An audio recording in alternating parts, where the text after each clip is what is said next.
Chapter 80. June Moxie looked at Fatty weakly. He really wanted to jump up and give him a kick. However, he had to pretend to be seriously injured so he could only spare him for now. However, his gaze was so blatant that he wanted to devour someone. Fortunately, brother, you didn't die.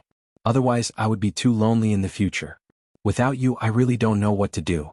Fatty Tang wiped his sweat and took the cup of tea from Kerr's hand. He took a sip and then turned his head and shouted, "Come on! Hurry up and bring in the gift from the Tang family for June Sunshao." June Wuxia looked at the door with interest. He really didn't know that this dear friend actually needed to carry his gift. What kind of gift is it? Two men carried two big boxes and came in huffing and puffing.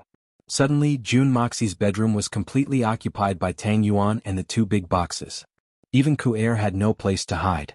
She had to curl up her legs and squat on the chair. Tang Yuan waved them out. He smiled and opened the wooden boxes mysteriously as if he was presenting a treasure. He sneakily peeked at June Moxie and then moved away. June Moxie almost fainted when he saw what was inside. There were boxes after boxes, bottles after bottles, packets after packets. The packaging was exquisite and the smell of medicine assailed his nostrils. One look and one could tell that it was expensive. June Moxie was very suspicious. Did this fatty search all the medicine shops in the city? If an ordinary person was injured, these medicines would be very useful and practical. Some of them might not even be bought with money. However, the problem was, June Moxie was different from others. He didn't need these things at all. To June Moxie, these things were equivalent to a huge pile of rubbish. At the very least, it was of little value. After groaning, June Moxie said weakly, "Fatty, it must have been hard on you. The medicine you've brought is enough for me to live until I'm 100 years old even if I get injured 7 or 8 times a day. You're not here to visit me, you're here to curse me to get injured a few more times?" Tang Yuan slammed the wooden chest shut and proudly said, "Third young master, what do you think of my methods? All the medicines in the Tianxiang city, even if they are of the saint grade, are all in this box." Then he mysteriously moved closer to June Wuxia's ear and whispered, "Third young master, I've spent a lot of effort to get my hands on the bottom layer. It's a treasure that can only be found by chance but not by searching for it. You have to hide it carefully." "What?" June Moxie was slightly interested. He raised his eyebrows and asked, Stop. Stop. June Moxie felt a headache coming on. What kind of strange and messy things are these? What's 100 caddies? Please spare my life, don't disgust me. June Moxie felt a headache coming on. Hurry up and take it away. If Grandpa sees this, don't harm me. What are you afraid of? Any man would like this stuff. I reckon that old Master June also has it. Old Master June is not young anymore. Without these things, even if he still has his heroic spirit, he may not. Ah. Tang Yuan laughed recklessly. Suddenly, what do you mean I also have it? A heavy voice rang out. Jun Zhan Tian strode to the door and looked at Tang Yuan with a puzzled expression. Then he looked at the crowded bedroom. What's going on? What did you say just now? Why is my luck so bad? Tang Yuan was dumbstruck. Large beads of sweat started to form on his forehead. His eyeballs started to spin around, and his fat body started to soak in a pool of sweat. If the old man had heard what he had said just now, what is this pile of things? Grandpa June was somewhat angry. It's a mess. Hurry up and clear it away. Tang Yuan hurriedly stood up and nodded his head like a chicken pecking rice. Yes, I will clear it away immediately. It's just some ordinary medicinal ingredients, nothing special. The moment he spoke, Grandpa June immediately reacted. Fatty, what did you say just now? I also have it? Tang Yuan's facial features squeezed together in a split second. His complexion turned from white to red and then from red to green. His chubby cheeks couldn't stop trembling, and his two thighs also showed signs of cramping. Fatty was saying that you still have the heroic spirit of His Majesty. He also said that you also have the heroic spirit of His Majesty. However, he felt that it was a taboo and did not dare to say it again. June Moxie quickly tried to smooth things over. Looking at Fatty's pitiful appearance, if Grandpa June were to say another word, he would probably be paralyzed with fear. What is so taboo about that? Is it worth being scared to this extent? This old man still has the heroic spirit of His Majesty. This is the truth. Grandpa June looked at Tang Yuan with disdain and lectured him. In the future, if you have nothing to do, don't always drag our Wuxia to those shady places. He has learned bad things from you in the past. Ah. Tang Yuan was stunned. Grandpa, how can you invert right and wrong? It was clearly me who had learned bad things from your grandson. Grandpa June snorted. In the old man's heart, his grandson was naturally good and well-behaved. The reason why he was so disappointing in the past was mainly because he had learned bad things from his bad friends. With a wave of his hand, a few guards came in and carried the 2 boxes out. Tang Yuan became anxious. What about the second box? Jun Moxie was also sweating profusely. Could it be that the second box was even worse than the first? That would really be the death of me. Grandpa Jun waved his hand and ordered all the boxes to be sent to Jun Moxie's small warehouse. Claire also followed. Only then did the 2 of them heave a sigh of relief and exhaled at the same time. A white-haired, white-bearded, white-robed old man walked in. He had a kind countenance and a face full of calmness. Tang Yuan was shocked. He stood up respectfully and greeted Mr. Fong. This Mr. Fong was the head of the imperial physicians, Fong Huixing. In Tianxiang City he had a resounding nickname, Fong Busi. This meant that no matter how serious one's injuries were, as long as imperial physician Fong extended his hand, one would definitely not die. Even though this was an exaggeration, Fong Huixing's medical skills were unquestionable. Even if Hua Tuo and Bian Ke were to come back to life, they would not be able to do much. In the past, Tang Yuan had suffered a serious illness. All the doctors in the capital were helpless. At the critical moment, it was this Fong Huixing who saved his life. Thus Tang Yuan was very grateful to Fong Huixing. After all, he was his benefactor. Fong Huixing nodded his head and smiled kindly. Without saying anything, he sat by the bed and placed his hand on Jun Moxie's wrist. At the same time, he carefully observed Jun Moxie's complexion. He opened his eyelids and even let Jun Moxie stick out his tongue to take a look. At this moment, a thought suddenly appeared in Jun Moxie's mind. His internal energy controlled the flow of energy in his body. His meridians moved a few times and his pulse became abnormal. This was a mysterious force that did not belong to this world. Of course, no one would be able to see through it. Fong Huixing's expression gradually turned solemn. He had originally thought that Jun Tian was making a mountain out of a molehill when he asked His Majesty for help. But now that he had taken Jun Tian's pulse, he suddenly discovered that the condition of this young man's body was unexpectedly terrible. Sweat, I won't say anything else. Everyone continue reading. Chapter 81. Jun Tian noticed the change in his expression and could not help but feel apprehensive. He asked, Old Fong, how is it? Fong Huixing looked at Jun Moxie pitifully and shook his head. Sighing, he said, his life is not in danger. However, the other aspects are very bad. Very bad. Grandpa Jun was shocked. How bad? His meridians are stagnant and showing signs of drying up. His internal organs are damaged. This. He sighed and raised his head. Did third young master go through intense physical training? Furthermore, did it exceed the limits of his body? Jun Tian felt that something was wrong. Yes, there were 7 days before yesterday. That's it. That's right. Fong Huixing retracted his hand and furrowed his brows. There is a limit to a person's strength.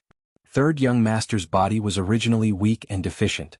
He relied solely on his strong willpower to endure the intense training that his body could not handle. How could his veins and meridians withstand it? He had already sustained internal injuries. If that was all he needed to do was stop the training and recuperate properly. Then there would be a chance for him to recover. However, at this point in time, his chest and abdomen were struck by an assassin's sword and 2 kicks, causing his internal organs to be injured. Furthermore, his internal organs were damaged by the sword's aura, causing the accumulated internal injuries to be triggered. How could he be lucky enough to have sustained these 2 injuries? That was not all. The most difficult part was that after he was struck by the sword, he did not manage to stop the bleeding in time, causing him to lose too much blood. He shook his head and said, after this, third young master being able to preserve his life and live as an ordinary person is already a great blessing. Moreover, if there is any intense activity in the future, you will feel dizzy and your internal organs will feel as if they are on fire. Even your life will be in danger. Jun Tian was stunned and his expression changed. Is that serious? Does the divine doctor have any means of recuperating? Is there no hope of a full recovery? Fong Huixing sighed and said, as the saying goes, there is a limit to one's strength. Even though I am hailed as a divine doctor, I don't really have the ability to connect with the gods. With the current situation, even if the gods were to reincarnate, I'm afraid they would be powerless. Old Master Jun, you wish for your son to become a dragon. Everyone shares the same sentiments. Although it is an earnest matter, you should still act according to your capabilities. As he spoke, he picked up the brush and wrote a prescription, saying, follow this prescription, cut it 3 times a day and nurse it carefully. You might be able to recover a little, but as for the cultivation of Shenqi, I believe there is no hope for it in this lifetime. Grandpa Jun was dumbstruck. Even Tang Yuan was dumbfounded. However, who would dare to doubt the words that came out of the mouth of this medical magnate? Who had the right to doubt it? With a forced laugh, Jun Zhantian's face darkened as he said, "Being able to preserve my life without becoming handicapped and being able to move freely like an ordinary person is good enough. As for Shenqi, there are countless people in Qinxiang Kingdom who have never come into contact with it in their entire lives, but aren't they still able to achieve great things?" Although he said that, even Tang Yuan could hear the disappointment in the old man's voice. Tang Yuan comforted him. "That's right. Just like our current imperial tutor Li, isn't he just a weak scholar? Isn't he still able to move unhindered in the imperial court, second only to one and above tens of thousands?" Fatty Tang's words were originally meant to be a compliment, but he did not expect Grandpa Jun to become enraged when he heard it, thinking that Fatty was scolding him in a roundabout way. One must know that Imperial Tutor Li Shenqi was personally crippled by Jun Zhantian, which led to an unresolvable enmity between the two families, an enmity that could never be resolved. Scram! Grandpa Jun roared. Fatty Tang was frightened by Grandpa Tang's words, and his whole body trembled. He was so scared that he pissed his pants and ran away. He didn't know how he had offended Grandpa Tang. He was obviously following Grandpa Tang's words. Fang Huixing sighed, packed up his medicine box and took his leave. Grandpa Jun arranged for a few guards to send him back, but he himself sat by his grandson's bedside without moving. This action caused Fang Huixing to curse in his heart. What a huge difference in treatment between coming and going. Turning around, he found that Jun Moxie was still laughing. Grandpa Jun sighed and said angrily, "What are you laughing at, kid? This old man spent so much effort to get Thousandly Shadowless to follow you and protect you, but you did it. You thought you were smart and used all sorts of methods to get rid of him, but in the end you ended up like this. Look at you, what should I say to you?" Sigh. Grandpa Jun shook his head and sighed, feeling that he had used up all the sighs he could have in this lifetime. "Grandpa, please be at ease." Jun Moxie looked at the deep concern on Jun Zhantian's face and felt his heart warm. He could not bear to hide it from him anymore and said, "Just now Mr. Fang's diagnosis was a result of me tampering with it. Actually, my body is not as serious as he said." After saying that, he chuckled and activated his Shenqi. The sickly look on his face was instantly swept away, and he became radiant. Jun Zhantian's expression shook, and a burst of extreme ecstasy surged onto his face. But then, before the ecstasy could spread, it was covered with a layer of doubt and a little bit of understanding. "I want to hear your reasoning. Anything, even your thoughts." Jun Zhantian's eyes became very sharp, and he looked at Jun Moxie, as if trying to figure out what this grandson of his was thinking. At the same time, Jun Zhantian turned his head and shouted, "From now on, within a radius of 300 feet from this room, I will not allow anyone with ears to exist. Anyone who disobeys will be killed without mercy." A reply was heard from outside, followed by a continuous schwa-schwa sound. In just a moment, the outside seemed to have become completely silent, and not a single sound could be heard. Hiding it from the imperial physician meant that he was lying to the emperor. Therefore Jun Zhantian was very careful. Jun Moxie, who was lying down, suddenly sat up. He was still wearing his pajamas. He tightened the belt around his waist and got off the bed. Then he sat down on the armchair opposite his grandfather, Jun Zhantian. This action made Grandpa Jun pleasantly surprised. It seemed that his grandson's body was indeed fine. This grandson really had good methods. Even the world's #1 divine physician, Fang Huixing, had been deceived by him. However, Grandpa Jun's face immediately turned solemn. He had a premonition that what Jun Moxie was going to say next was going to be very serious, and it might even be something that he did not want to hear. In fact, it might even be a little disgraceful. Thus, Grandpa Jun had long ago isolated any information from this room. Unless there was the legendary Great Master Shen Xian hiding and eavesdropping, no one would be able to hide from Grandpa Jun's eyes and ears. From Jun Moxie's many years of forbearance to his current feigned injury, Grandpa Jun could smell that something was amiss. He could even roughly guess what his grandson was going to say. Thus, he became especially solemn. Because the Jun family is currently in a very dangerous situation, I had no choice but to step forward. My original intention was to live a life of debauchery. Jun Moxie opened his mouth, but first removed himself. Unfortunately, I am the only one left in the third generation of the Jun family. Even if I wanted to stay out of this, I can't. Thus, I must not enter the eyes of all the great families within the capital. I understand this point and I have also guessed it. Grandpa Jun stroked his beard. Based on this point alone, your feigning injury is very successful. I'm very gratified. Also, grandfather's previous actions may have intimidated all the great families within the capital, but the Jun family's strength has been revealed. Regardless of whether it is in the imperial court or in the shadows, they are too powerful. This kind of strength is something that the imperial family cannot tolerate. At the same time, this matter is also a huge taboo. However, first, it coincidentally catered to His Majesty's intentions. Pushing the boat with the current, it allowed His Majesty to complete the reshuffle of power within the capital. Second, His Majesty took into account grandfather's past friendship and countless contributions. Third, grandfather is already very old. Third, uncle is seriously injured and crippled. This grandson is a good-for-nothing debauchee. Thus, His Majesty's suspicions were averted. However, this kind of thing can only happen once. This time, I barely managed to get away with it. Next time might not be the same. Even now, if His Majesty were to find out that this grandson's debauchery was just a facade of serious injuries, his suspicions would increase. When that time comes, I fear that the Jun family would immediately face a calamity. This is the biggest reason why I pretended to be injured. Chapter 82. Jun Zhantian remained silent, but he was secretly nodding in his heart. He was completely disheartened by what had happened a few days ago. He had planned to perish together with the Emperor, but His Majesty had stopped him. Moreover, his grandson had returned safe and sound. His mood had naturally changed. If it was not the Jun family, any other family would have been flattened, even if they had catered to His Majesty's wishes. Thinking about it now, it was truly thrilling and frightening. Grandfather, there is no doubt that you are loyal to the royal family. But that is only you. Jun Moxie said. Although the Jun family appears to be the most powerful family in the world, the Jun family's power is dependent on His Majesty's imperial decree. Once this imperial decree is issued, the Jun family will collapse in an instant. I'm not used to this. I believe that even third uncle may not be used to it. I have never been used to having my fate in the hands of others.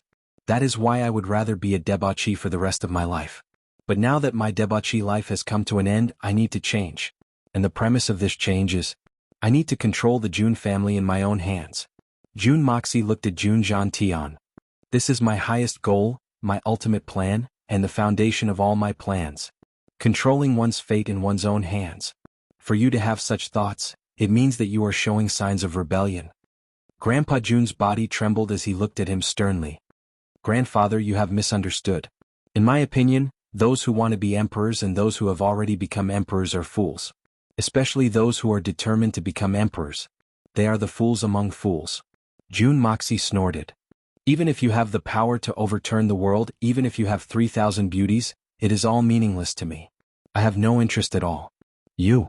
Grandpa Jun was so angry that his chest heaved up and down. His white beard was blown into a mess. For the loyal Grandpa Jun, these words had undoubtedly insulted his most loyal subject. If the one who spoke was not Jun Moxie, he would have died 17 or 18 times over. Grandfather, a straightforward person does not resort to insinuations. Let me make it clear today. His Majesty would never allow the Jun family to possess such great strength and outstanding descendants. That was a great threat to the throne. Father, second uncle, and my two brothers' deaths, I will investigate it clearly sooner or later. If there are any mysteries behind it, I might have to seek justice. Jun Moxie said calmly. Alright, since I've admitted that I'm Jun Moxie, I naturally have to do something for this family. And this matter is probably the Jun family's biggest worry. Grandpa Jun sighed dejectedly. After pondering for a long time, he stood up, turned around and said, when the former emperor established the Tianxiang kingdom, he intentionally moved several of the great families of the kingdom to Tianxiang city, bestowing them with high positions. This method has two advantages. First, all the great families are gathered together, making it easier to control. Second, all the great families keep each other in check, making it easier to maintain a balance of power. Only in this way can the imperial family gain control of the situation. At present, in Tianxiang city, with the exception of the Yi family, the Jun family, Li family, Duga family, Murong family, and the Tang family each occupy their own territory. In recent years, the Meng family and the Song family have also been added. But in the end, they're nothing more than clowns, and they can't be compared to the great clans mentioned earlier. The military is led by the Jun family and the Dugu family. Although the Mu Rong family wants to meddle in the military, as long as Dugu Zongheng and I are around, they will never be able to interfere. On the surface, the Li and Meng families are our biggest rivals. They are constantly thinking of ways to bring each other down. Moreover, these two families are related by marriage. Among the younger generation of the Li family, there is a talented Li Yuran. Naturally, they are a bigger threat. The Song family has always kept a low profile, so we can ignore them for now. The Jun family and the Dugu family are rivals in the military. Usually we have small squabbles. That old bastard Dugu Zongheng is not convinced by me. But this is not the main point. The main point is that although our two families keep each other in check, we are both loyal to the imperial family. So, we will never really have a falling out. You have to keep this in mind. This is also the reason why the Jun family can stand tall in the imperial court. Among the great families, the Mu Rong family is the most ambitious. You must be wary of them, but you don't have to be deliberate. These great families all have their own schemes. Once the time comes for a real purge, everything will be revealed. Everything will be revealed on the surface, but before that happens, no matter what happens, we will all live in harmony with each other. This is the unspoken principle of the Zhu clan. So, now is the time when you youngsters are stirring up trouble. Everyone is watching you youngsters make trouble. Even if the trouble is a bit outrageous, everyone will just laugh it off. But at the same time, everyone is paying attention to you youngsters. They want to see which of the youngsters is the most threatening. Grandpa is very pleased that you are able to see this clearly. Grandpa Jun avoided Jun Moxie's topic of investigating the deaths of the two generations of the Jun family. Instead, he began to analyze the situation within the capital. 3 years ago, His Majesty had intended to appoint a crown prince. But after a series of tests, he had no choice but to give up on this idea. He allowed the 3 princes to fight amongst themselves while he hid behind the scenes and watched as his 3 sons made trouble. His Majesty had always believed that all 3 of his sons were wolves. But in the competition between the 3 wolves, there will always be a king. And the final victor will be His Majesty's successor. Jun Moxie sneered but did not say anything. Grandpa Jun smiled bitterly and shook his head. But a wolf will always be a wolf. It will never transform into a tiger, nor will it transform into a dragon. Even if it is the Wolf King, it will still follow the path of a wolf. However, His Majesty clearly does not have a better choice. He could only force them again and again, oppress them again and again. But at the same time, intimidate them again and again, tame them again and again. Of course, the old foxes of the various families have noticed this. For the sake of their own families, they would not easily intervene in the disputes between the princes. However, within each family, there will always be someone who is very close to one of the princes. Imperceptibly, a balance has been maintained. At present, the 3 princes are not involved at all. The first is my Jun family, the second is the Dugu family, and the third is the Li family. Grandpa Jun spoke in a seemingly inexplicable manner, completely unrelated to what Jun Moxie had said. It seemed as though he was talking to himself, but at the same time, it also seemed as though he was talking to Jun Moxie. After saying that, he finally came to a conclusion. So, as long as you know what you intend to do and don't go overboard, I will cooperate and do whatever I want. After saying that, Grandpa Jun stood up tiredly and said, "Right now, I have no choice but to recognize my old age. I can only watch from the side. Your third uncle's body, air crippled. The Jun family can only depend on your actions. No matter what happens, as long as you have a plan in mind and don't let the Jun family fall into eternal damnation, it will be fine." Jun Moxie's eyes lit up. He had keenly grasped the meaning of Grandpa Jun's last sentence. Do whatever I want. This sentence had a profound meaning. No wonder he gave me an analysis of the situation in the capital. It turns out that this was the main part of the plot. That meant that you can do whatever you want. The Jun family will support you but will not participate. However, if something happens, I will still be responsible for fishing you out. However, when he mentioned third uncle's disability, why did he pause for a moment? This question was immediately answered. Jun Zhantian's eyes carried a gratified expression as he looked at his grandson. As for your third uncle's leg, if you really have a way, then hurry up. No matter what the final result is, do not drag it out. If you drag it out, not only will your third uncle be anxious, there will be others who will be even more anxious. After saying that, Grandpa Jun glared at him and lectured. You two, do you really think that this old man is muddle-headed? You are my grandson and that is my son. This is the Jun family's courtyard. You actually colluded to hide it from me? Do you think you can hide it? What a joke. Jun Moxie felt a little awkward. He rubbed his nose and explained. I just don't want you to be disappointed if it fails. I never held any hope for this matter. Grandpa Jun's eyes widened. His words dealt a heavy blow to Jun Moxie. Jun Moxie lowered his head with a dark expression. If you really manage to cure it, do you think that this old man will be so stupid as to announce it to the world? Am I afraid that the world will not know? Then get people to set their sights on you and your father, and set up one plot after another to frame you? If you hide anything from me again, this old man will spank both your butts. I will make it so that you will not be able to leave the house for the rest of your lives. Jun Wuxia was flabbergasted and speechless. Forcefully pushed. My brothers and sisters, it will be on the shelves at the beginning of the month. Is everyone ready? Chapter 83. Grandpa Jun happily vented his anger and walked out with his hands clasped behind his back. As soon as he walked out, the smile on his face instantly became as dark as water. Everyone who saw it could not help but shiver in fear. Just from the look on Grandpa Jun's face, it seems that the third young master is completely hopeless. Even if he is not a cripple, he is almost there. Can't you see that Grandpa Jun's face is as black as the bottom of a pot? Tang Yuan returned home and reported to old Master Tang what had happened. Grandpa Jun sighed endlessly. He did not expect that the only descendant of the Jun family, a family of generals, could only turn to the path of a civil official. It is really sad and lamentable. As for the matter of Grandpa Jun's sudden anger, Tang Yuan hemmed and hawed. Sure enough, old Master Tang was also furious. Idiot! What nonsense are you spouting when you don't know? That old fart Li Shang was punched in the dantian by Jun Tian. Get lost. How could Tang Yuan not know that his flattery had gone too far? He immediately covered his head and scampered away like a rat. In less than a day, the news of the Jun family's third young master Jun Moxie had spread throughout the capital. Some time ago, there was a rumor that Jun Moxie, one of the capital's hedonistic sons, had turned over a new leaf at home. Every family had heard of it. However, this news was a little too shocking. Some people even launched secret investigations into the matter and investigated many of Jun Moxie's past actions. Of course, Jun Moxie was not scary. Even if he was scary, he was just a young boy. What was scary was that the Jun family had a successor, a rising star. Today, when this heavy and sorrowful news spread out, many people immediately breathed a sigh of relief. It even became a laughing stock, a topic of conversation after a meal. A playboy suddenly turned over a new leaf, and walked on the right path. Then, after training himself for a few days, he directly crippled himself. Before he worked hard, he still had some chi cultivation, but now he was completely crippled.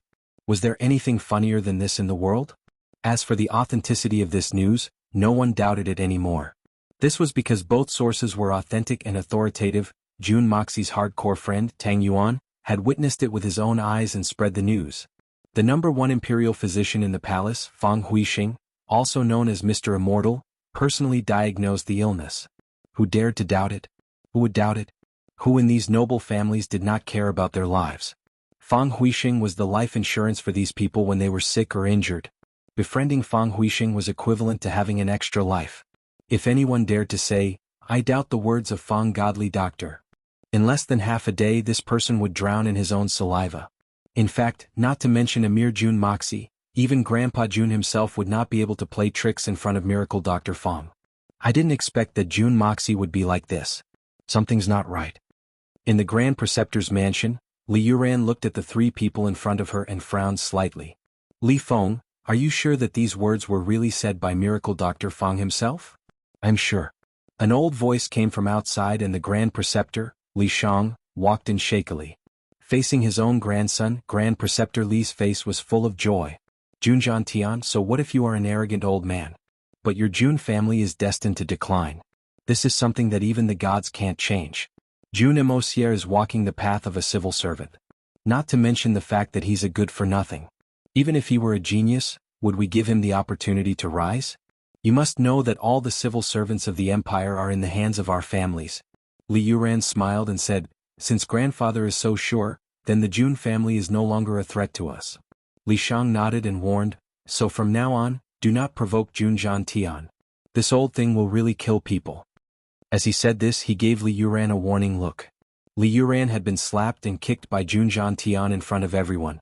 Although Grand Preceptor Li knew that his grandson could endure it, he also knew that Li Yuran was a vengeful person. Although she didn't mention it and didn't show it on her face, she would never let it go. She would definitely take revenge if there was an opportunity. And now, Li Shang's intention was to persuade Li Yuran to give up on this idea of revenge. After all, the current Jun Tian was a half-mad old lion that no one could afford to provoke in the entire empire. Especially now that His Majesty was protecting him, he couldn't afford to offend him at all costs. Furthermore, Jun Tian had revealed the Jun family's hidden strength in a fit of rage last night. It was truly shocking. In the face of such strength, no matter which family it was, if they were to rashly clash head-on, they would be badly injured. Jun Tian could even exterminate some of the weaker clans in a single night. That was not a difficult thing to do. Li Yuran narrowed his eyes and said with a smile, "Don't worry, grandfather. I won't do such an unwise thing. But it's Jun Moxie. It's not a big deal to play with him once in a while, right? A person who has just lost his Xianqi cultivation will definitely indulge in wine and women. As for the matters between the younger generation, grandfather and Jun Tian won't care too much." Li Shang smiled and said, "Just don't go too far." The four grandsons agreed in unison. In the imperial palace, His Majesty the Emperor reclined on the dragon throne with a soft cushion behind him. His eyes were slightly narrowed and his expression was calm. Fang Huixing stood respectfully in front of him, his brows lowered. "Then, Jun Moxie really can't, His Majesty the Emperor asked after a long time. "Yes. According to this old official's diagnosis, there is no falsehood in this matter," Fang Huixing said with certainty. He habitually stroked his beard and said, "Jun Moxie has always been naughty and mischievous. He is used to committing outrages. If he can behave himself, it would be a blessing for the people of the capital." "A blessing for the people?" His Majesty the Emperor laughed and closed his eyes. "This old official will take his leave." Fang Huixing bowed and left. After he left, His Majesty the Emperor's lips curled into an undetectable smile. It was a smile of comfort and relief. At this moment, Grandpa Jun had taken a 3-month-long vacation. In the eyes of outsiders, this old man's temperament seemed to have changed greatly. After this incident, he seemed to have become disheartened. This series of actions made people feel that it was unimaginable. His Majesty the Emperor had even specially sent someone to express his condolences. For example, Grandpa Jun walked out of the door and suddenly became furious. He shouted, "Where did all these trees come from? Chop them all down. The weather is getting colder and I can't even see the sun. What kind of shameful statement is this?" Thus, with a single order, everything within a radius of 5 to 6 miles around the Jun residence became barren. A stretch of smooth yellow soil. In addition, Grandpa Jun looked at the walls and became furious. "The walls are so short. Wouldn't it be easy for thieves to come and go as they please? Increase the height of this old man." As a result, the wall, which was originally 6 feet tall, doubled in height overnight. Furthermore, it was unknown where the idea came from, but the old master ordered for the top of the wall to be filled with thorns that were 5 feet tall. It was so dense that even a bird might not have the guts to perch on top of it. Another possibility was that Jun Tian seemed to be finding his good-for-nothing grandson more and more displeasing to the eye. Or perhaps he had become addicted to building buildings. So, Jun Tian had actually built 2 small courtyards in his own courtyard. Jun Wuxia was trapped inside. As for the 2 neighboring courtyards, the left belonged to Jun Wui and the right belonged to Guanqing Han. The area of these 2 courtyards was not small at all. In fact, they occupied almost half of the Jun residence. The other half was occupied by Grandpa Jun alone. From time to time, the sound of things being smashed could be heard. All the servants of the Jun residence kept quiet out of fear. They didn't even dare to speak loudly as they walked, forcefully pushed. "Brothers, help me push the evil monarch up." "Thank you."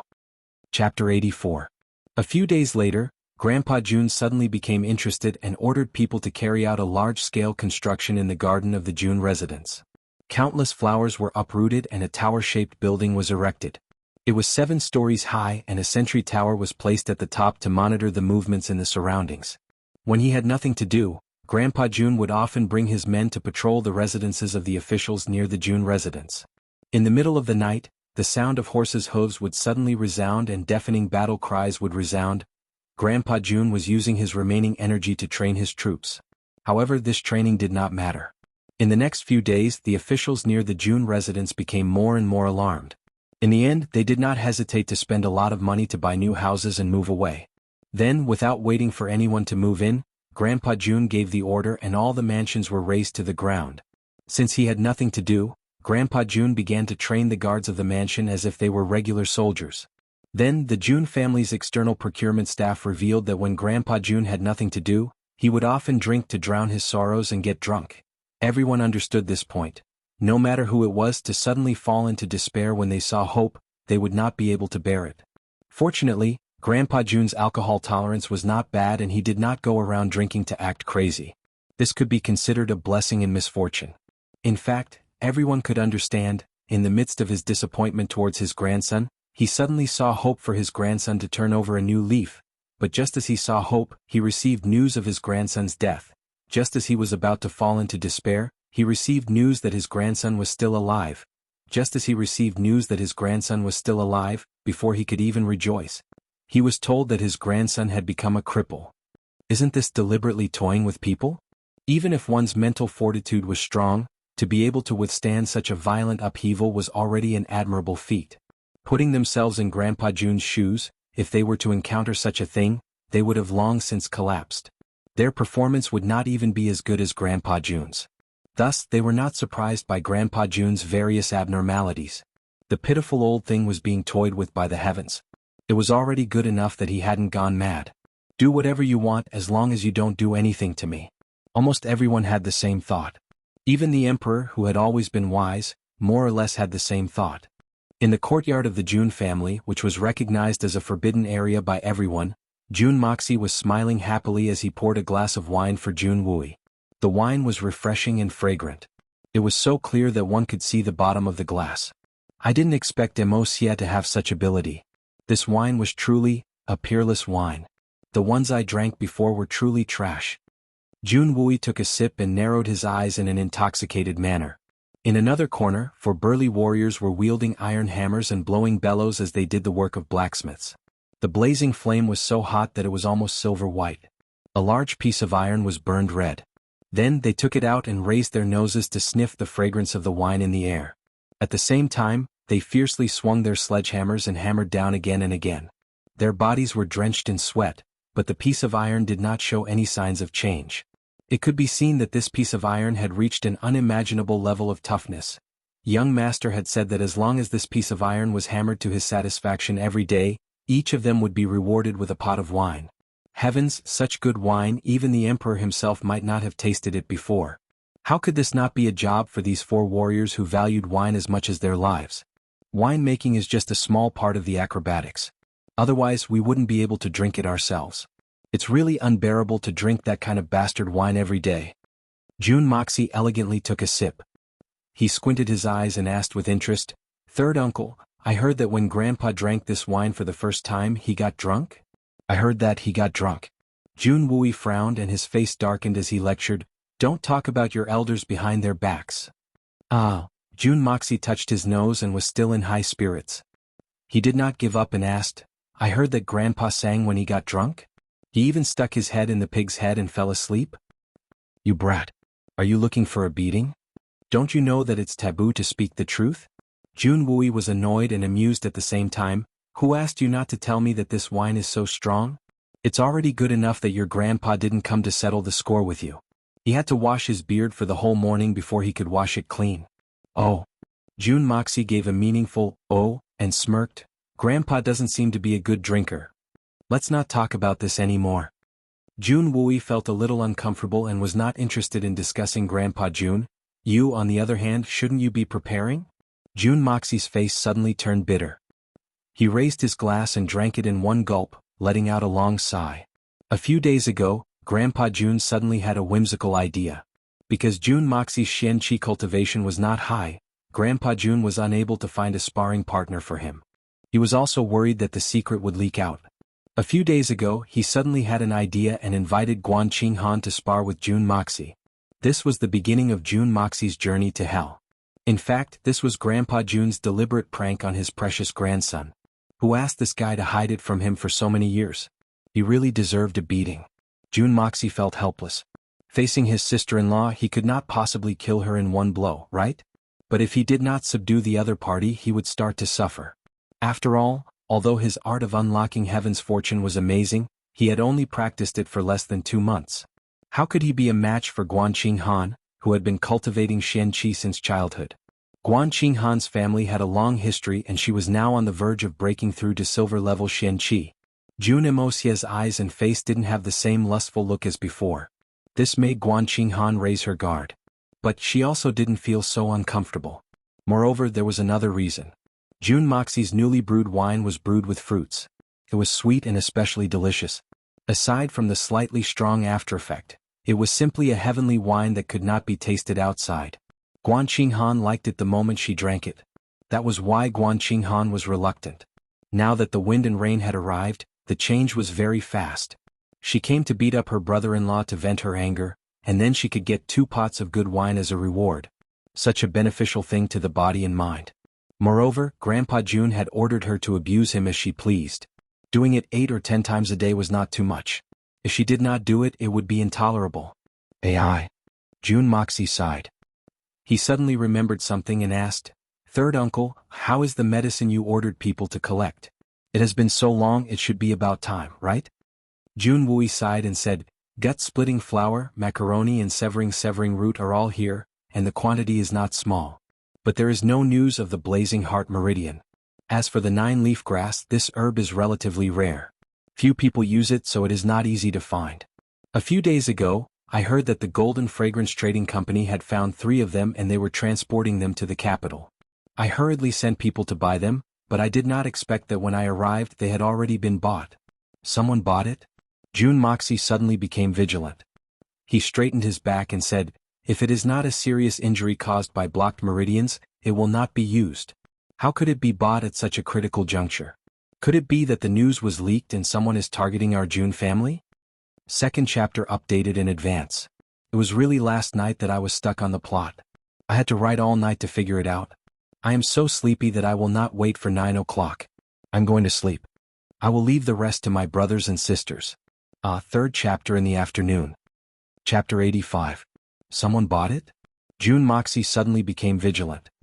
He straightened his back and said, "That kind of medicine wouldn't be used if the meridians weren't blocked. How could it be bought at such a critical juncture? Could it be that the news was leaked and someone is targeting our Jun family?" "No." Jun Wui shook his head and said, "Even the person who was looking for the medicine doesn't know why he was looking for it. He doesn't know that it has anything to do with me. I don't think it's targeting me. But this coincidence is too much of a coincidence. Could it be that the heavens are making fun of me and won't let me recover?" Jun Moxie frowned and slowly paced back and forth. If only one of the 5 medicines was missing, Jun Moxie could use other methods to make up for it no matter what it was missing. But if 2 medicines were missing... "Third uncle, did you send an order to find out who stole the medicine before third uncle did?" "We're already looking into it. But this matter has just happened, so we haven't found anything yet." Jun Wui smiled faintly. He didn't seem to be in a hurry. Instead, he comforted him, "Third uncle has waited for so many years. It doesn't matter if we wait for another month or 2. Don't worry, don't worry." Jun Moxie nodded heavily. He held the wine glass and thought about it in a daze. But the more he thought about it, the more he felt clueless. Jun Wui saw that he was lost in thought. So he didn't disturb him. He just poured himself a cup of wine and enjoyed himself. Jun Wui suddenly laughed when he heard the sound of familiar footsteps. Guan Qinghan was dressed in snow-white clothes. Her pretty face was covered with frost. She slowly walked over. As she gradually approached, Jun Moxie felt as if an iceberg was slowly pressing down on him. The delicate woman's body emitted a bone-chilling aura. It made people feel that even the heart of this fairy-like beauty in white had long been frozen. Jun Moxie had objected to the fact that Guan Qinghan was here to spar with him many times. He believed that with his fighting skills the only thing he lacked was strength. In this world, if he claimed to be the second best at killing, no one would dare to claim to be the first. However, Grandpa Jun didn't know about this secret, and he couldn't let him know about it either. So, Grandpa Jun firmly rejected Jun Moxie's protest. Especially after witnessing Guan Qinghan's abuse on the first day, Grandpa Jun only said one sentence and left. That sentence was, "I am very satisfied, continue to beat me up." It was Jun Wui's first time seeing it, so of course he had to open his eyes wide to see clearly. For the past month, as an elder, he had repeatedly suffered losses at the hands of his nephew. Naturally, Jun Wui wouldn't let go of this pleasing opportunity to vent his anger. After all, such an opportunity was rare. "I really don't know how to fight," Jun Moxie wailed in his heart. Perhaps it should be said that Jun Moxie didn't dare to fight back. The hitman Jun had lived 2 lives. His hands were stained with blood. He could kill people with just a wave of his hand. He was extremely proficient in killing people.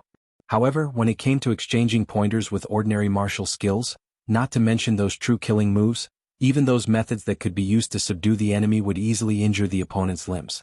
Hence, it was absolutely not allowed to be used, especially when the opponent was his sister-in-law. Although this sister-in-law didn't like him, he couldn't kill her, right? Of course, he couldn't break her arms or legs. Even a normal dislocation would be a bit embarrassing for a woman. Moreover, there were some parts of a woman's body that were difficult to deal with unless they were mortal enemies. Since these methods couldn't be used, Jun Dashao didn't have many methods to deal with the enemy. Especially when he was facing his sister-in-law, whose Xian Qi cultivation was far above his own. The stronger one would be able to fight to their heart's content. However, the weaker one would have their hands and feet tied. The difference between the strong and the weak was irreversible. How could the hitman not exhaust all his tricks and complain incessantly? Guan Qinghan stood there quietly, like a snow lotus flower on an iceberg, aloof and unattainable, yet proud and aloof, pure and clean. Can we not fight today? Jun Moxie pitifully put forward a condition. I can give you 2 more pots of wine, okay? Not good. Guan Qinghan's face was as cold as ever. She clapped her hands together, but a black gas came out. 9th level Xian Qi. Are you ready? Guan Qinghan looked at him without surprise or joy, as if she was looking at a human sandbag that could take a beating. Bah, would you be so proactive if I didn't give you wine? God, are you kidding me?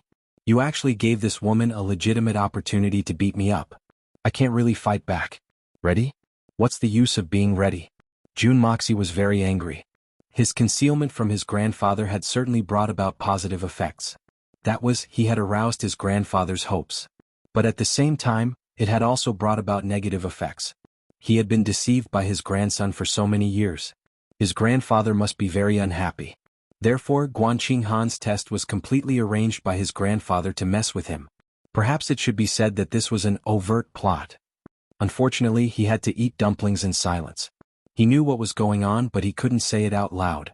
The most annoying thing was that he obviously had many ways to deal with this woman, but he couldn't use them. He could have easily dealt with her, but he had to endure the abuse. Was he a masochist? This was the most tragic thing in the world. He didn't know when his grandfather would revoke this punishment. If he had to apologize to his grandfather to end this punishment, he would very sincerely say 3 words to his grandfather. I'm sorry. If he could set a time limit for this punishment, he hoped it would be in the next second. Jun Mosie's imagination was running wild. Suddenly he saw a green aura curling up in front of him. Then a snow-white hand came flying towards his chest. He let out a strange cry and dodged in a depressed manner. Guan Qinghan didn't relax at all.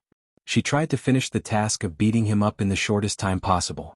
She took the 2 pots of wine from the victim and quickly went back. She had no time to play with this little bastard. Although this guy's behavior seemed to have changed recently, Guan Qinghan still didn't have the slightest interest in spending any more time with him. Strange screams, painful screams, and screams were incessant.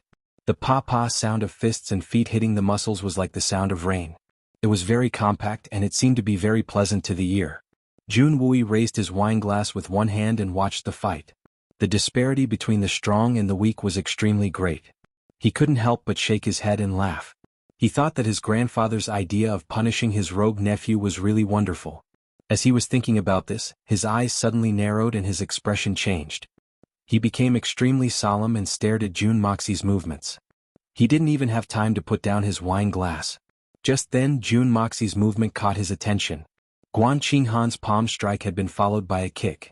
The 2 moves had been closely linked. Jun Moxie's body had turned, and his elbow had moved a little. However, he had retracted it and was knocked to the ground. This was a very ordinary and inconspicuous action, but in the eyes of Jun Wui, the great general of the battlefield and an Earth Shen expert, it was incomparably thrilling. In a fight on the battlefield, it was important to subdue the enemy with 1 move. However, even though Jun Moxie had retracted his subconscious movement, Jun Wui could clearly see that the tip of Jun Moxie's elbow was aimed at Guan Qinghan's throat. Guan Qinghan would only need to exert a little bit of force to immediately kill her. But the most important thing was the timing of that movement. It was too perfect. It happened to be the gap between the 2 moves.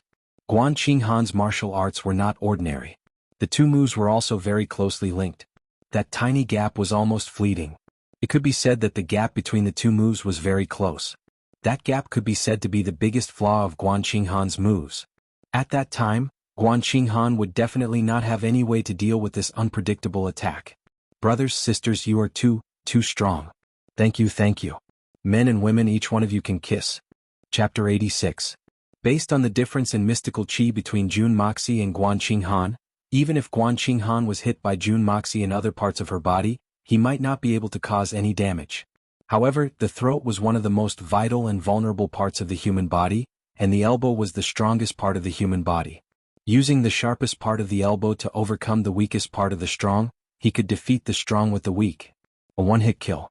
That was a decisive blow that could turn the tables. That was why Jun Wui was so shocked. Was Wuxia really so brilliant? Or maybe it was just a coincidence. Jun Wui was doubtful, and he continued to watch the fight. Although Jun Moxie was being beaten, in Jun Wui's eyes, Jun Moxie only needed to use strength in every move, and every time he would kill Guan Qinghan before she could hit Jun Moxie. Even more than once in a move. Jun Wui was silent. He observed carefully. This move Jun Moxie dodged at the right time. The middle finger of his raised fist had an obvious protrusion. If it was hit in a straight line, it would hit the back of Guan Qinghan's head.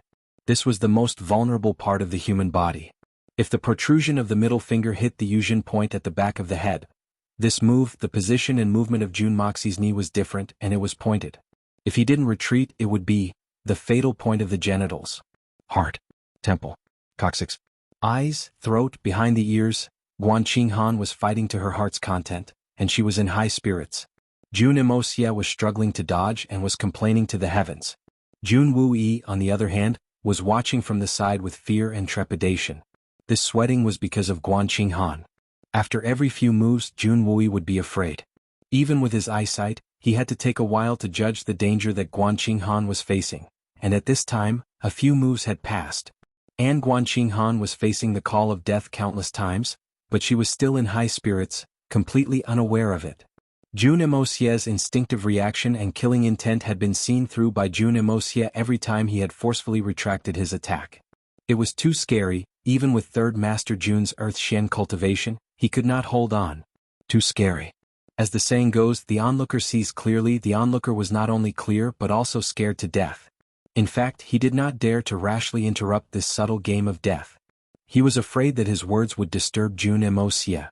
If that happened, Guan Qinghan would be killed in an instant if he didn't stop in time. Jun Moxie's movements were sharp and straightforward, and even Jun Wui would not be able to stop it in time. Finally, Jun Moxie was knocked to the ground 10 times, and Guan Qinghan felt that she had successfully completed her task. So she did not say a word and apologized to Jun Wui. Then she picked up the 2 pots of wine, and walked away victoriously without looking back. From the beginning to the end, she was neither happy nor angry, and her face was as cold as ever. She did not sweat even after such violent movements, and it seemed that beating up Jun Moxie was a piece of cake for Guan Qinghan. After all, it was a high-level Shen beating a low-level mediocre person. Jun Wui stared blankly at Guan Qinghan's departure, and his heart was incomparably shocked. According to his calculations in the fight just now, if it had been a real life-and-death struggle, Guan Qinghan would have died at least 47 times. And every time, Jun Moxie would be able to escape unscathed. This was a frightening number. One must know that Jun Moxie's Shen Qi was only at the 4th level, and Guan Qinghan's Shen Qi was already at the 9th level, and was about to break through to the silver level. Could it be that the legend of a low-level Shen being unable to defeat a high-level Shen would be broken by this nephew of his? No, this was already a fact. And the most frightening thing was that Jun Wuxia's actions were clearly subconscious and instinctive reactions. But every time he was about to attack, he would forcefully retract it. What did this mean? What did this mean? Jun Wui's entire body was drenched in cold sweat. This meant that Jun Moxie was already very familiar with killing, and when he made these movements, it was completely unconscious. He didn't even need to think or consider, and when he was attacked he could naturally find the enemy's weakness and deliver a fatal blow. Killing was already an instinct. This was the only way such a situation could occur. How many people did he have to kill to hone such instinctive reactions? Even with Jun Wui's composure, he didn't dare to continue thinking about it. He was used to seeing valiant generals in the army, used to seeing people risking their lives on the battlefield, and even more used to bloody killings. He had experienced countless assassinations by cold-blooded killers, and even personally trained many killers. He had fought more than 100 battles in his life and killed countless people, but he had never seen such a terrifying person. Monster. It was fine if he didn't make a move, but once he made a move he killed. Killing had completely integrated into his instincts, and had become the first reflex reaction. And this terrifying, cruel, and demon-like monster was actually his own nephew. The nephew who was recognized as trash by the entire imperial capital. Jun Moxie. Jun Wui groaned and covered his eyes. What am I seeing? I must be dreaming.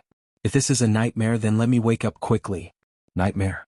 If Wuxia possessed such strength, how could it be a nightmare? Or perhaps it was just a dream. At this moment, Jun Wui suddenly recalled the words Jun Moxie had said when he was begging Grandpa Jun to retract his order. Grandpa, I don't know how to fight. Really, I really don't know how to fight. The famous debauchee of the capital doesn't know how to fight. When he heard those words, Grandpa Jun's first reaction was to give Jun Moxie a ruthless kick on his buttocks. Then he pointed at the door and roared, "Get out." When Jun Wui heard those words, he nearly laughed out loud. For a long time he couldn't help but laugh when he thought of those words. It was too funny. Not knowing how to fight could be understood as not knowing how to fight, but it could also be understood as, and now he finally understood the true meaning of those words. Jun Moxie really did not know how to fight, he only knew how to kill. This extremely pure killing technique had already melted into his blood, melted into his soul, and melted into every bone, every inch of muscle, and every nerve in his body. If a soldier on the battlefield possessed such a technique, even if he was surrounded by millions of soldiers, as long as he still had the strength, he would not fall. As for his enemies, they would be turned into corpses in a row. If an assassin in an assassin organization possessed such a technique, he would be able to succeed in every endeavor. He would be able to create a legend in the Shenzhen continent. No matter who had that kind of technique, they could transform into the Grim Reaper that could steal lives. At such a level, killing had already become a habit, a kind of instinct, or a kind of pinnacle art, or even a supreme achievement. Just like a master craftsman who had mastered the art of painting, with a casual stroke of his brush, he would be able to create a masterpiece. Just like a master of music, with a casual flick of his hand, he would be able to create heavenly music. That was the dream of every soldier and assassin, but no one had ever reached the pinnacle of killing. But Jun Moxie, how could his nephew do it? How could it be Jun Moxie? A huge question appeared in Jun Wui's mind. Where did he learn it from? How did he master it? Most importantly, what did he use to cultivate it? Jun Wui felt that this nephew of his was becoming more and more unfathomable. Although his current cultivation level was only at the 4th level, but from his earlier performance, Jun Wui felt that he had to look up to him. Chapter 87. Jun Wuxia patted the dust off his body as if nothing had happened. Then he twisted his buttocks and sat on a chair. This kind of injury was nothing to him.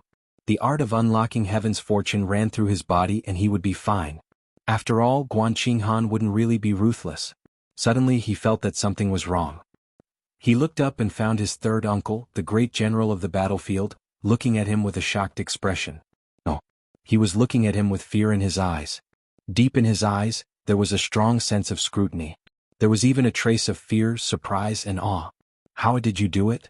Jun Wui's face darkened. He looked at him like a hawk. Who taught you? Who has such ability?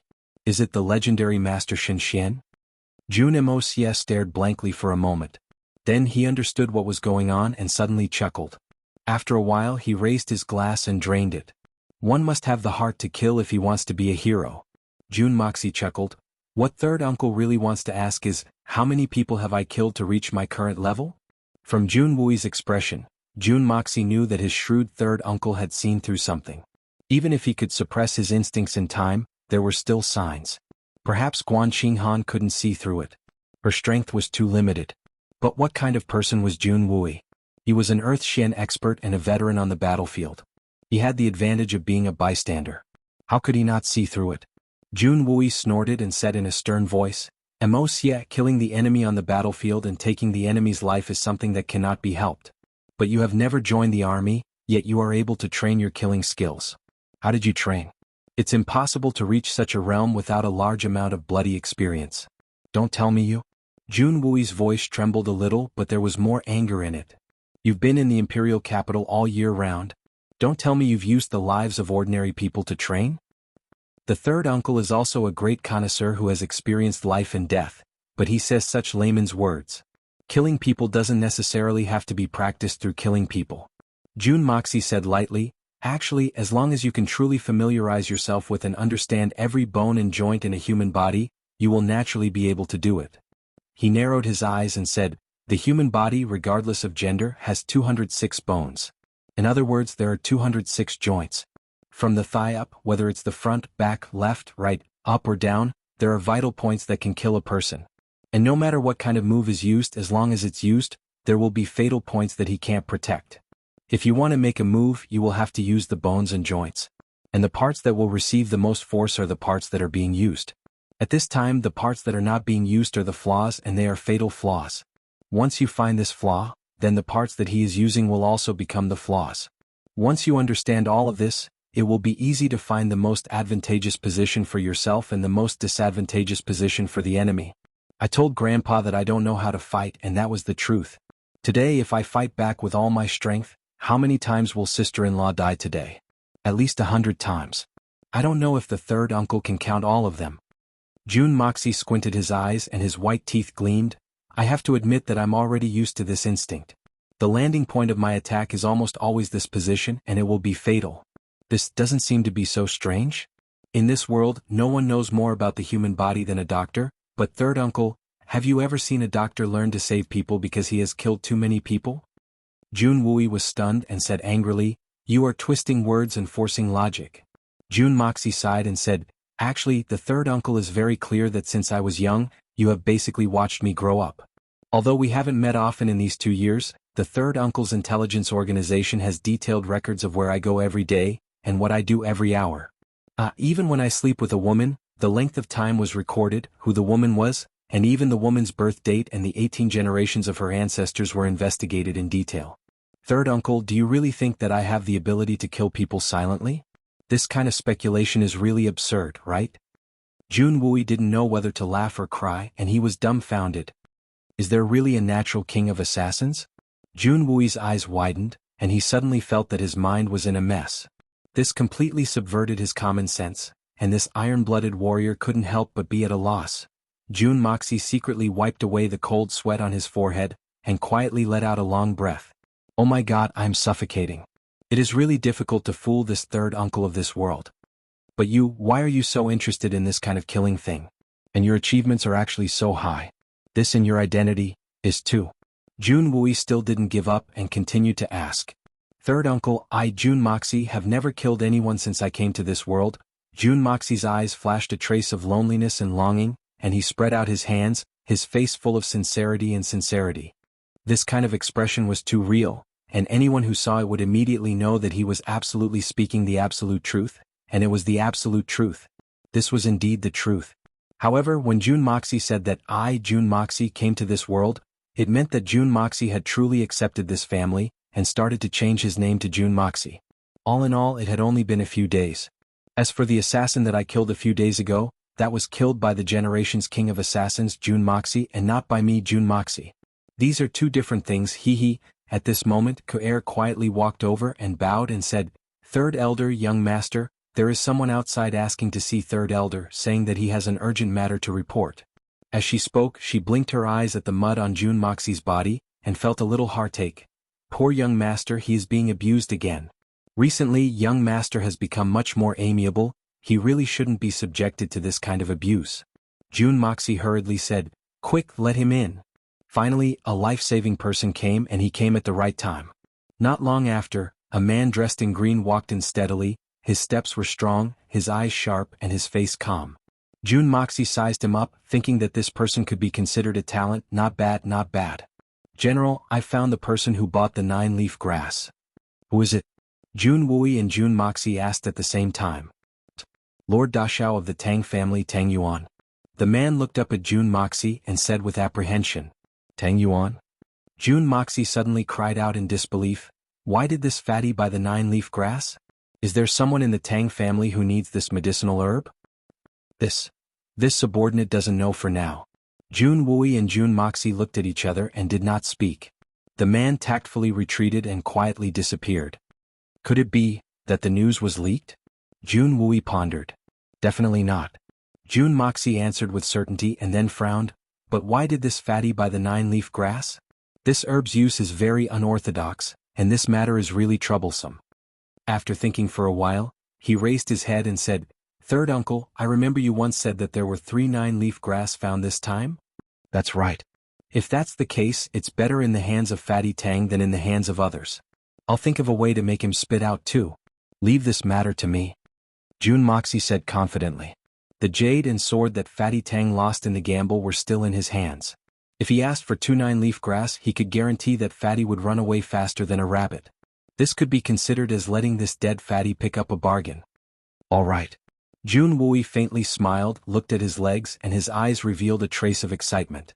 "Only the last herb is left, the Blazing Heart Meridian. Many friends have mentioned that Jun Moxie has killed people. This point was my negligence, haha. Now that I have changed it, perhaps it is not satisfactory, please understand. Thank you. If there are any mistakes in the future, please point them out. For the sake of our evil monarch, everyone will work hard, ha. Also, grandly recommending a good book. My brother Wu Shan's 9 Deaths in a Different World is now nearing completion. Everyone can read it, I promise you will not be disappointed. There is a direct train on the page." Chapter 88.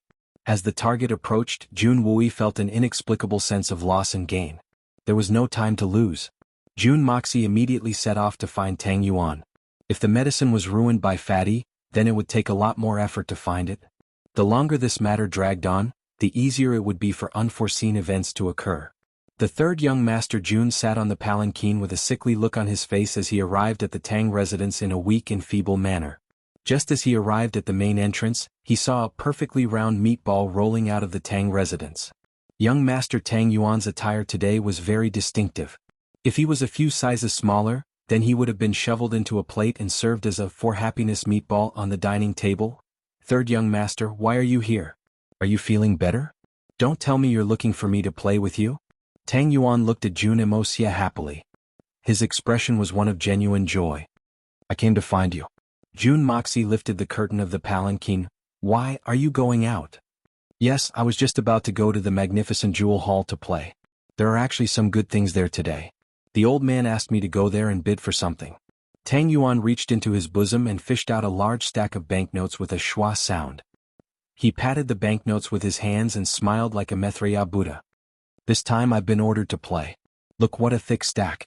When I bid for that thing, I reckon there will be a lot left. Third young master, shall we go to the 1,000-jewel hall to play? You won't bet on your wife again, right?" Jun Moxie pursed his lips. "Hey, third young master, if we are brothers, then don't mention this matter." Tang Yuan's round and pale face unexpectedly showed a few black lines. "That is being framed. If it was under normal circumstances, I would be the reincarnation of the god of gamblers. This is definitely not a legend. If I can believe your stupid mouth, I might as well believe that there are ghosts in this world." Jun Moxie snorted disdainfully, then straightened his face, ignoring Tang Yuan's puckered face that looked like a bitter gourd, and asked straightforwardly, "Don't be in a hurry to leave. I'm here for something important." "What is it?"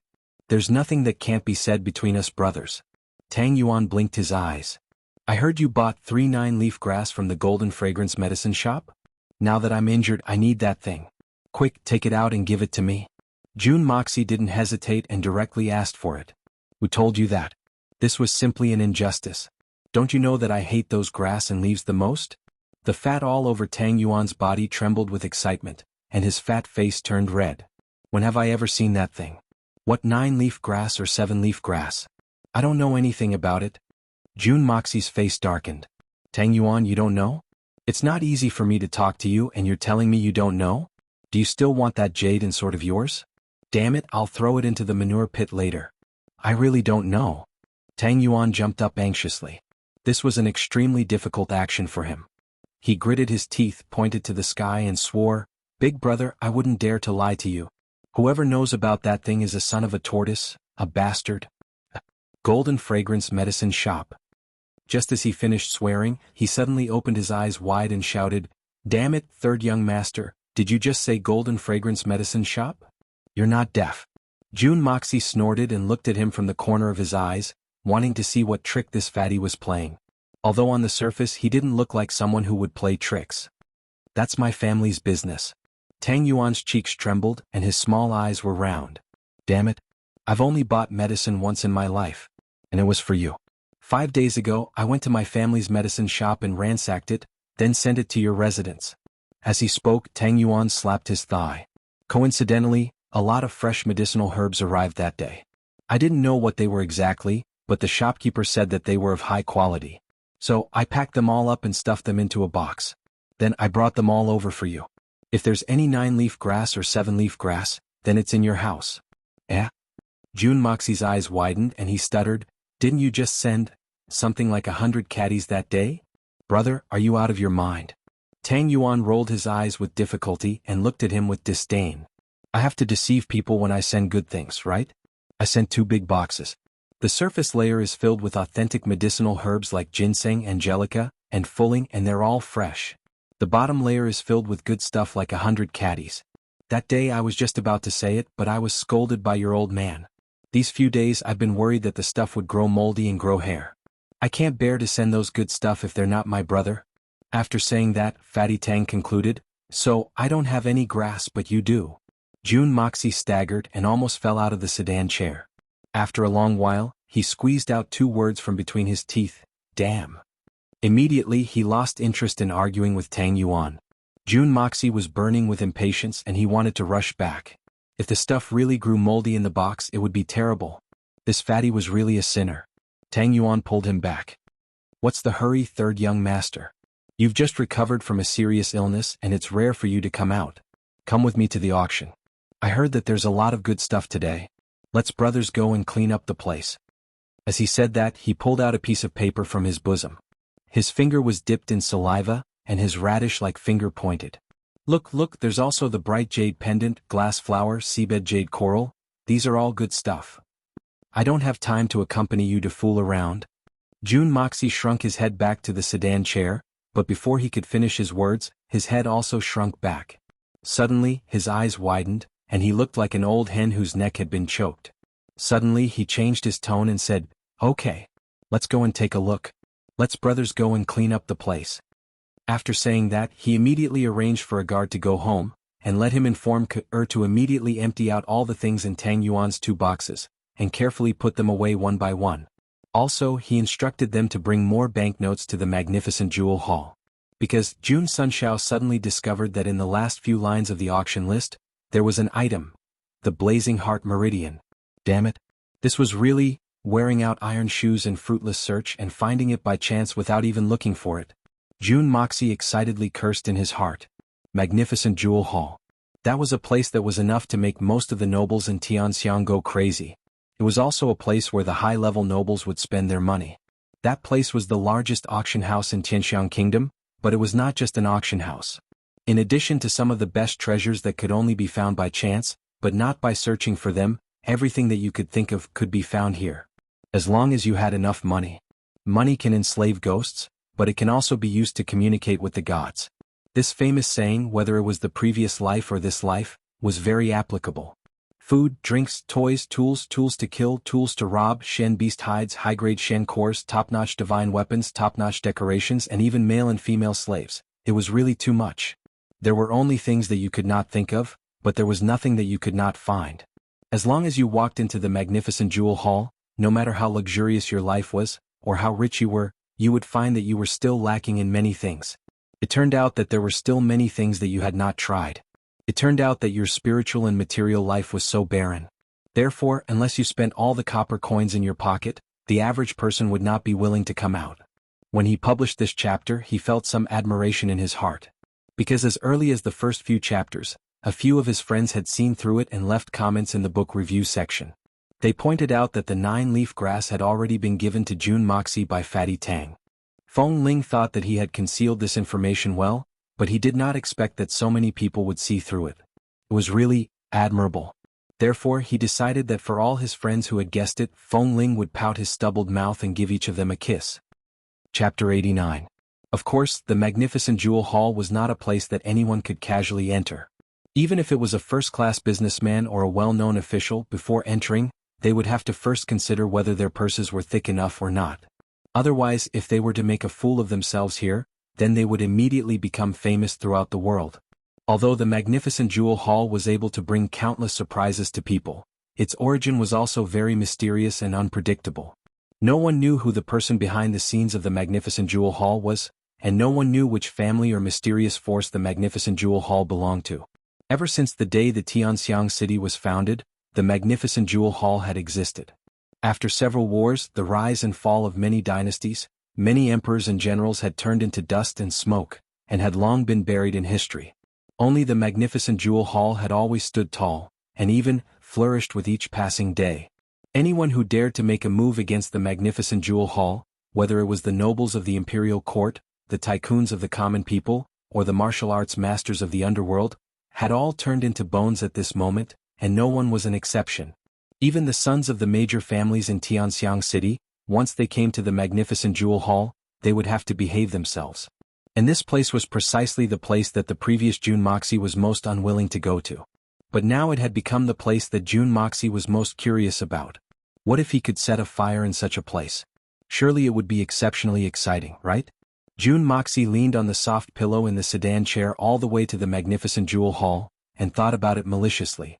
An official's son bullied the common people. What kind of skill was that? That would only make people despise him. If he wanted to provoke them, then he would have to go to the tiger's head to swat the flies, and that would be fucking exciting. Every day he would have to fight with the small shrimps, and even if he won all of them he would only be a little stronger than the small shrimps. If he wanted to provoke them, then he would have to provoke Big Trouble and a strong opponent. That would be fun, interesting, exciting and satisfying. The Magnificent Jewel Hall, it's a good place, haha. But this kind of addiction for the time being should be suppressed. Wait until I am strong enough, then I will come back to play. The hitman Jun, whether in his previous or current life, had always been bold and daring. There was nothing that he didn't dare to do.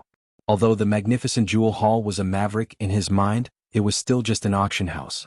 In order to keep pace with Jun Moxie, Tang Yuan deliberately rode a tall horse and followed beside the sedan chair. From time to time he would turn his head and say a few words.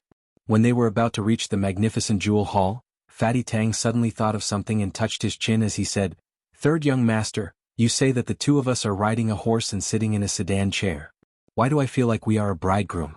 Third young master, why don't you just submit to me?" Scram. Go to hell, don't disgust me. Jun Moxie's stomach churned and he retched. With a schwa sound, he let down the curtain of the sedan chair, allowing this fellow to laugh exceptionally loudly outside. Dismounting at the entrance of the Magnificent Jewel Hall, Tang Yuan's mount was already foaming at the mouth. In fact, Fatty Tang's mount was absolutely a first-class colt. However, the tonnage of Tang Dasha was just too much. The sickly-looking Jun Moxie had just gotten off the sedan chair when he sucked in a mouthful of cold air. This Magnificent Jewel Hall is too big, right? This is the legendary auction house? Isn't it a little too outrageous? No matter which country it was, as long as it was in the capital of a country, apart from military camps, no one and no place dared to build a building larger than the imperial palace. This was a great taboo and it was equivalent to treason. It was an unpardonable crime of plotting against the law. But the Magnificent Jewel Hall dared to do so. In Jun Moxie's memory, the Magnificent Jewel Hall in front of him was indeed bigger than the imperial palace.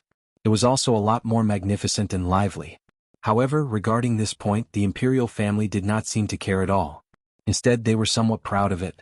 Just this point alone was enough to let Jun Moxie's imagination run wild. Jun Moxie thought in his heart, it seems that the imperial family of Tianxiang is aware of the background of the Magnificent Jewel Hall. However, the Magnificent Jewel Hall still gave face to the imperial family. Inside, the largest box was specially reserved for the imperial family. Regardless of whether anyone came or not, this box would always be empty. Several other countries also had their own boxes here, but they were relatively smaller. As for the major aristocratic families in Tianxiang City, they each had their own box. However, they had to pay a large sum of money for the box. No aristocratic family had ever been unhappy because of this special rule. On the contrary, the high-level boxes around the auction house, except for a few, were almost fixed because the rest of the seats were basically in the main hall. If the aristocratic family sat in the main hall, they would lose their status. Therefore, the box of the Magnificent Jewel Hall had long been transformed into a special symbol of status. It was extremely rare to see a new noble join in. In addition, on the surface, the Magnificent Jewel Hall seemed to be madly accumulating wealth. They were not interested in any political affairs and disputes and would never ask about it. However, if there were any fugitives or criminals who escaped into the Magnificent Jewel Hall and thought that they could get protection, then they would be making a big mistake. The magnificent jewel hall would tie them up and bring them out in full force. This would instead save the officials and relevant personnel the time to hunt them down. Regardless of whether the fault lies with the person or the original intention, sneaking into the magnificent jewel hall with the intention of causing trouble was already the biggest sin. Jun Moxie squinted his eyes and looked at the wide gate of the magnificent jewel hall.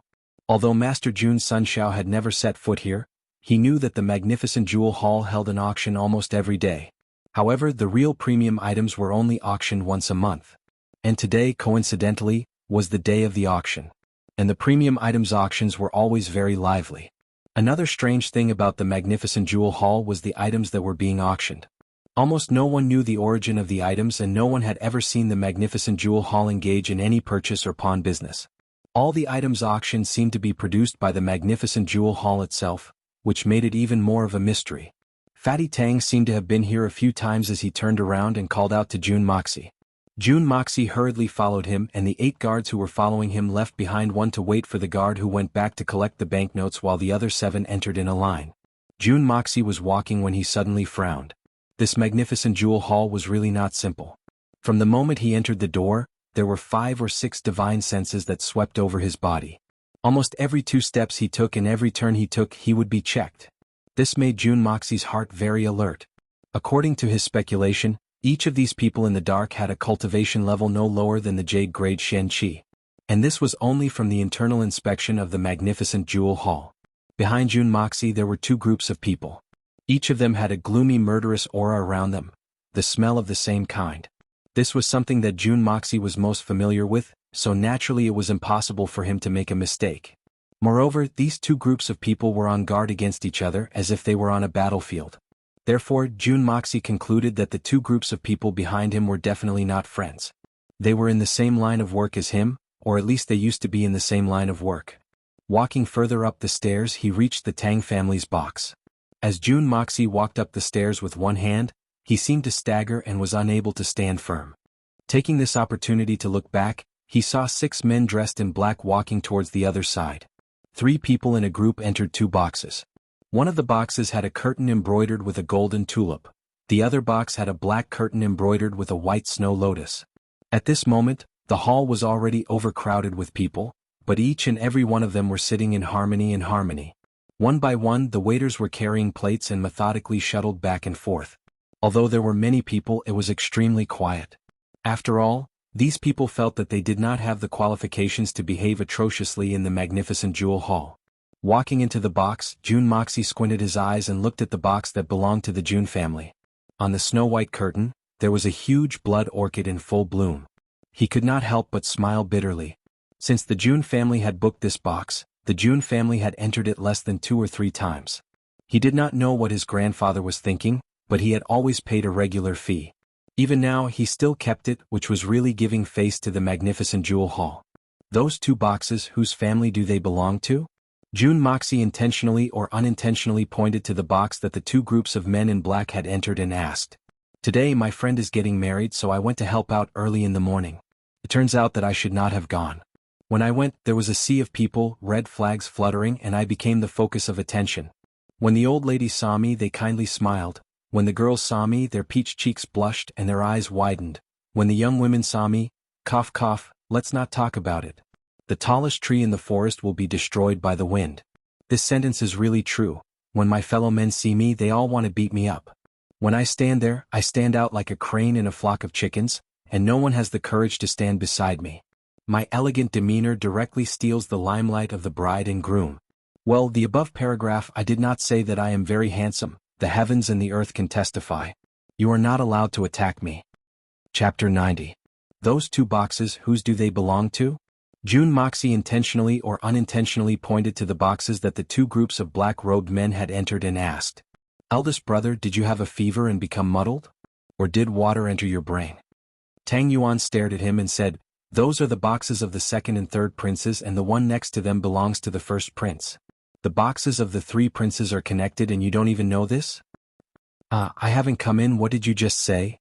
Jun Moxie rolled his eyes and glared at him. Tang Yuan thought for a while and then remembered that he had never seen this man in front of him in the magnificent jewel hall. Recently he had been indebted to this man several times.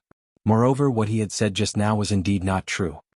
He could not help but grin and pat his fat face. It's just that I've had a fever and become muddle-headed. My brain must have been flooded with water. Jun Moxie glared at him and knew that this guy was a troublemaker. He simply closed his eyes and ignored him, but his mind was spinning. The boxes of the two princes had actually been infiltrated by two groups of assassins. This is really a little strange. Could it be related to the assassination a few days ago? If that's the case, I'll have to settle this score. After all, I've been stabbed and kicked twice and haven't paid back yet. I've lived 2 lives and have never suffered such a huge loss. But which prince did the assassination a few days ago? What if I wrongly accused a good person? But it doesn't matter, they are brothers. If I am wrongly accused, then I am wrongly accused.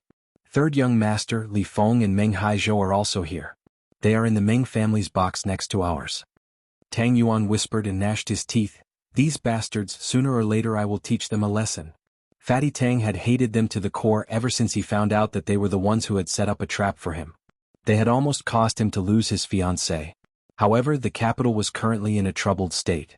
Grandpa Tang had warned everyone in the family not to provoke trouble. He had especially warned his precious grandson, who was the most troublemaker of them all. Oh, next door? It's so close.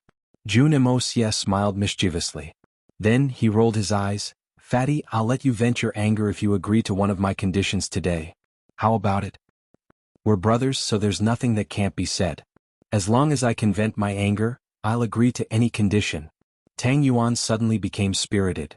In today's auction, I have a few things that I must get, but I don't want others to know that I have them. Jun Moxie straightforwardly said, I'll pay the money and you help me call out the price. You just need to get it for me. As long as you do it, I'll make sure those few people suffer a terrible defeat under your hands today. I'll toy with those few brats to death. What are you talking about? Tang Yuan was displeased. Whatever you want, I'll just buy it and give it to you. Who do you think we are? Is there a need to be so serious? You have tainted our brotherhood for no reason. I never take advantage of others, but I also never let others take advantage of me. Jun Moxie snorted. I never take advantage of others, but I also never let others take advantage of me. Jun Moxie snorted. This sentence was the best portrayal of his past and present lives. As long as I can punish those bastards, I will do anything you want. Jun Moxie smiled and calmed his mind. His divine sense spread out like quicksilver. Jun Moxie smiled faintly and calmed his mind. Then his spirit sense spread out like quicksilver. With the art of unlocking heaven's fortune's divine sense, not a single movement could escape his notice. Although he could not see it with his own eyes, it was more effective than seeing it with his own eyes. Even though he could not see it with his own eyes, it was more effective than seeing it with his own eyes. After a while, the already abnormally quiet hall became even quieter. The curtain on the stage was slowly pulled open, revealing a multicolored high platform. The side facing the hall was actually a whole piece of purple sandstone. It was inlaid with thousands of precious gems of different colors. Under the illumination of the lights, the gems shone brightly. It made people feel as if they were immersed in a dream. It was as if the stars in the sky had suddenly gathered here. It was extremely beautiful. A purple-robed old man stood in front of the table on the stage. A silver-robed young lady was holding a tray in her hands. She stood behind him. The color of their clothes would have been a little dazzling if they had worn it normally. Most people would have scolded them for being crazy. However, at this moment, under the illumination of the multicolored gems on the stage, they looked like celestial beings. After exchanging a few pleasantries, the purple-robed old man did not beat around the bush. He immediately got to the point. This was the experience of an experienced auctioneer. No one was interested in listening to his words of welcome and gratitude. Saying welcome for a lifetime was not as good as smashing the hammer in his hand. Everyone understood this principle. The first auction item is 6 consecutive items were auctioned. Although each of them could be regarded as rare treasures, most of them were decorative items. Regarding these things, Jun Moxie was naturally not interested. Next to them, Meng Haizhou and the two princes' private rooms did not have any movement. These items all ended up in the hands of some of the wealthy merchants in the hall. But as the prices rose higher and higher, it made Jun Moxie a little irritated. Although the Blazing Heart Meridian was rare, it was only a medicinal herb. Moreover, its effect was very unorthodox. In this world, it could not really squeeze into the ranks of high-quality medicinal herbs. But if this trend continued when it came to the Blazing Heart Meridian's turn, he was afraid that the price would be sky-high. How could it be like this? Was there something fishy going on? Jun Moxie frowned as he looked at the millions of silver notes brought back by the guards. Suddenly, his spirit sense, which had been spreading between the two princes and the room next door, suddenly fluctuated. Jun Wuxia opened his eyes and looked at Tang Yuan. They're about to move. It seems that Meng Haizhou and the others want the next item. In fact, they're quite concerned about it. The hitman Jun could clearly feel that the fluctuations were coming from Li Zhen and Meng Haizhou's private rooms. There was a faint feeling of excitement in the air. It seemed that they had been looking forward to the next item for a long time. The next item, I believe that everyone has heard of it. It is the seabed jade coral. Everyone has seen the purple coral and all kinds of corals, so they are not rare.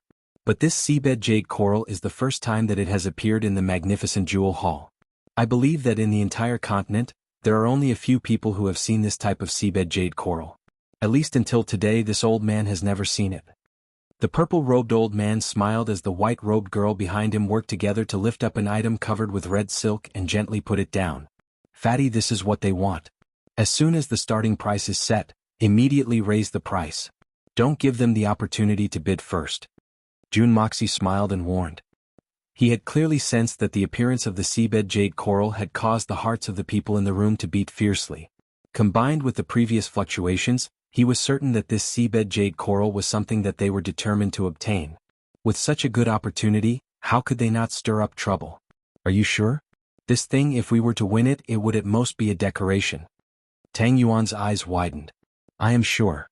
Jun Moxie nodded affirmatively. Don't worry. Tang Yuan gritted his teeth and said, Good. Out of trust in Jun Moxie, Tang Yuan did not even think about it and directly chose to believe him. As soon as the red silk was lifted, a snow-white coral appeared before everyone's eyes. It emitted a sparkling and translucent luster, yet it was exceptionally soft and exquisite. The entire coral was 3 feet wide and 4 feet tall.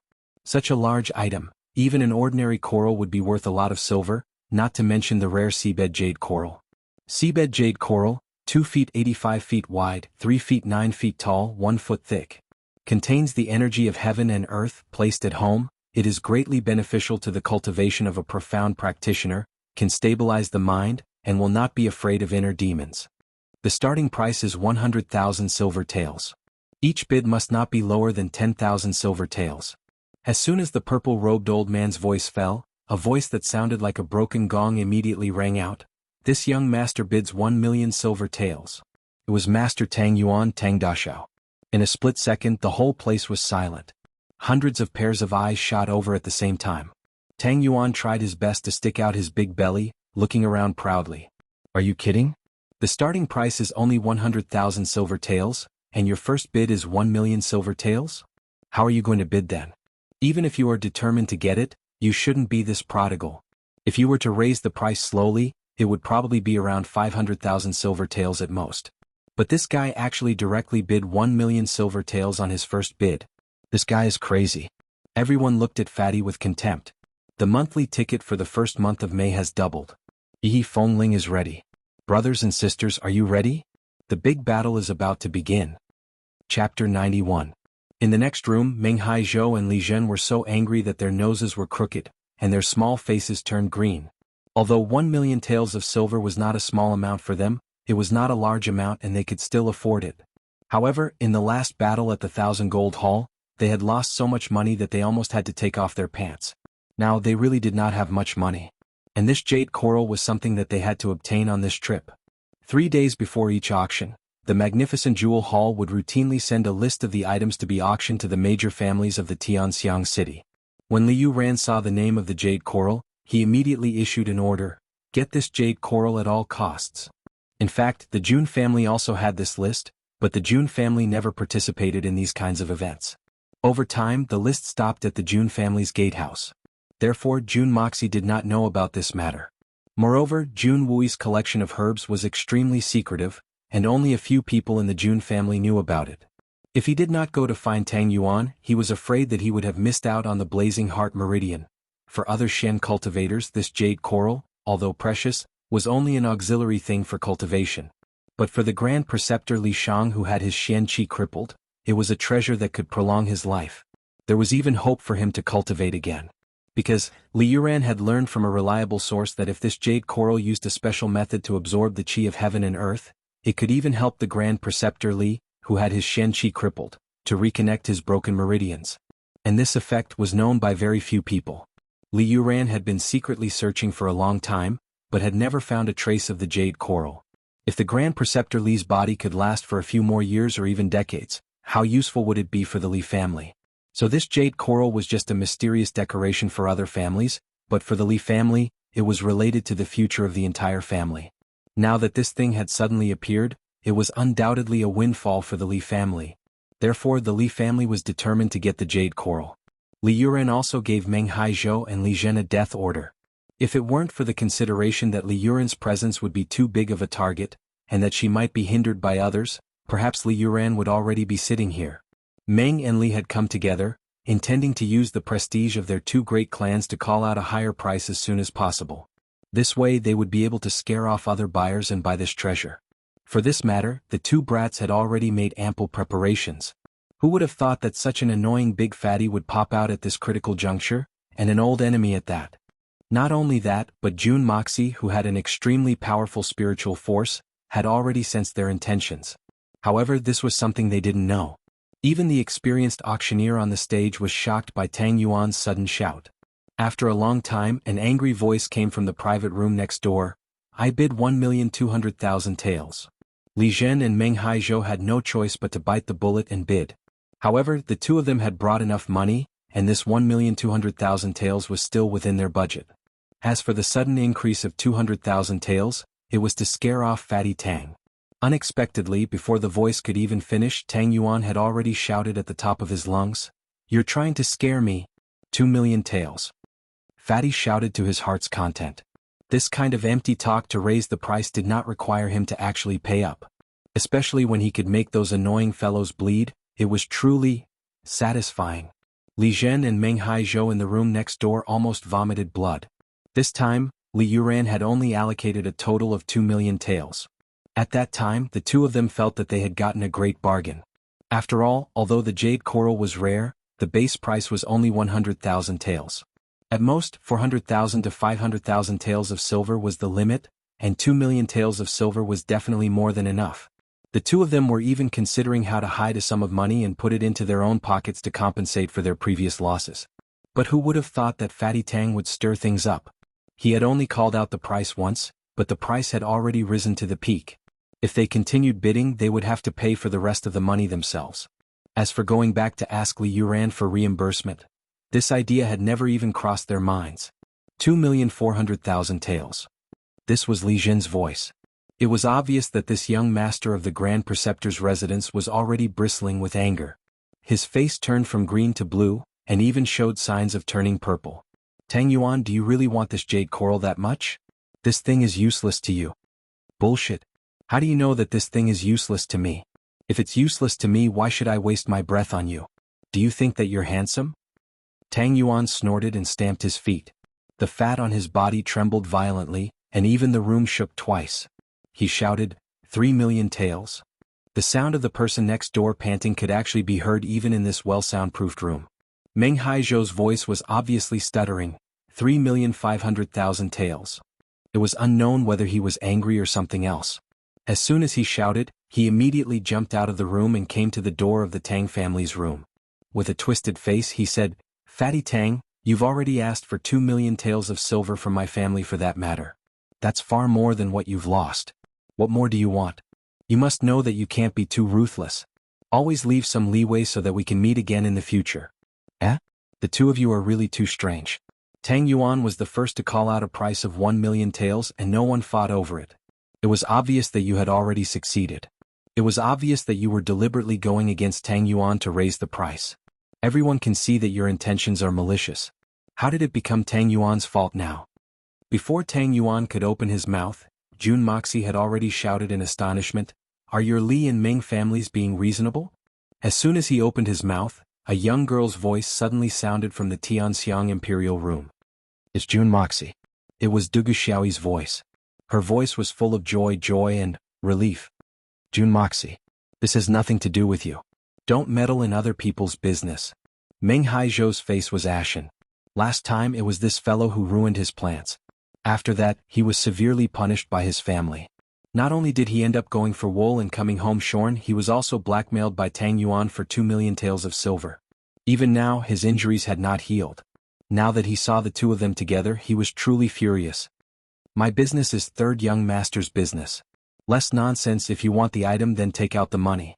If you don't have money, then get lost.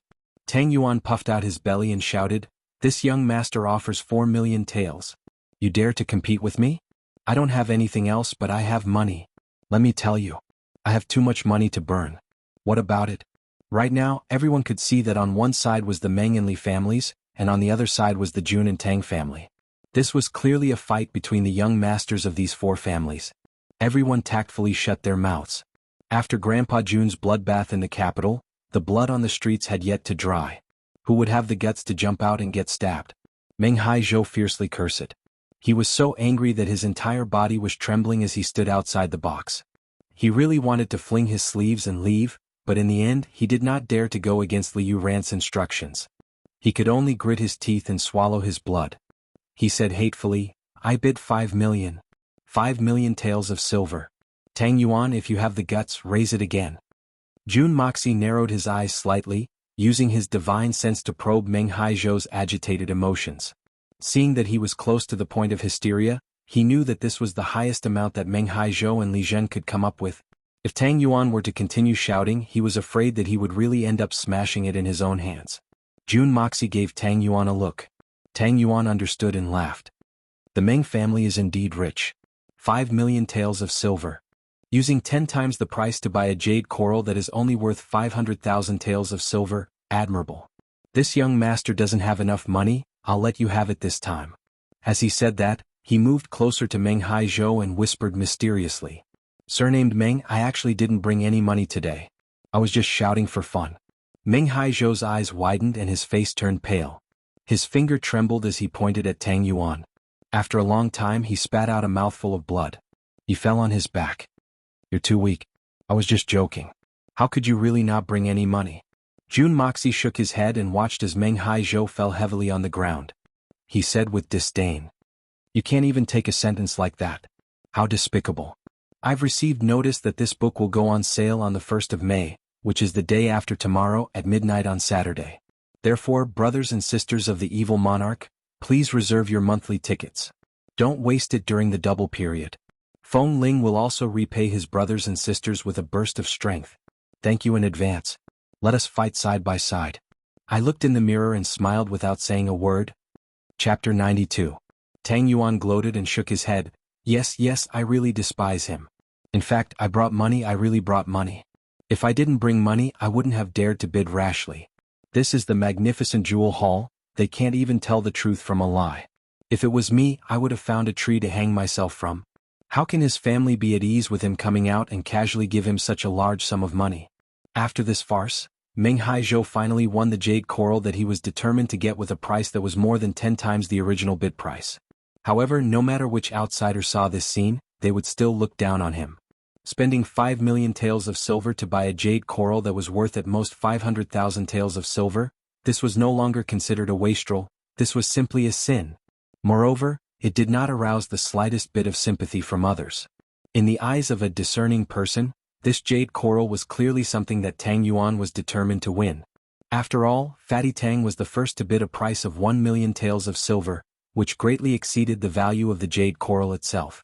The two young masters of the Li and Meng families were obviously trying to drive up the price. However, they did not expect that after driving up the price, the other party would withdraw and instead smash it into their own hands. This was tantamount to lifting a stone and smashing their own feet. Evil will have evil retribution. Everyone looked at Tang Yuan one after another. "Kid, you're too inexperienced. If you weren't in such a hurry and bid slowly, you would have been able to buy it after a while."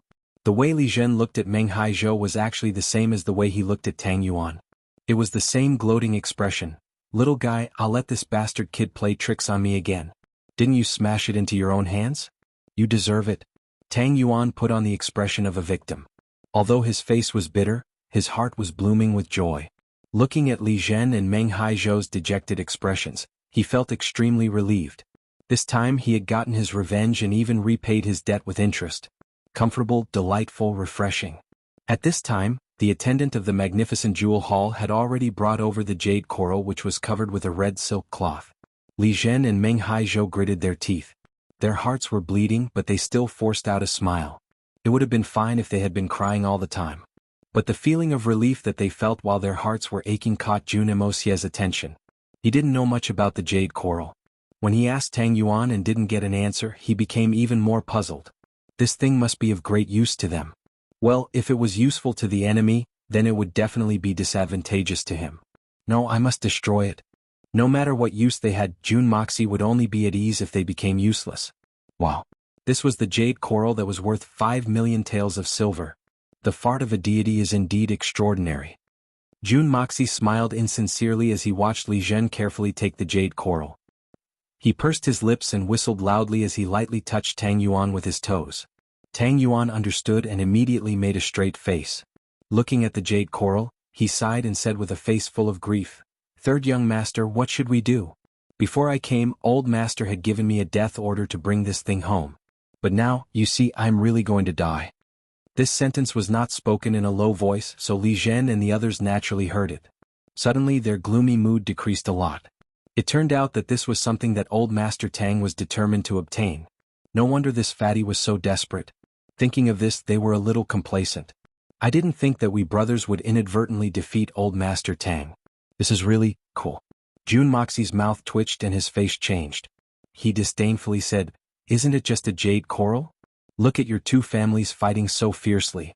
This kind of thing, my family has several of them, I don't care." What? Li Zhen's face instantly turned red. Jun Moxie, stop bragging. Your Jun family is so poor, how could you have such a good thing? And several of them? Aren't you afraid that the wind will cut your tongue? Jun Moxie suddenly jumped up as if there was a spring under his feet. His face turned red as he said, "Li Zhen, what do you mean? This kind of jade coral, His Majesty once gave my grandfather several of them. No matter which one it was, they were all much bigger than this one. You really don't know much." Li Zhen laughed and said, "What a joke, Jun Moxie, what does a bumpkin like you know? This is jade coral. Do you know what jade coral is? I really can't be bothered with you. My family's is also jade coral, it's this big." Jun Moxie gestured with his hands. "Fatty Tang has seen it before, why would I lie to you?" After gesturing for a while, he seemed to feel that it was a little inappropriate, so he simply stepped forward and gestured above the jade coral that Li Zhen was holding. His gesture was not a big deal, but it was more than twice the size of the jade coral that Li Zhen was holding. In the end, he snorted and said with extreme disdain, "The one in my house is bright red, much better than yours." But his heart was moved. While he was gesturing, Jun Moxie secretly activated the art of unlocking heaven's fortune. Suddenly he felt a slight flow of air flowing from the jade coral. Moreover, when his own Shenqi path felt this flow of air, it clearly became active. So this jade coral is actually useful for Shenqi. Jun Moxie snorted in his heart. But this aura is somewhat similar to the spiritual energy in my Hongjun pagoda. Jun Emosia consciously guided this qi into his meridians as he thought about this. He was prepared to take drastic measures to remove the firewood from the bottom of the cauldron. However, he suddenly felt a burst of discomfort. The Hongjun pagoda in his sea of consciousness rotated, and the spiritual qi gushed out like a tide. Is it repelling each other? Jun Moxie's eyes turned. At this time, Li Zhen was already seething with anger from Jun Emosie's 7 orifices. He angrily took off the red silk cloth and roared, "Look clearly! This is jade coral. Jade coral. Your family's is just an ordinary red coral. What do you know?" Jun Moxie laughed loudly. "No matter what kind of coral it is, the texture is the same. Li Zhen, you really are an idiot. 5 million to buy a piece of trash." As he said this, he casually stretched out his hand and pinched the jade coral twice, frowning. "It seems to be a little different." As he said this, the art of unlocking heaven's fortune was fully activated. A thin but pure stream of air instantly rushed in like a hot knife through butter, occupying a position inside. 2 diametrically opposed streams of air collided, unexpectedly expelling the original stream of air inside to one side. But as Jun Moxie retracted his hand, the original stream of air immediately backfired, quickly rushing back, tightly wrapping around the art of unlocking heaven's fortune stream of air layer by layer. Jun Moxie quietly used his divine sense to observe. Under the stimulation of the 2 streams of air, the jade coral at this moment had already become a mass of berserk qi. He could not help but laugh sinisterly in his heart. It seems, it can't be used anymore. Wah. How is it? It's different from your family's red coral, right? Haha. Li Jun rarely had the upper hand. Seeing Jun Moxie's defeated appearance, his heart was filled with boundless joy. It really is different. Jun Moxie's face was somewhat pale, withdrawing his hand, rubbing his nose, his face full of doubt. It's the same coral, how can it be different? Tang Yuan was greatly surprised, also moving forward to touch it, clicking his tongue in wonder. Meng and Li Zhen's vanity immediately swelled, feeling greatly honored, laughing without end. After a long time, with a satisfied expression, he fiercely looked at Jun Moxie and Tang Yuan, saying, "Have you seen enough? You don't have it, right? Envious. Ah, fatty haha." He unhurriedly wrapped it up, looking at Tang Yuan from the corner of his eyes, taking pleasure in his misfortune. You didn't get the jade coral? Go back and see how your old man will deal with you. But the Tang family's old man is the instigator, and this reason can be used to offset the silver. Perhaps there is hope for reimbursement. Jun Moxie's face was full of embarrassment, but in his heart he ruthlessly said, "It would be strange if I didn't kill you." Chapter 93. With such a prodigal competition at the bottom, although the next few rounds of auctions were also sold at a high price, there was not much fluctuation and naturally, it did not cause a sensation. After that, the Blazing Heart Meridian that Jun Moxie had been waiting for finally appeared. The Blazing Heart Meridian is a highly toxic grass, also known as the bone-transforming smoke. If an ordinary person touches it, their soul will fly away and scatter. However, for a specific group of people, it is a priceless treasure that is enough to bring back the dead. Especially if a person was poisoned, if they took this item, it would be able to restrain the poison, and it would have an immediate effect. If there is a high-level Shenqi practitioner taking this opportunity to detoxify the poison of the Blazing Heart Meridian and guide it into the limbs and bones of the body, it can create a body that is immune to all poisons. The starting price is 200,000 silver taels. Each increment must be no less than 10,000 silver taels.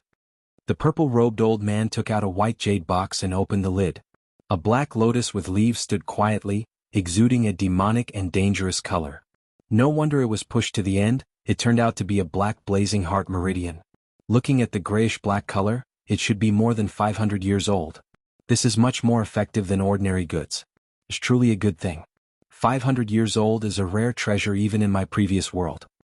Jun Moxie sighed in relief and said in a low voice, "Fatty, this is what I want," he said as he raised 3 fingers.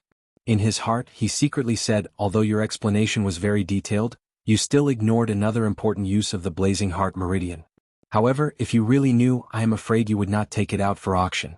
The Blazing Heart Meridian, this was the name in the Shenzhen continent. On Earth, as long as the Blazing Heart Meridian had exceeded 200 years of age, it would have another name, Heaven and Earth Bridge. This had become the dream of all martial artists. As long as a special method was used to remove the poison and take this, it could instantly open up the stagnant meridians and connect the Heaven and Earth Bridge. It could increase a martial artist's strength by more than 20 years. As for the 500-year-old Blazing Heart Meridian, it was the best of the best.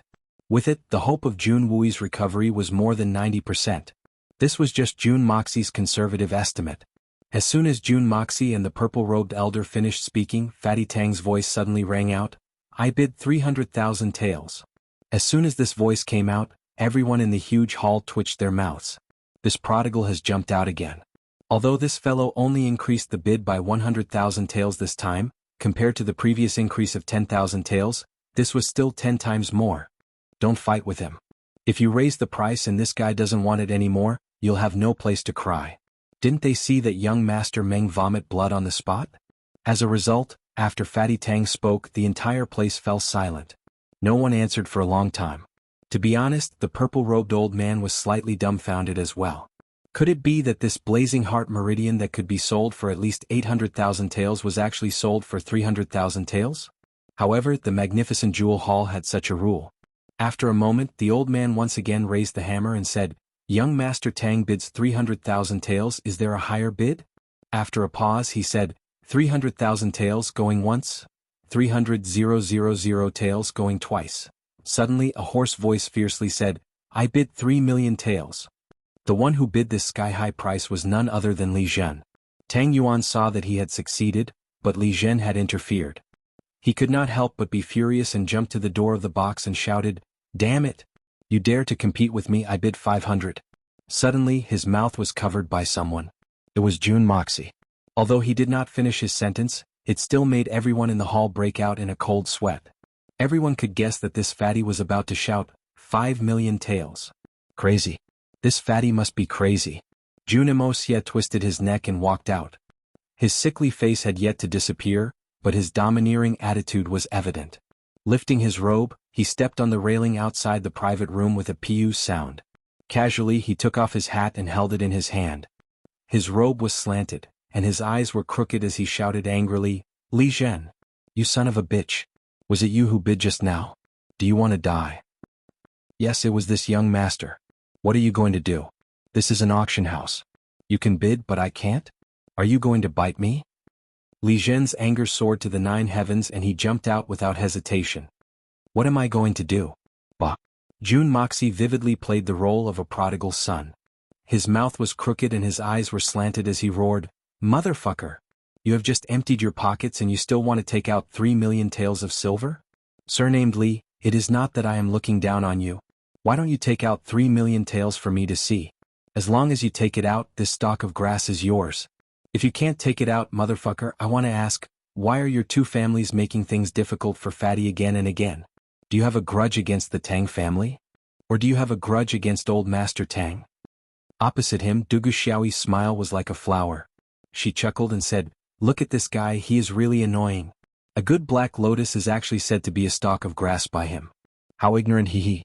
Princess Ling Meng, who was standing beside her, looked at her in surprise. She stretched out her hand to touch her forehead. Is this sister having a fever today? Just a moment ago she looked like she had a lot on her mind. Why did she suddenly change into a different person? These past few days the Dugu family had been restless because of Dugu Xiaoyi.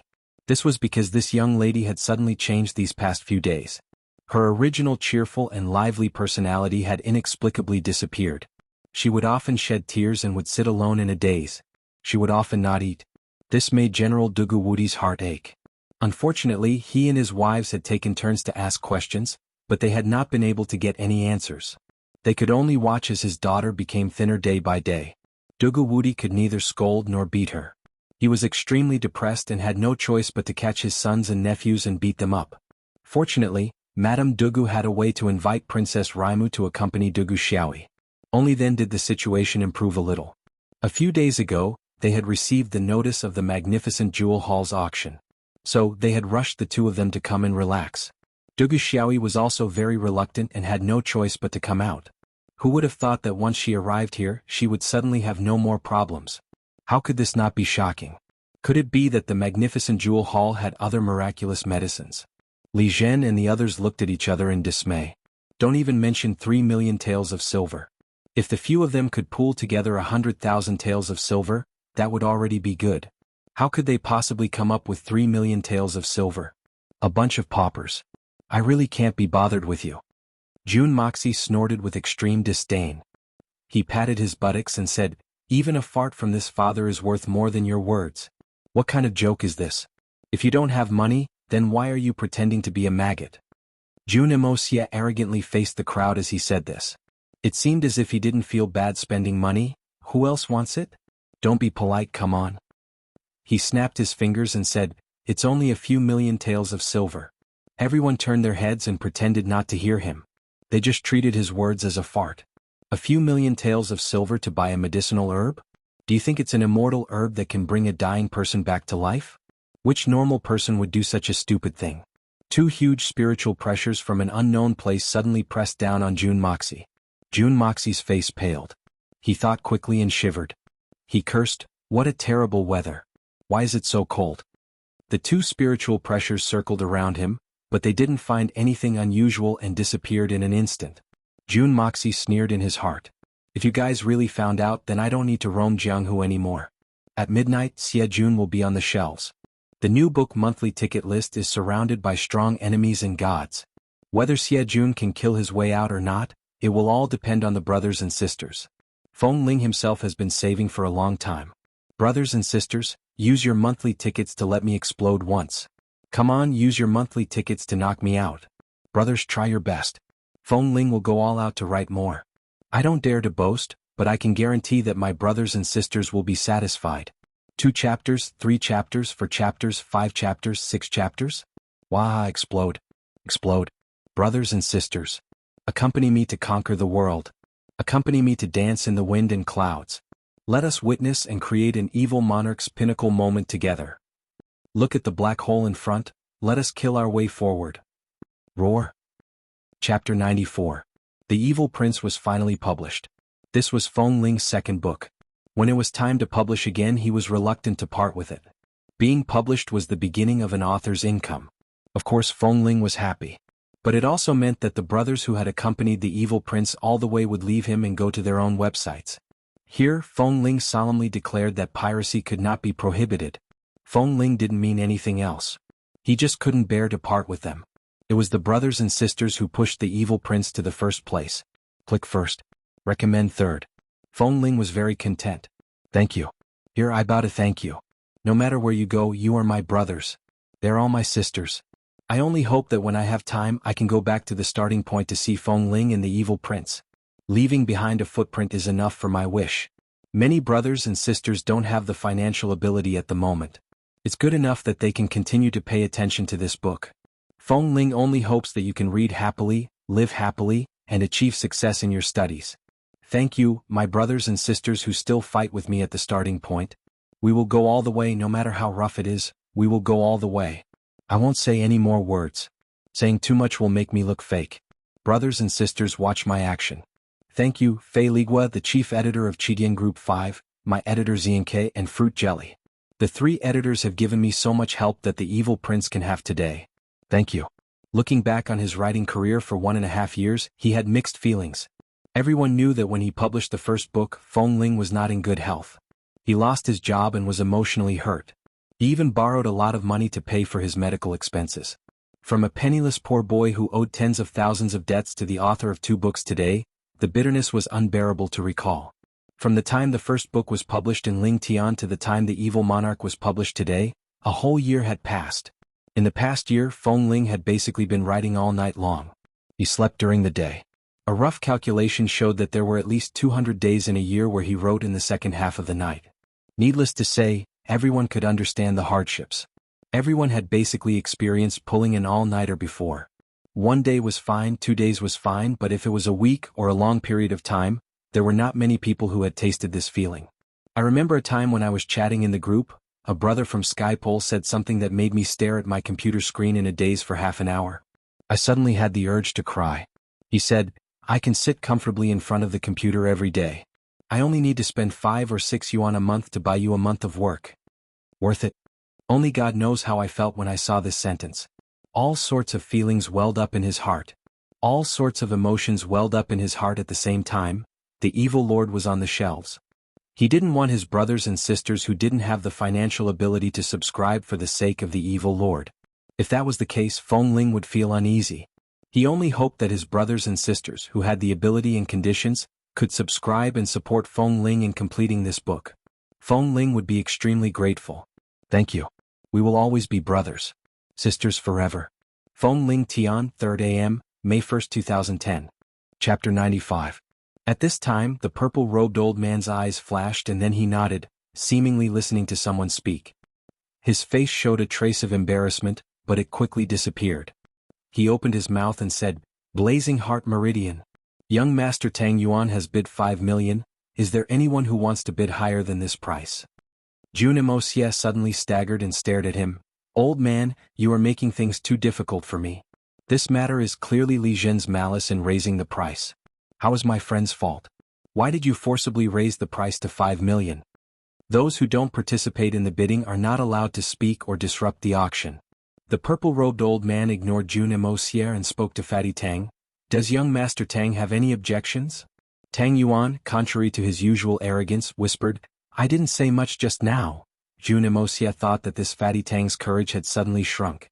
Where was the arrogance and despotic demeanor from before? It was really strange. But how could he be willing to buy the Blazing Heart Meridian at the sky-high price of 5 million? That's bullsh*t. Moreover, it seemed that the magnificent Jewel Hall was deliberately making things difficult for him. With Jun Moxie's arrogance, how could he suffer such a loss?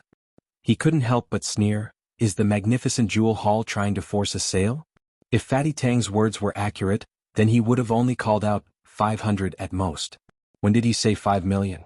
If the magnificent jewel hall thinks it's okay, then let's make the deal at 500.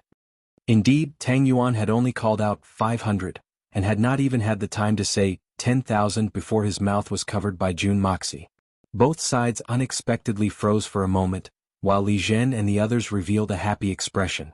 It was clear that they wanted to see Jun Moxie and Tang Yuan make a fool of themselves. Everyone in the hall was silent. On one side was the magnificent jewel hall and on the other side was the Jun family. Suddenly, in the silence, another illusory voice sounded, "The rules of the magnificent jewel hall cannot be broken. Since I've made a bid, then I'll count."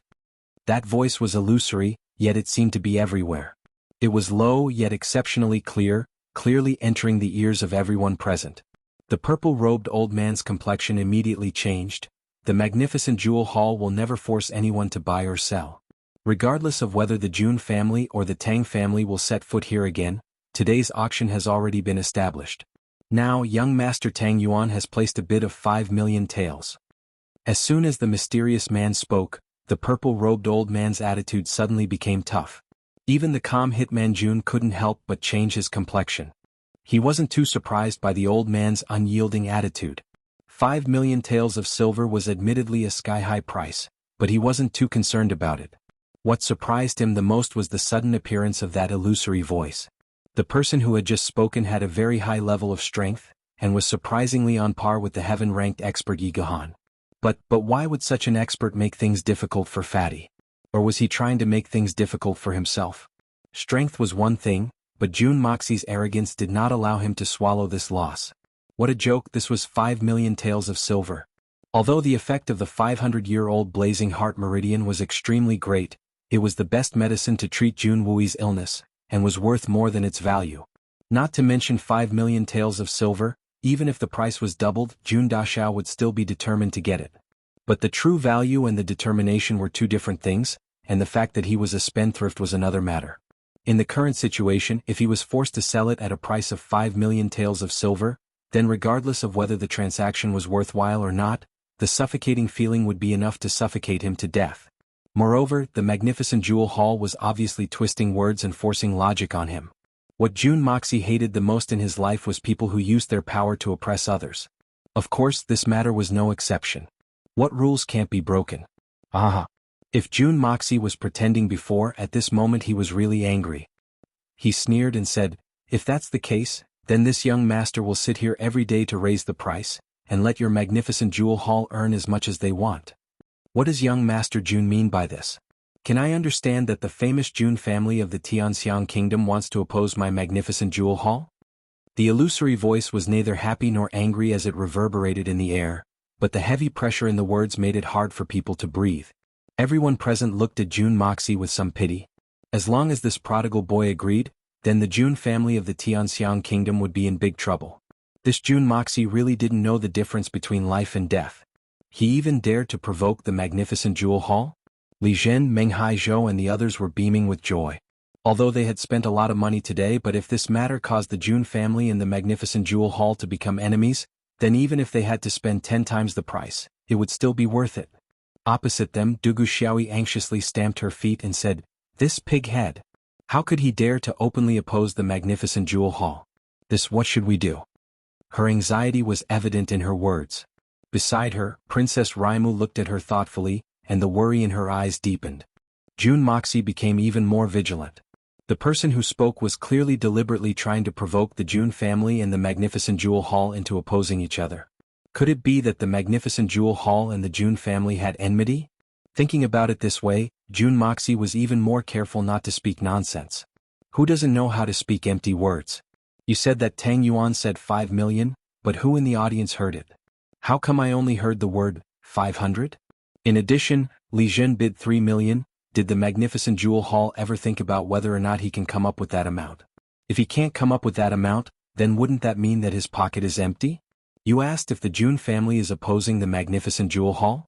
Then this young master would like to ask, is this a deliberate arrangement by the magnificent jewel hall to make money? As soon as Jun Moxie's words came out, everyone was shocked. This sentence was tantamount to saying that the magnificent jewel hall and Li Zhen had joined hands to cheat Tang Yuan of his money. This was a serious blow to the reputation of the magnificent jewel hall. Today the magnificent jewel hall had indeed overlooked this point, and June Moxie had seized this flaw.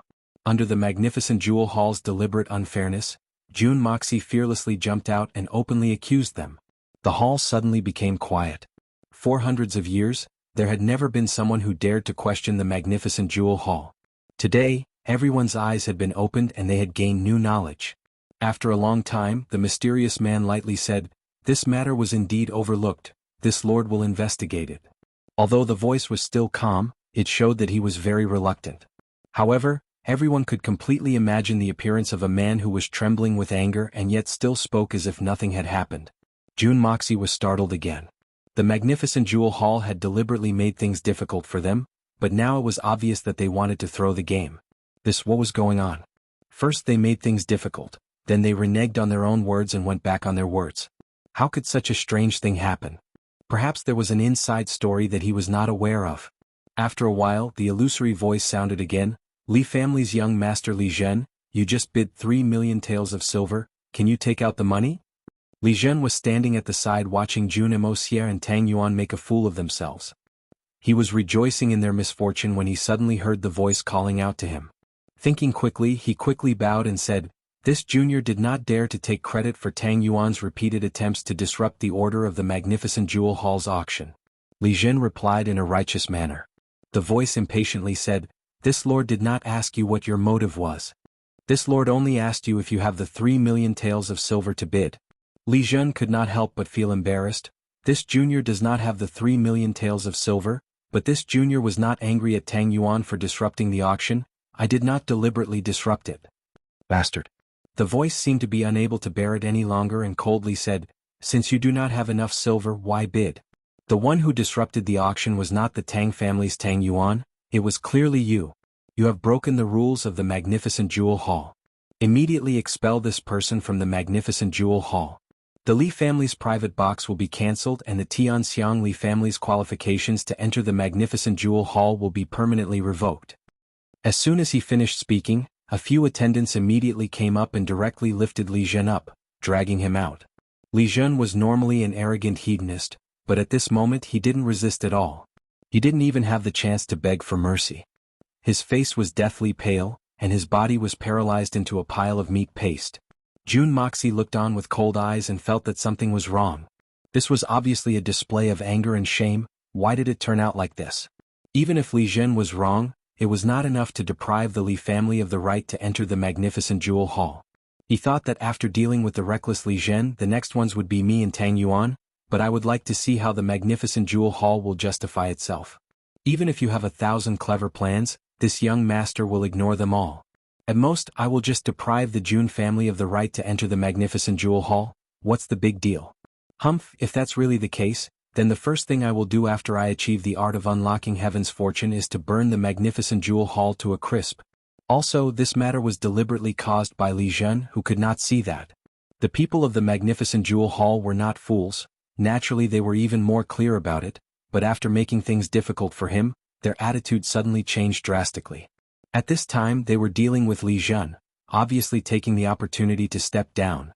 Suddenly, June Moxie's heart was filled with a sudden realization. The reason for this strange situation is there someone who interfered. So the magnificent jewel hall changed their original intention. But who is this person? Who has such great power? Just as he was thinking, he heard the mysterious voice say, "June Moxie, although this matter was caused by Li Zhen, but you have insulted my magnificent jewel hall, you still have to give us an explanation." The voice was quite harsh. Obviously the anger had not dissipated. June Moxie just had a moment of enlightenment, and his heart was calm, knowing that the other party was just trying to step down. "Then you have really found the right person. This young master's wings are still not fully grown. Naturally I will let you step down beautifully. But when I achieve the Shenqi, the first thing I will do is to kill you, and pinch the bastard who just spoke to me to death." June Moxie laughed and said, "When did this young master insult the magnificent jewel hall? Right? Li Zhen maliciously caused trouble, and this young master was inadvertently deceived by him. The magnificent jewel hall's discerning eyes are like torches, clearly observing the minutest details, and finally found this black sheep and dealt with it. Not fearing the nobles, unyielding and unyielding, the magnificent jewel hall is really worthy of being called the magnificent jewel hall. This young master admires you from the bottom of my heart." Suddenly turning around, June Moxie loudly said, "Do you see? The magnificent Jewel Hall auction house is really the most fair place in the world. The price is fair, the old and the young are honest, impartial and impartial. How can such a chamber of commerce not be admired? How could we not be ashamed of ourselves? This young master is incomparably proud to have such a righteous chamber of commerce in the Tianxiang city. Come, come, come, let us all applaud together and cheer for the magnificent Jewel Hall." Finished speaking, June Mocie's face was full of sincere admiration and worship, and took the lead in clapping his hands and at the same time loudly said, "Why don't you all applaud? Don't tell me you have a problem with the magnificent Jewel Hall? If so, this young master will be the first to stand up for the magnificent Jewel Hall." Suddenly the entire audience burst into thunderous applause.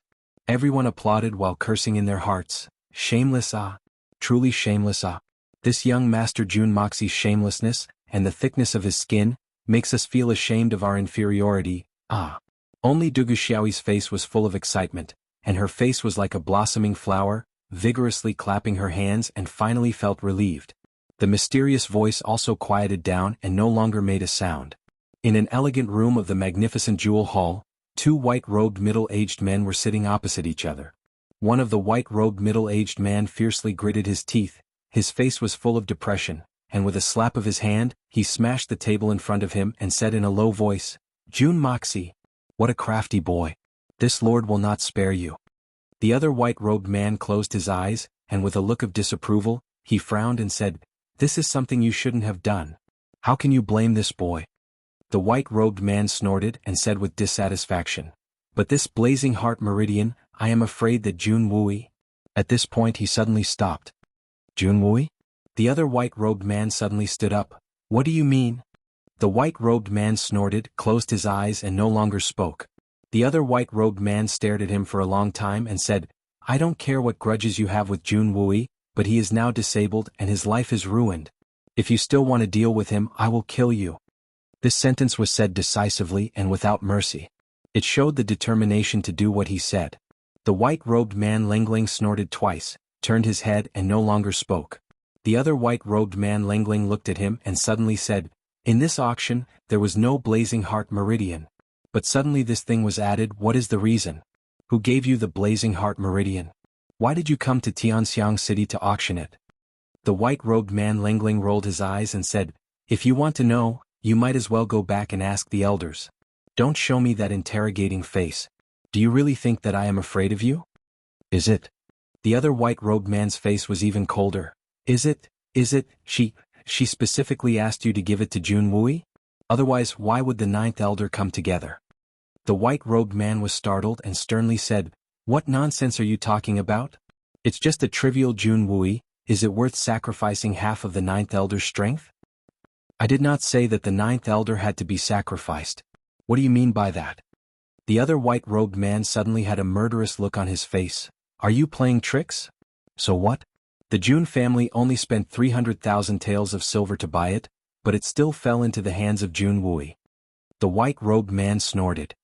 "Your mother's fart. What's the use of the blazing heart meridian? Without an expert like Xin Xian, under the poison of the blazing heart meridian, June Wui will die faster." The other white-robed man trembled and his eyes were sharp. "You despicable villain. I will kill you." "Enough." From afar, an illusory voice came, very old but strict. "You don't have to say any more." The two white-robed men looked at each other for a moment, their eyes were sharp, like two swords clashing in the air. Finally, both of them let out a cold snort and sat down with their backs facing each other, ignoring each other. Chapter 96. In the hall, June Moxie was full of smiles as he cupped his fists and bowed in all directions. Thank you everyone for your support of the magnificent Jewel Hall. This young master feels the same and is infinitely honored. Now this young master announces that the auction will continue. Everyone can freely bid, haha, no need to be polite. Who do you think you are? Look at your words, you sound like the shopkeeper of the magnificent Jewel Hall. Truly despised to the extreme. Everyone cursed in their hearts. If white eyes could hit people, at this moment June Moxie would have been smashed into pieces by the overwhelming white eyes. If contempt could hurt, then June Moxie would have been beaten black and blue by now. Finally, the mysterious man's voice did not appear, but another clear voice leisurely sounded out. The previous bid for the blazing heart meridian was caused by Li Zhen from the Li family. The bid is invalid and will proceed according to the original price. Sure enough, it was two people. Jun Moxie smiled in his heart. Presumably, these two people did not agree with each other. Well, the person who came later should be a bit stronger. The purple-robed old man's face changed again, and then he said helplessly, "The Blazing Heart Meridian, young Master Tang has already bid 300,000 silver taels. Is there anyone who bid higher than 300,000 silver taels?" Even after asking several times, no one answered. Now that such a big thing had happened, who would dare to offend Jun Moxie, who was not afraid of heaven or earth, and Tang Yuan, who was a super prodigal? So, 300,000 silver taels going thrice.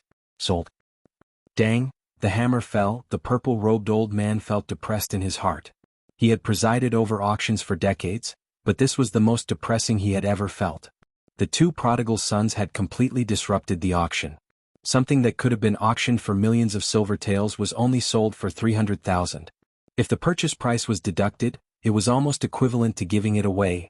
Fatty Tang experienced great joy and sorrow, and for a long time he did not understand what was going on. Finally, Jun Mocie's heart was calm, and he slapped this disgraceful guy awake. On the other side, Dugu Xiaoyi curled her lips and said angrily, "There's really no justice in this world. Why did that guy succeed again? He actually managed to obtain the spirit grass at such a low price. How hateful. So annoying, so annoying." Although she was cursing him, her two beautiful big eyes turned into crescent moons. It was as if she was laughing from the bottom of her heart, without the slightest bit of disgust. Princess Ling Meng looked at Dugu Xiaoyi suspiciously. She saw that Dugu Xiaoyi was suddenly in high spirits. She pursed her lips as she looked at Jun Mocie's hoodlum methods. However, she shook her head. There was no trace of disgust on her face. Instead, there was a look of appreciation. What was going on? Princess Raimu suddenly had an unimaginable thought. She could not help but be shocked. "Xiaoyi, you don't tell me you've fallen for this playboy?" Hearing this, Dugu Xiaoyi's face instantly turned red. She wrinkled her delicate nose, stuck out her tongue, and explained with a flushed face, "When did I fall for that kind of debauchery? When did I fall for that kind of debauchery? Humph, I can't wait to hang him up in my room and beat him with a leather whip. He actually dared to steal this girl's meteoric iron. He's really bold. If I don't teach him a good lesson, how can I get rid of the anger in my chest? I'll find an opportunity to teach him a good lesson." She fiercely raised her eyebrows and gnashed her teeth. Princess Raimu's whole body felt weak. It's over, it's over. As a close friend of Dugu Xiaoyi for many years, how could she not see that Dugu Xiaoyi was acting tough on the outside but weak on the inside? She was trying to cover it up. She was obviously very happy, but she still had to pretend to be fierce. However, anyone could see through her real thoughts at a glance. Thinking about how Dugu Xiaoyi was originally depressed and distracted, but when she heard Jun Moxie's voice just now, she suddenly became lively. Everything seemed to be self-evident, and pointed to only one possibility. However, this possibility was too unimaginable, and it was simply a nightmare. "Sister Xiaoyi. Oh my God." Seeing that Dugu Xiaoyi maintained her fierce expression for a short while, and then revealed her two little canine teeth, Princess Raimu became even more worried. "Xiaoyi, you, what should I say about you? Sigh. What's wrong with you, such a playboy? What's wrong with you?" Dugu Xiaoyi happily snorted twice and blinked her beautiful big eyes. "It's because he's a debauchee that he needs to be taught a good lesson. Let him know how powerful this girl is. Humph, humph, humph, hee hee." She couldn't help but laugh as she spoke, and her eyes were full of longing. It was obvious that she was already thinking about how to teach Jun Moxie a lesson, and had a look of longing on her face. Princess Raimu became even more worried. This matter was no small matter. Even if Dugu Xiaoyi were to blame her, she would still have to inform Great General Dugu Wudi as soon as possible.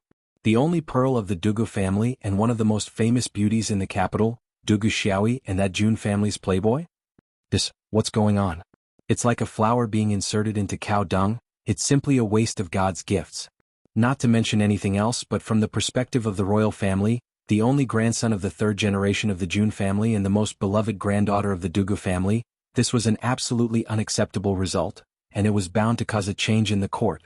So, no. I must stop this matter. I can't let Xiao Yi be ruined in the hands of this playboy.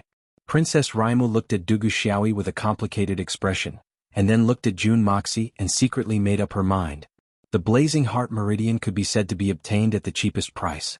Jun Moxie was somewhat excited, but in his heart, there was a burst of awe.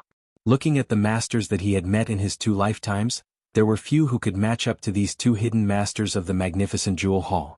His current strength was not strong enough, and it would be difficult for him to match up to such a strong person. Next, eldest young Master Tang smoothly obtained what old Master Tang wanted, a volume of the Divine Wind Sword record. Jun Moxie only glanced at it twice, and then threw it to Tang Yuan without any interest. His heart was filled with infinite contempt. This kind of fancy swordsmanship, and you actually have the nerve to take it out for auction. And you actually spent 2 million taels of silver. However, the next moment, Jun Moxie's body suddenly shook, and his face revealed a trace of surprise. After obtaining the Blazing Heart Meridian, Jun Moxie concentrated his spiritual sense on the boxes of the two princes. He knew that there were no other people in the boxes except for these 6 people, and his heart felt strange. Unexpectedly, he found that the 6 people in the boxes had all disappeared. It could be said that it was quite abrupt, and they absolutely did not go through the main door. However, Jun Moxie was able to conclude that these 6 people did not leave the magnificent jewel hall. Could it be that there were hidden passageways in the boxes? The next moment, Jun Moxie's spiritual sense discovered that the cold Yin Qi had just escaped, and had mixed into the crowd of people in the hall. Looking at it, he found that even their clothing and faces had changed. Even if someone were to look at them face to face, they would absolutely not be able to recognize that these were the people who had just entered the boxes. 3 of them were gathered in the middle, and the other 3 were on the other side, clearly divided. Each and every one of them had the appearance of a rich man, but the occasional flash of light in their eyes made Jun Moxie aware of the tension and desire in their hearts. It should be that they were about to make their move. However, in this batch of goods, what was it that was worth the covetous eyes of these 2 assassin groups? Even the 2 princes were involved? Jun Moxie took the list from Fatty Tang's hands and looked at the items that had yet to be auctioned.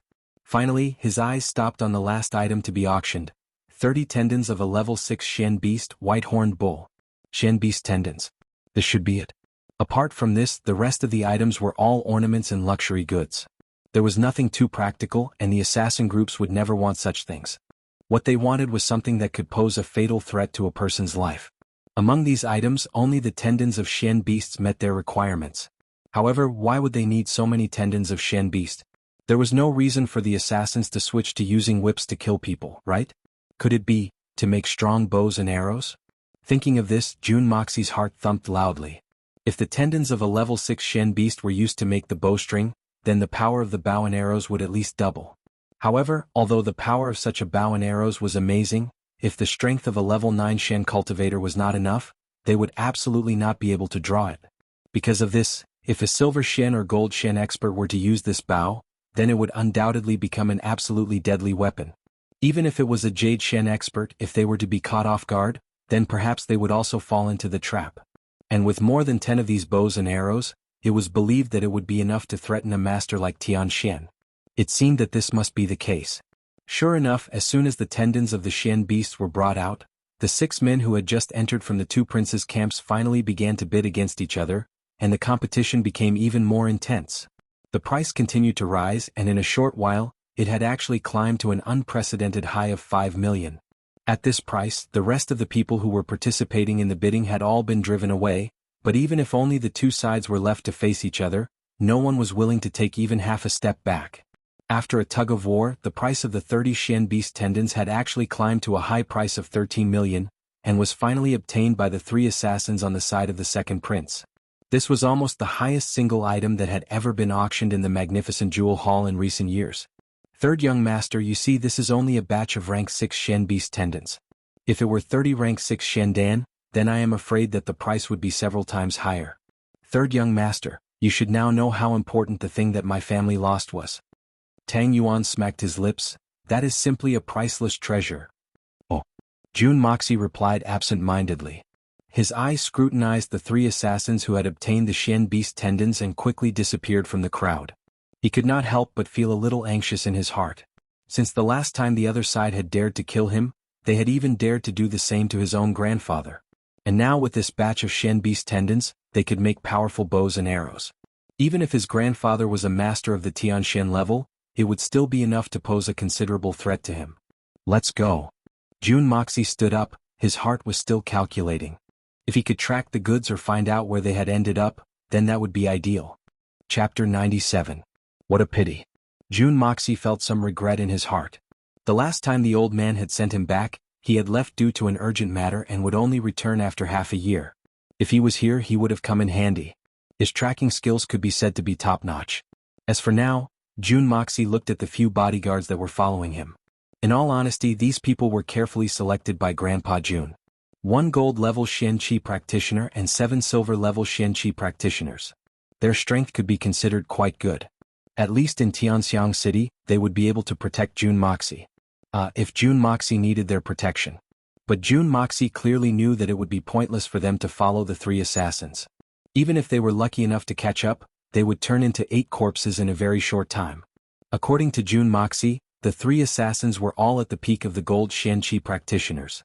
What's more, they were assassins as a profession. Since the threat had been discovered, it must be thoroughly eliminated. Nurturing a tiger to bring calamity, that was something only a fool would do. What to do? No matter what, I must find a way to track them. At the very least, I must get my hands on those Xian beast tendons. Even if I can't get my hands on them, I must find a way to destroy them. After all, the consequences of these Xian beast tendons are too terrible. Jun Mocie's mind was filled with murderous thoughts. So, he naturally released a thick murderous aura from his spirit sense. And at this time, an extremely sharp pressure suddenly came crashing down, following the trace of killing intent that Jun Mocie had just revealed, aiming straight at him. This time the target was very obvious. It was Jun Moxie himself. Moreover, it was very precise. Even Tang Yuan, who was beside him, was not affected in the slightest.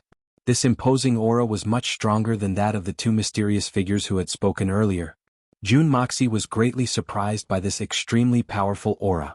This mysterious master from the magnificent Jewel Hall was definitely stronger than his grandfather, Jun Zhantian.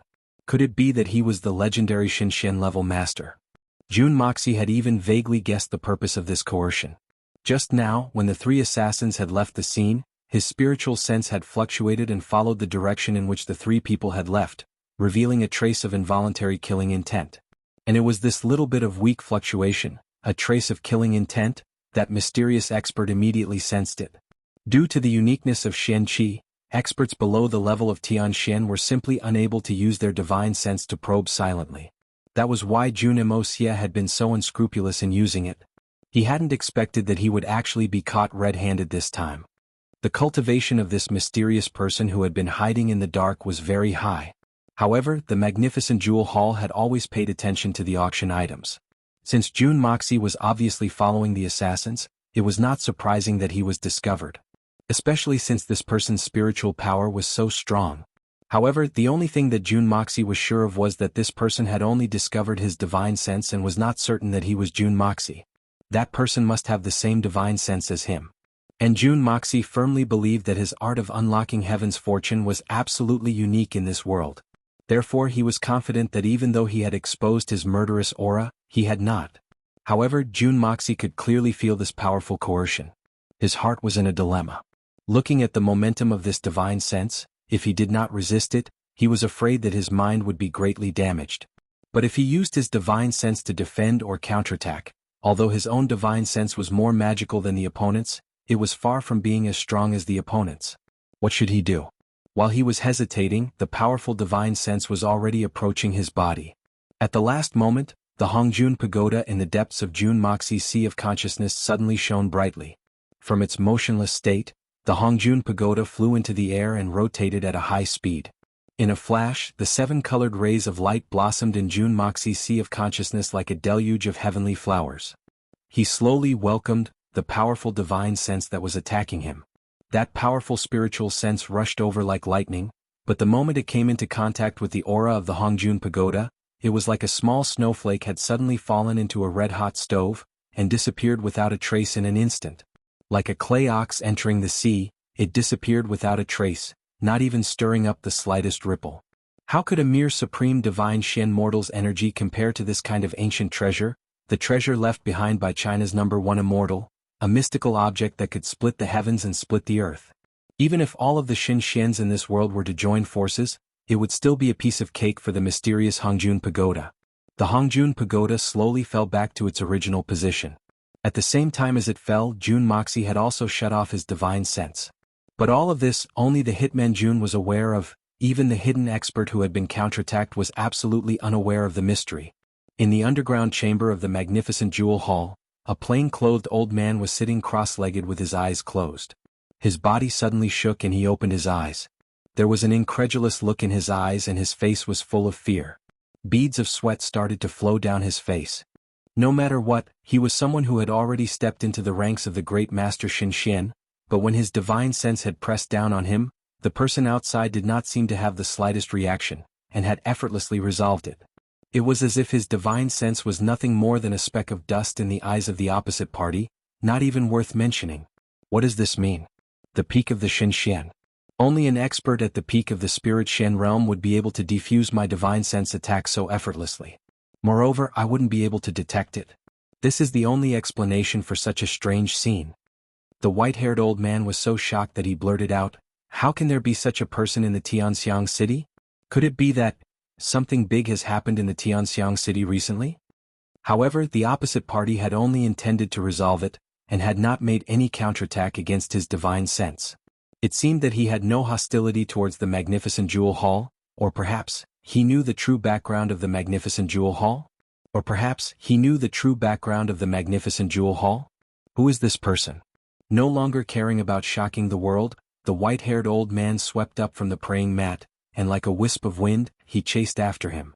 In the time it takes for a spark to fly off a flint, he had already chased out of the magnificent jewel hall, and circled around like a faint mist. The next moment, he had already appeared on the roof of the magnificent jewel hall, and was looking for something in all directions. After a long while, he shook his head in disappointment, and his body flashed and disappeared. However, he did not notice that at the door, he had just brushed past Jun Moxie. However, no one had actually seen clearly, nor had they noticed that the wisp of wind that had just blown past was actually a person. A super strong person. At the door, Jun Moxie was so scared that his whole body felt like he was drinking ginger soup on a hot day, and he was sweating profusely. In his heart he secretly exclaimed, "It's really too strong."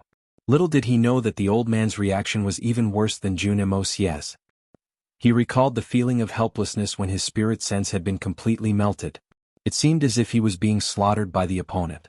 The old man's entire body was drenched in sweat. Even his calves were cramping. He was almost moaning as he said, "It's too powerful." This kind of peak powerhouse appearing in the Tianxiang city is certainly an indication that an earth-shattering event is about to take place here. No, I must send this news back as soon as possible. The old man thought as he quickly walked towards his study room. After a moment, a strange and small snow-white eagle flew from the roof of the magnificent jewel hall and shot towards the distance like an arrow. The white-robed old man looked anxiously at the direction where the bird had disappeared, and after a long sigh, he turned around and went downstairs. Jun Moxie also let out a long sigh, and hurriedly urged Tang Yuan to hurry up. He looked back with lingering fear, and secretly decided that he would not come back to the magnificent jewel hall until he was satisfied with his own strength. His mother, there was actually the existence of Xinxian. Did he really want to scare people to death? Not to mention the current him, even when he was at his strongest in his previous life, he might not have been able to provoke him. What a terrible magnificent jewel hall. Jun Moxie.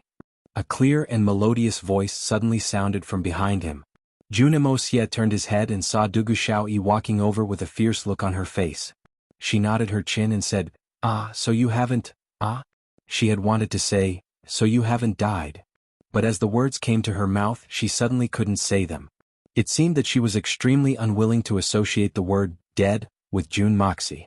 Even if it was a joke, it was too unpleasant to hear and too inauspicious. "So it's Miss Dugu." Jun Moxie smiled and looked at her up and down. "I haven't seen you for a long time. Miss Dugu has become more and more beautiful, and it really makes my heart itch." Tang Yuan was shocked and couldn't help but want to turn around and run away. "My Uncle Jun, Ancestor Jun, how can your courage be so fat? You even dare to take liberties with this little miss? Could it be that you haven't been beaten enough before?" It must be said that among the people that Jun Moxie avoided, even his grandfather Jun Zhantian could only be ranked second. This was because this ruthless little miss had occupied the first place for a long time. This matter Tang Yuan was very clear about. However, the series of events that happened next made Fatty Tang feel as if he was dreaming even after he returned to his own home. He didn't wake up. After listening to Jun Moxie's words, Dugu Xiaoyi unexpectedly didn't get angry. Instead, her pretty face turned red, and the fierce expression on her face disappeared. She shyly lowered her head and said in a low voice, "Really? Is it really better than before?" I look in the mirror every day, how can I not feel it? What? Tang Yuan groaned and staggered. He had seen a ghost in broad daylight. Or perhaps the person in front of him was not Dugu Xiaoyi, but her twin sister. Jun Moxie also broke out in cold sweat. He suddenly felt a little creeped out. What was this little miss playing at today? He nodded his head like a chicken pecking at rice. Yes. It must be the effect of losing weight. Then I will continue to lose weight when I get home. Dugu Xiaoyi jumped up excitedly. When she landed on the ground, she seemed to remember something. Her pretty eyes widened and she said fiercely, Jun Moxie, what did you just say? You dare to take advantage of me? Your brain must be flooded with water. You really have guts. Jun Moxie increasingly felt that this girl was a little abnormal today. What was going on?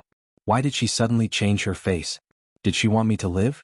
At this moment, something squirmed in Dugu Xiaoyi's bosom, and a snow-white little head popped out.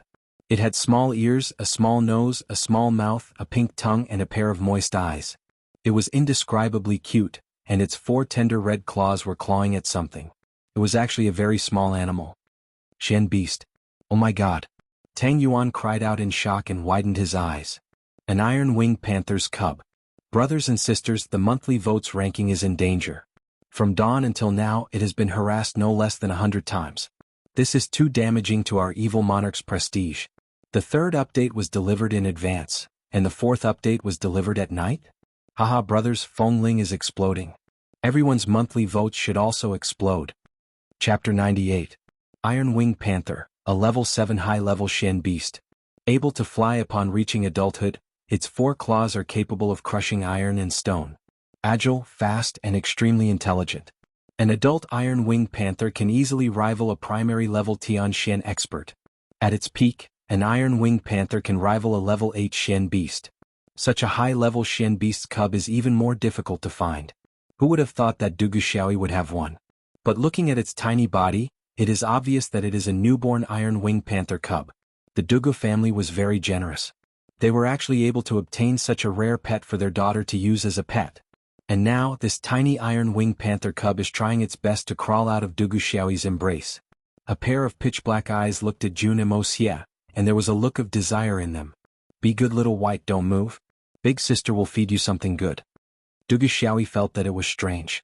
Ever since her father managed to get this little thing, she had fallen in love with it. And because it was separated from its mother at birth, the little cub's body is weak and does not like to move. It has always been nestled in her embrace. Why is it reacting so strongly today and wanting to come out? So it is called Little White. Jun Moxie only glanced at it, smiled and praised, what an adorable little fellow. Jun Moxie has always had no love for wild beasts. After a perfunctory reply, he turned around to leave. After all, he still has to find a way to track down those mysterious killers. Seeing him turn around, the tiny iron-winged panther suddenly squeaked and anxiously struggled out of Dugu Xiaoyi's embrace. Its 4 pink claws scratched with all its might. Looking at the direction it was trying to go, it turned out to be Jun Moxie and Jun Dashao. This little fellow seems to like you very much. Dugu Xiaoyi's eyes widened in shock. Ever since she obtained this iron-winged panther cub, she has brought this little thing with her to eat, drink, and sleep. She has never seen it act affectionately towards her. Today is the first time she has seen Jun Moxie. Why is it reacting like this? How strange. But I don't like it. Jun Wuxia frowned as he glanced sideways at this so-called high-level 7th-level Shen beast, and shook his head regretfully. Unfortunately, this little thing was really too small. If it could be doubled in size, then it would barely be enough to make a pot of stew. Displeased with Jun Moxie's words, Dugu Xiaoyi snorted. She hesitated for a moment, but seeing her little white's desire, she couldn't bear it anymore. Hugging the little body, she walked in front of Jun Moxie and begged, Little White likes you so much, please hug it for a while. If you can make Little White happy, I will forgive you for taking advantage of me earlier. The closer Jun Moxie got, the more excited the little iron-winged panther cub became. It whimpered and stretched out its tender claws towards Jun Moxie, like a baby reaching out its little hands to be hugged by an adult. Its eyes were full of desire and joy. Hesitating for a moment, Jun Moxie sighed in his heart. With such an interruption, there was no longer any possibility of tracking down the assassins. Helplessly, he reached out his hands and took the cub. Once Jun Moxie was in Jun Moxie's arms, it immediately stretched out its arms and legs in satisfaction. It greedily inhaled a few breaths of Jun Moxie's scent, its pink little mouth letting out a satisfied hum. Its furry little head arched into June Moxie's arms and comfortably used his chest as a pillow. Unexpectedly, it was about to fall asleep. Looking at its appearance, it seemed like it had already made plans for a long time to live and work in peace and contentment. Watching from the side, Dugu Xiaoyi's pair of beautiful big eyes stared blankly. What was going on? Although this little thing was small, it seemed to know that Dugu Xiaoyi would be its future master ever since it arrived at the Dugu family and handed it over to Dugu Xiaoyi. Although it had yet to formally recognize its master, it no longer rejected Jun Wuxia. On the contrary, it had never spoken to anyone other than Dugu Xiaoyi. Even Dugu Wudi, who had carried it back, was no exception. Why was it so intimate with Jun Moxie, whom it had just met for the first time? This was too abnormal. In fact, Jun Dashao was also puzzled. He felt that this matter was a little mysterious. He helplessly looked at the little guy that was preparing to live in his arms for a long time. Smiling bitterly, he said, "Is this a Xian beast that will never change once it recognizes its master? Moreover, it's at the peak of level 7? Why is it easier to trick than a puppy? Rumors can't be trusted." Dugu Xiaoyi's face turned red. She felt that she had lost face. Panting with rage, she took a step forward, and was about to take the little guy away from Jun Moxie's arms. Jun Moxie was too hateful. She didn't mind him taking advantage of her, but he still made things difficult for her. Damn it. But something even more unbelievable happened. Seeing that Dugu Xiaoyi was about to take it away, the little guy suddenly opened its eyes wide. Its eyes were full of hostility, and it let out a series of whimpering sounds. It fiercely opened its mouth, which had yet to grow any teeth, to threaten her. At the same time, its tender little claws firmly grabbed onto Jun Moxie's clothes. It was unexpectedly unwilling to leave the embrace of this stranger whom it had just met. Dugu Xiaoyi hugged its body, but she couldn't pull it away. Its 4 little claws seemed to be fixed on Jun Moxie's body. Even though its body was being pulled away, its claws were still tightly holding onto Jun Moxie's clothes. Its mouth was letting out loud squeaking sounds, and it was extremely unwilling to let go. Dugu Xiaoyi scratched her head and looked at Jun Moxie in shock. Then she suddenly said, "Jun Moxie, are you its mother?" Jun Moxie's face suddenly became full of black lines. What kind of nonsense is this? Am I its mother? Wouldn't that make me an animal? Not to mention that Dugu Xiaoyi and Tang Yuan didn't know what was going on. Even Jun Moxie himself was baffled. In fact, Master Dashao's body had the Hong Jun Pagoda. The purest aura of heaven and earth had already transformed his body into something extraordinary. In addition, the art of unlocking the heaven's fortune had given him a wonderful effect. Jun Moxie's body was filled with the purest aura of heaven and earth. Ordinary people and ordinary Xian beasts couldn't feel the purest aura of heaven and earth. But it was something that these high-level Xian beasts needed for their growth. Especially for these young high-level Xian beasts, it was the most irresistible and fatal temptation. It took a lot of effort to remove the little guy from its body, and 2 big holes were torn in its clothes. Jun Moxie ignored its anxious squeaking, and threw it into Dugu Xiaoyi's arms. "I'll give it back to you. You must hold it properly." Dugu Xiaoyi hastily and carefully caught it. She stared at him reproachfully. "Can't you be a little gentler? What if it falls?" The little guy was held in Dugu Xiaoyi's arms. It anxiously squeaked and struggled with all its might. It kept moving towards Jun Moxie's side. Its eyes were moist, and it seemed as if there were tears in them. It looked very resentful. Dugu Xiaoyi's heart softened when she saw it. She was about to send it over again. Jun Moxie was startled. He jumped out of the way and stood far away. He awkwardly said, "It's getting late. I'll go first." He turned around and left. Dugu Xiaoyi angrily stamped her feet and muttered a few words. Suddenly she rebuked Junior Leopard in her arms. "It's all your fault. Why are you so useless? Is he your mother or your father?" Junior Leopard innocently looked at her with his big eyes. Then he suddenly lowered his head and looked at Jun Wuxia's departing figure. He let out 2 low whimpers and listlessly leaned against her chest. He didn't have the slightest bit of energy left. All right. I'll bring you to play with him in a few days," Dugu Xiaoyi said. Junior Leopard was still very far away from the level of psychic ability. Naturally, he could not understand what she was saying, and did not have any reaction. Instead, it was Dugu Xiaoyi herself who, after saying these words, suddenly felt a sense of joy in her heart. Then she felt a wave of embarrassment. She did not know why either. Where's Princess Raimo? She came out with me. How did she suddenly disappear? Only then did Dugu Xiaoyi realize that her sister had disappeared. She could not help but frown. She was very surprised and complained. She did not even tell me that she left. That's too much. Jun Moxie, along with the guards, bid farewell to Tang Yuan, and went in the direction of the Jun residence. After turning the corner, he found a sedan quietly parked in front of him. There were dozens of guards surrounding it, and the lineup was much stronger than the last time. In front of the sedan stood a proud, lonely, and even somewhat miserable figure, Yi Gohan. Princess Raimu was actually waiting for him here. So it's Her Highness Princess Raimu coming personally? It's really a small world. We meet again. What a small world. Jun Wuxia raised his eyebrows in astonishment. Yi Gohan's cold, electrifying gaze was directed at him as soon as he spoke. He couldn't help but frown as he listened to Jun Wuxia's glib words. Jun Moxie, I have a serious matter to discuss with you. Princess Raimu slowly came out of the sedan. Her face was cold and her slender eyebrows were slightly wrinkled in disgust. Her face was cold and unapproachable. You have a serious matter to discuss with me? Could it be that there's something improper? You have a favor to ask, and yet you're putting on such a face in front of me? Jun Wuxia cursed in his heart, but his face was overjoyed at the unexpected good news. Fate has brought us together from thousands of miles away.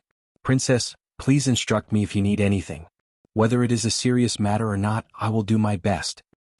Could it be that the princess has finally responded to my infatuation and wants me to be the prince consort? The heavens really pity me, the heavens follow my wishes, the heavens make fools of me.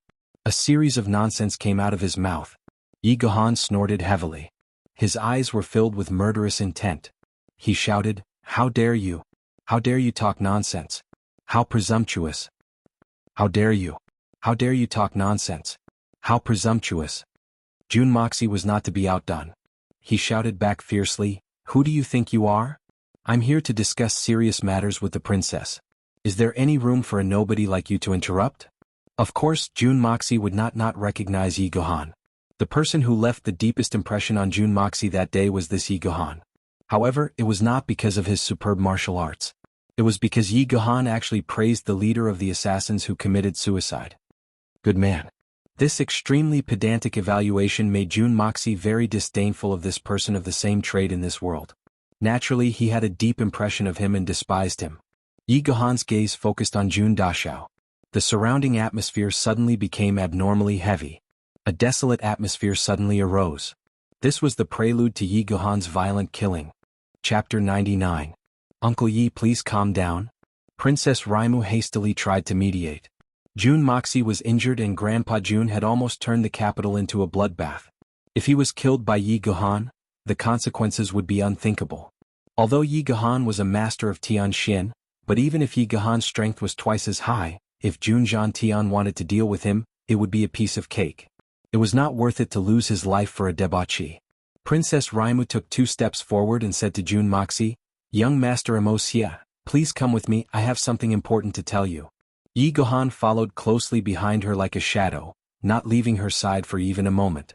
Obviously, he was not at ease with Jun Moxie. At this moment, Jun Moxie suddenly felt a familiar cold feeling in his heart, but it quickly disappeared. It was the aura of the assassins that Jun Moxie had locked onto in the magnificent jewel hall. Jun Moxie's heart stirred. How did they come here? They took the Shin Beast tendon and didn't run away. Could it be that they want to assassinate the princess in broad daylight? However, he clearly felt the aura of the 3 assassins at the corner of the street. Jun Moxie had a feeling of hope at the end of the tunnel. He had thought that after these 2 delays, it would be impossible to track them. Who would have thought that they would bump into each other here by chance? This is the will of the heavens. Looking at the guards behind him, if these people were to follow, forget about tracking them, I'm afraid that they would not even be able to take 2 steps and they would be tracked instead. Thinking about it, Jun Moxie's heart suddenly stirred and he came up with a plan. Although Jun Moxie did not know why these assassins were here, since they had stopped, it was obvious that they had discovered Princess Raimu's convoy. There was no doubt about it. The reason why he stopped was probably because he felt the powerful aura of the Tianxin expert, Yi Gohan, and didn't dare to act rashly. You guys wait here. I have some serious business to attend to with the princess. Jun Moxie said to the guards with a serious face, I want to talk about love with the princess and have a private conversation. Don't disturb us when we are doing our business. Hearing these shameless words, the guard leader gaped at him for a while before he finally lowered his head and answered, Yes, young master. He stuttered the 3 short words 3 times. In his heart, he secretly cursed. You are talking about love with the princess? Young master, your skin is really thicker than the average person's. Look at her royal highness, just scraping off the frost on her face would be enough to freeze you to death. I'm afraid that you are going to be abused because you don't want us to see you being embarrassed. We are not that bored, why would we be interested in following you at such a time? Serious business? You really have the guts to say that. Since you were born, how many serious things have you done? Jun Moxie followed Princess Raimo. In his mind he could clearly feel that with every step the 3 of them took, the 3 assassins on the opposite side of the street had to take a step back. When they turned the corner, the 3 of them were already several tens of feet away at another intersection. But it seemed that this road was the only road they had to take, or for some other reason, they actually hadn't left until now. And all of this Yi Gahan had obviously noticed. He sneered. Although he could not feel that the other party was an assassin from the fluctuations of the other party's spiritual power, it was obvious that they were high-level Shen cultivators. This was a fact that did not need to be doubted. Although he did not take these 3 people seriously, his right hand was already gently pressed on the hilt of his sword. As long as the other party made the slightest movement, Yi Gahan would immediately kill all 3 of them. This was related to Princess Raimu's safety, so Yi Gahan would not allow any mishaps to happen to himself. A Sky Shen-level powerhouse could run amok in the Tianxiang city without any misgivings. Jun Moxie, I want to warn you about one thing. Princess Raimo finally stopped in her tracks and stood at the corner. Her willowy eyebrows were slightly knitted, as if she was organizing her words. It seemed like she was having a hard time speaking. Your Royal Highness, please speak in person, I am all ears. Jun Moxie's back was leaning against the wall. He bent one of his legs and supported the soles of his feet on the wall behind him. His arms, one high and one low, drooped down. His head was tilted as he looked at Princess Raimu in a frivolous and sluggish manner. Yi Gahan looked at his unbearable appearance, which made him look like a homeless man on the streets. He could not help but snort in disdain and turn his head away. He would rather not look at this unsightly appearance. He sighed in his heart. Jun Tian was a hero, but his only heir was such a coward. This is really sad and lamentable. It seems that the Jun family's downfall is already set in stone. What a pity for this family's reputation of loyalty. Jun Moxie also snorted in disdain in his heart. You may be a Tianshan expert, but compared to me you are still too inexperienced. You actually lack the least bit of vigilance. Young master's appearance may look like a hooligan, but it also looks like a dog taking a piss. However, the foot behind him can allow me to react and make subsequent changes at any time. As long as I exert a little force, I can ensure that I can advance or retreat freely regardless of whether I'm ascending or descending. My 2 hands, one high and one low, will help me maintain balance in any situation. As long as my foot is still on the wall, even if Master Shen Shen wants to kill me in front of me, I can still escape at the first moment. But look at you, a Tianshan expert. Don't you know that if this young master wanted to take Raimu's life in that moment when you turned around, I could have killed her 3 times in that instant? Arrogant idiot. There's even a bodyguard like this who thinks that he's doing his job diligently. This is really sad and ridiculous. Young Master Amosia, Miss Dugu is my best friend, so... Princess Raimu paused and bit her lower lip. She seemed to be in a difficult position, but for the sake of Dugu Xiaoyi's lifelong happiness and not to be ruined by this frivolous libertine, she finally said in one go, so, I don't want you to have too much contact with Xiaoyi in the future. Do you understand what I mean? This young master doesn't quite understand. Jun Moxie simply shook his head. Your Royal Highness is very knowledgeable, but this young master is a debauchee, I don't have such knowledge. Your Royal Highness's words are so vague and unfathomable that this young master really can't understand. Why don't your Royal Highness explain it clearly? Wouldn't that be better? Jun Moxie was speaking the truth, and he did not have any intention of playing dumb. If it was the original Jun Moxie, he would have immediately understood it. However, the current him, with his extremely slow EQ from his previous life, could not even tell that Dugu Xiaoyi had feelings for him. He was still feeling melancholy in his heart, wondering how he could avoid that unruly girl who could change her face at any time. It would be a miracle if he could understand Princess Raimu's hidden words. Young Master Amosia, there's no point in playing dumb. Do you really not understand what I'm saying? Princess Raimu frowned and was very angry in her heart. Whether you understand or not, Xiaoyi is definitely not someone you can match. Today I might as well make this clear to you. Don't pester Xiaoyi in the future, or else you'll be asking for trouble. Haha. Jun Moxie laughed out loud and squinted his eyes. Your Royal Highness, aren't you being too nosy? Could it be that you're her mother? Suddenly he replied with an "oh," and his shoulders trembled as he laughed weirdly. So you're jealous, wah? You pervert. Princess Raimu was so angry that her body trembled and her lips started to tremble. To an unmarried lady, what June Moxie said was the most vicious mockery, not to mention the fact that she was a princess. Girl, please understand the situation first. Who's pestering who now? Understand? Motherfucker, only those who have investigated the truth have the right to speak, understand? You're a princess of a country, but you don't even understand such a simple logic. No wonder people say that big breasts have no brains, although your breasts aren't big. As he spoke, June Moxie stretched out his palm with a lewd smile, as if he was feeling something in the air. He smacked his lips and felt a little pity. Even a poached egg has no brains? What's wrong with you? June Moxie didn't care whether she was a princess or not. What imperial family? What princess? In his arrogant and unruly heart, there was no difference between her and the daughter of a rich family. Moreover, Princess Ling Meng's request had already aroused his disgust. Me not being able to avoid the little girl is my problem. But you want me to take the initiative to avoid the little girl? You're ordering me to do something. These are two completely different matters. And this is what young Master June hates the most. Therefore, young Master June's heart was in a very bad mood at this moment. If not for the fact that he had misgivings about the big assassins of the Yi family, he would have already done a few things to Princess Ling Meng. What should I do? Do I need a little girl like you to tell me what to do? I can do anything, but I won't have any tender feelings for the fairer sex. Princess Raimu took a deep breath and her eyes were piercingly cold. June Moxie, if you insist on doing things your own way, don't blame me for informing General Duguwudi about this matter.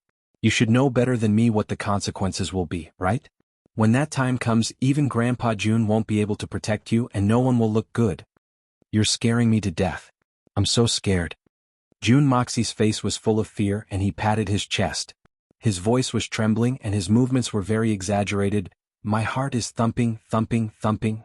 Suddenly his expression changed and he said, hurry up and tell him if it's too late. You know men are very impulsive in certain aspects. Men are not women, why do they need to be so good looking? Hurry up and go, I'm here to thank Her Highness. Ah. June Moxie said unscrupulously. In his heart, he thought, I beg you to hurry up, and it would be best if you can make that girl Dugu Xiaoyi permanently grounded by her father, so that she won't come looking for trouble with me, and I'll be very grateful to you then. Good. June Moxie, your words are like the wind, don't regret it when the time comes. Princess Raimu's tender body trembled with anger, and her pretty face had turned pale. She had warned him out of good intentions, for Dugu Xiaoyi's sake, and also for June Moxie's own good. The Dugu family wasn't afraid of June Moxie in case of trouble. Others might not dare, but if June Moxie were to do something unforgivable, then Duguwudi would grab June Moxie and kill him. In that case, the June family and the Dugu family would become mortal enemies, and the entire Tianxiang kingdom would be annihilated in a puff of smoke if the two military forces were to go to war. The two couldn't see eye to eye and parted on bad terms. Both of them had a sneer on their faces as they parted. June Moxie tilted his head and muttered, you really have nothing better to do, there are senseless people everywhere, and you're not my wife and you're telling me to pick up girls? You're a dog biting a mouse and you're meddling in other people's business. Princess Raimu's lungs were about to explode with anger, and she stared at him with her beautiful big eyes, and her towering chest was heaving up and down violently. She was so angry that she almost vomited blood, and didn't want to say another word and turned around to leave. She stomped her feet fiercely as she walked, and it seemed as if she was going to break through the ground under her feet. God knows if I'll die of anger or go crazy if I stay here for a while longer. It's really hard to understand such a despicable, shameless, filthy, and disgusting thing. How could Dugu Xiaoyi's heart be bewitched and actually fall in love with him? Yi Gahan's face was ashen, and he floated to the front of June Moxie. Lengling said, trash like you, I've always disdained to lay my hands on you, but you're really too hateful. Today I'll teach you a lesson on behalf of Senior Duke June. I'll also let you know that not just anyone can be toyed with by you. He had been watching and listening from the side, and had long reached the end of his patience. To be able to endure until now before making his move, it could already be considered as a very cultured person. June Moxie's mouth twitched and he sneered, Pay. Who do you think you are? To think that your mouth can represent an important minister of a country, a Grand Duke of the Empire? What a joke. His heart was filled with endless disdain. Towards this kind of person who would spout so much nonsense before making his move, Jun Moxie had long since defined him as an idiot. Especially when it's an assassin, that's even more unforgivable. Yi Guhan's eyes widened, and he was so angry that his eyes turned blue. He raised his palm up high and was about to slam it down. He finally understood what Princess Raimu was feeling earlier. This kid was really asking for a beating. The Tianxian master is hitting someone. The Tianxian master Yi Guhan is bullying someone. Someone come quickly. Someone come quickly and see how the Tianxian master is beating up an ordinary person who doesn't even have the strength to truss a chicken. It's truly captivating. Help me out. Before Yi Guhan's palm could land, Jun Moxie did not want to expose himself, but he also did not want to suffer a loss. A wise man does not fight when the odds are against him, and he had already shouted out. His voice was loud and clear, and the words he used were also extremely sharp. Yi Guhan's pale complexion, which had never changed for more than 10 years, instantly turned red. Half of it was angry and the other half was flushed. Too shameless. Too shameless. How could a person be so shameless to this extent? It was simply outrageous. You. Yi Guhan's raised hand became pointing at Jun Moxie, and his fingers were trembling with anger. To a Tianxian master, this was simply unimaginable. After holding it in for a long time, Yi Guhan actually squeezed out a sentence that was very classic in Jun Moxie's previous life. A person cannot be so shameless to this extent. Chapter 100. Princess Raimu called out from afar, "Uncle Yi! Ignore him, let's go." Yi Guhan was so infuriated that he almost went mad from his peak condition. So he disappeared from Jun Moxie's sight with a schwa sound. In fact, he had completely disappeared without a trace. He secretly decided, although this kid's Xianqi is trash and his martial arts is unreasonably low, his mouth is really the most vicious in the world. It's better to stay away from him in the future. If I really die from anger one day, then I will really create a record in the history of Shenzhen continent for a dignified Tianxian expert to be angered to death on the spot by a playboy. In such a short period of time, he didn't even make a move, not to mention getting injured. But he actually had the urge to vomit blood countless times. This kind of experience was something he had never experienced in his life. Even if his meridians went astray during cultivation, it was not as serious as this time. I'll be damned if I don't anger you to death. But I still have to thank you for solving this problem for me. Jun Moxie snorted twice as he watched Princess Ling Meng and Yi Guhan leave in a fit of rage. Then he looked at the two empty streets and gave a strange smile. Exerting strength with his left leg, he leapt up with a schwa sound. He leapt up the wall with a so sound and disappeared in the blink of an eye. Princess Ling Meng continued to tremble all the way up to the palanquin. Her vision turned black as she gasped for breath. Her heart felt suffocated to the point where it felt as though her chest was about to explode. The maid beside her was scared out of her wits. She kept patting her chest and back to soothe her. After a long time she finally calmed down. She felt weak all over as if she had just gone through a great battle. This was the first time in her life that she had been angered to such an extent. She had an urge to tear Jun Moxie's corpse into 1,000 pieces. "Take a detour to the solitary residence," Princess Raimu ordered. Yi Guhan's face turned black, then white in an instant. Then it turned red and then black again. It seemed as if he was performing a face-changing performance. The only regret was that he only had 3 colors, red, black, and white. If he had a few more colors, then he would have become a master of face-changing. The anger rising from his body seemed to have the urge to destroy everything. His eyes stared straight ahead like a burning volcano. The 8 guards of the Jun family looked at Jun Moxie apprehensively, and their hearts were filled with worry. Why is the princess and this person here, but my young master is not here? Also, young master was shouting just now. What was going on? This person couldn't have beaten the young master to tears, right? Although he could feel the terrifying aura coming from Yi Guhan, he knew that it was best not to provoke this person at this time. But after hesitating for a long time, his desire to protect his master prevailed. He finally mustered up the courage to open his mouth and ask, "Your Excellency, I wonder if my young master, get lost." Yi Guhan's eyes were bloodshot. His long white hair stood upright and pierced into the sky. He was so angry that he leaned against the railing and let out a long and majestic roar. It shook the heavens and the earth a few times. The faces of the people in front of him changed color. Their hearts were beating wildly, and they couldn't keep their footing. This showed the strength of Tianxian's master. His anger had finally been vented. It had exploded and poured out in torrents. If he didn't vent it out, he was afraid that he would suffer internal injuries. A long and loud roar shook the entire city. Countless experts in the capital were instantly aware of this. Suddenly, a powerful spirit consciousness soared into the sky and hovered over the capital. Everyone was very curious. The aura of the master who let out this roar was so strong that he was at least at the peak of the Earth-Shen level. What could have made such an expert so angry? The anger contained in this roar was so strong that it could burn the heavens and the earth. This was something that everyone could hear. At the entrance of the small tavern, Old Song suddenly opened his muddy old eyes. There was a look of astonishment in his eyes. Why does this sound like Xiao Yes? The guards watched as Yi Guhan and Princess Raimu's carriage left. Then they rushed over and saw that the carriage was empty. Their young master's shadow was nowhere to be seen. They couldn't help but complain.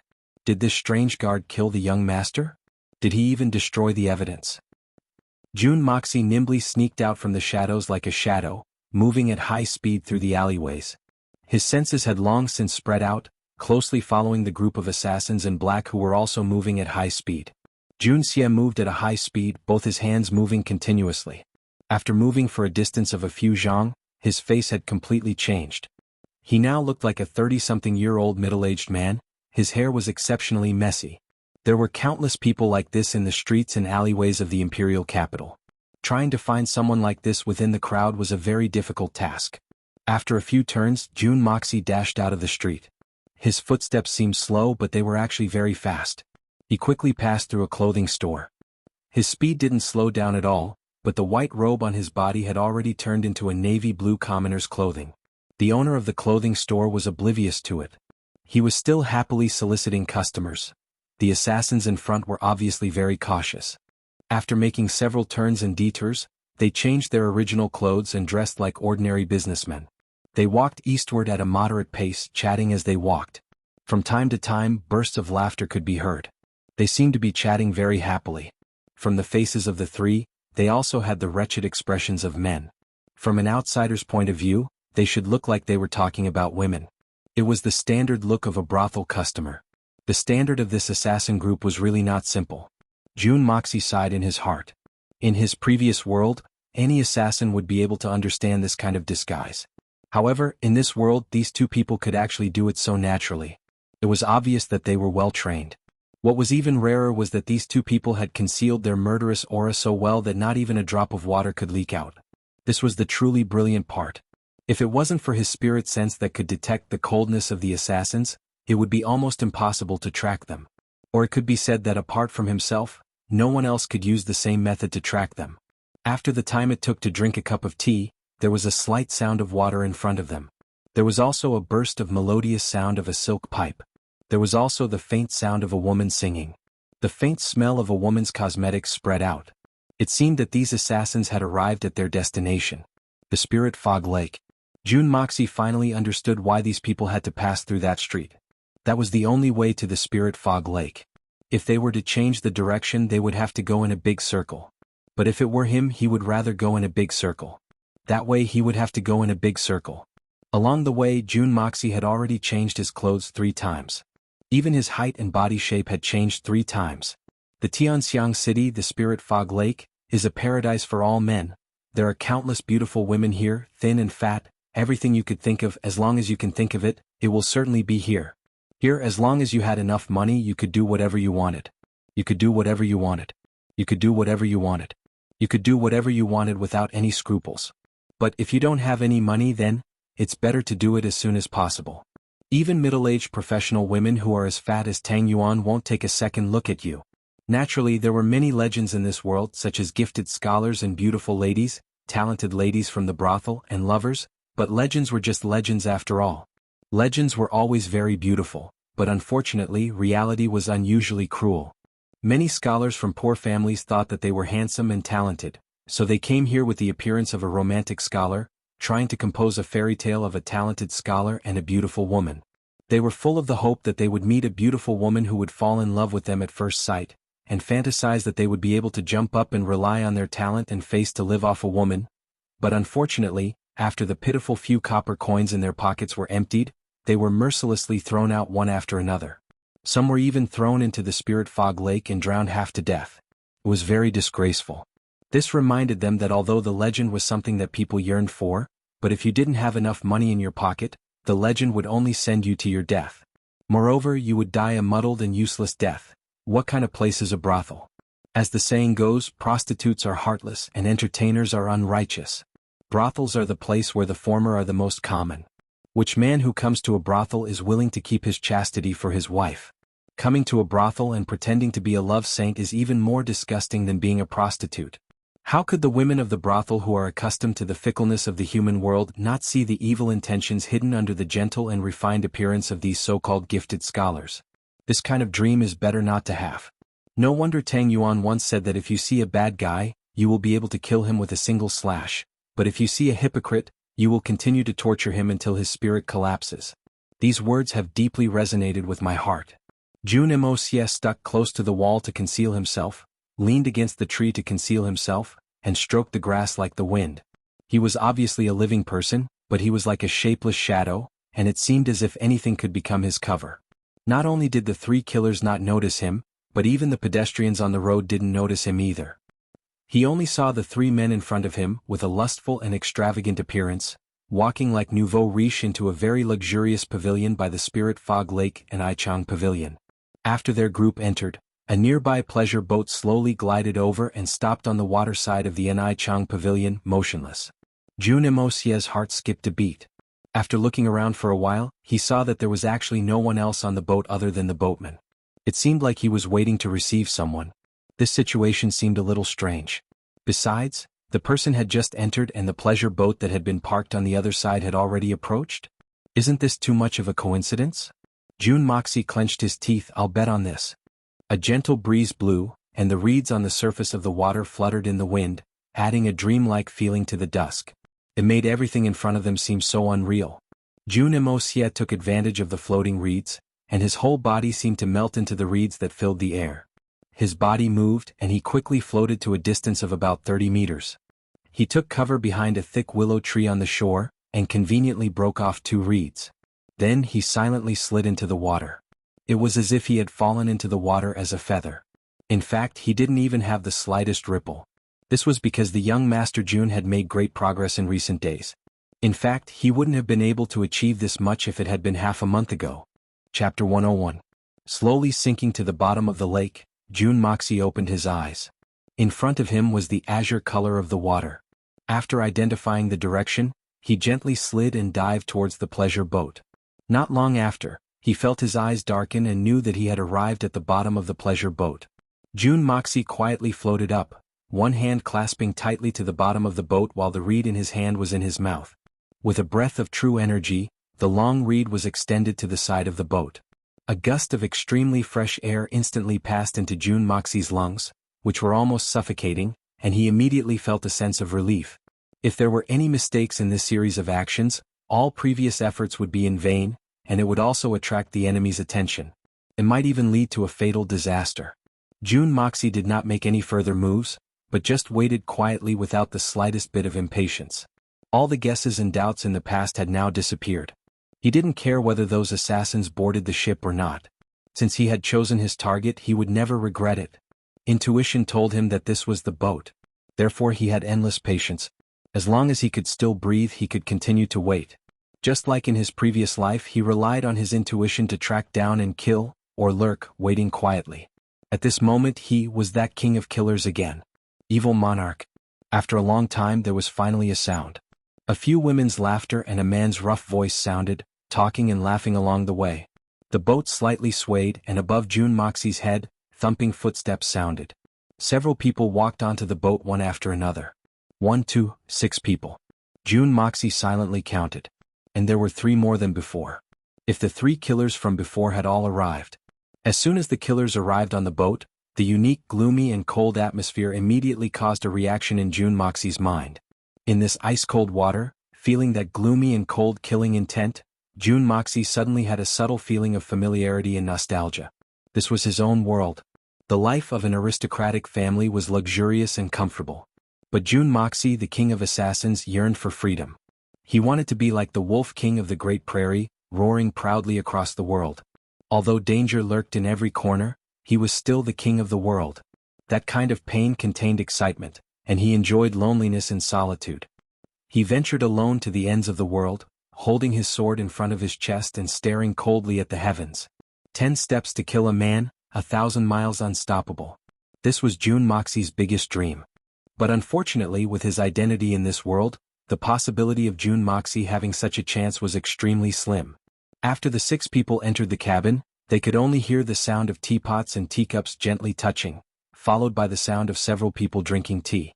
No one spoke, only a few women chuckled from time to time, speaking softly and tenderly. After a long time, a hoarse voice sounded, "Miss you, when will Lord Lu be able to come? It's not a good idea for my brother to wait here. The assassination attempt on the princess last time was a serious crime. The entire city is still searching for him, and the wind hasn't even slowed down.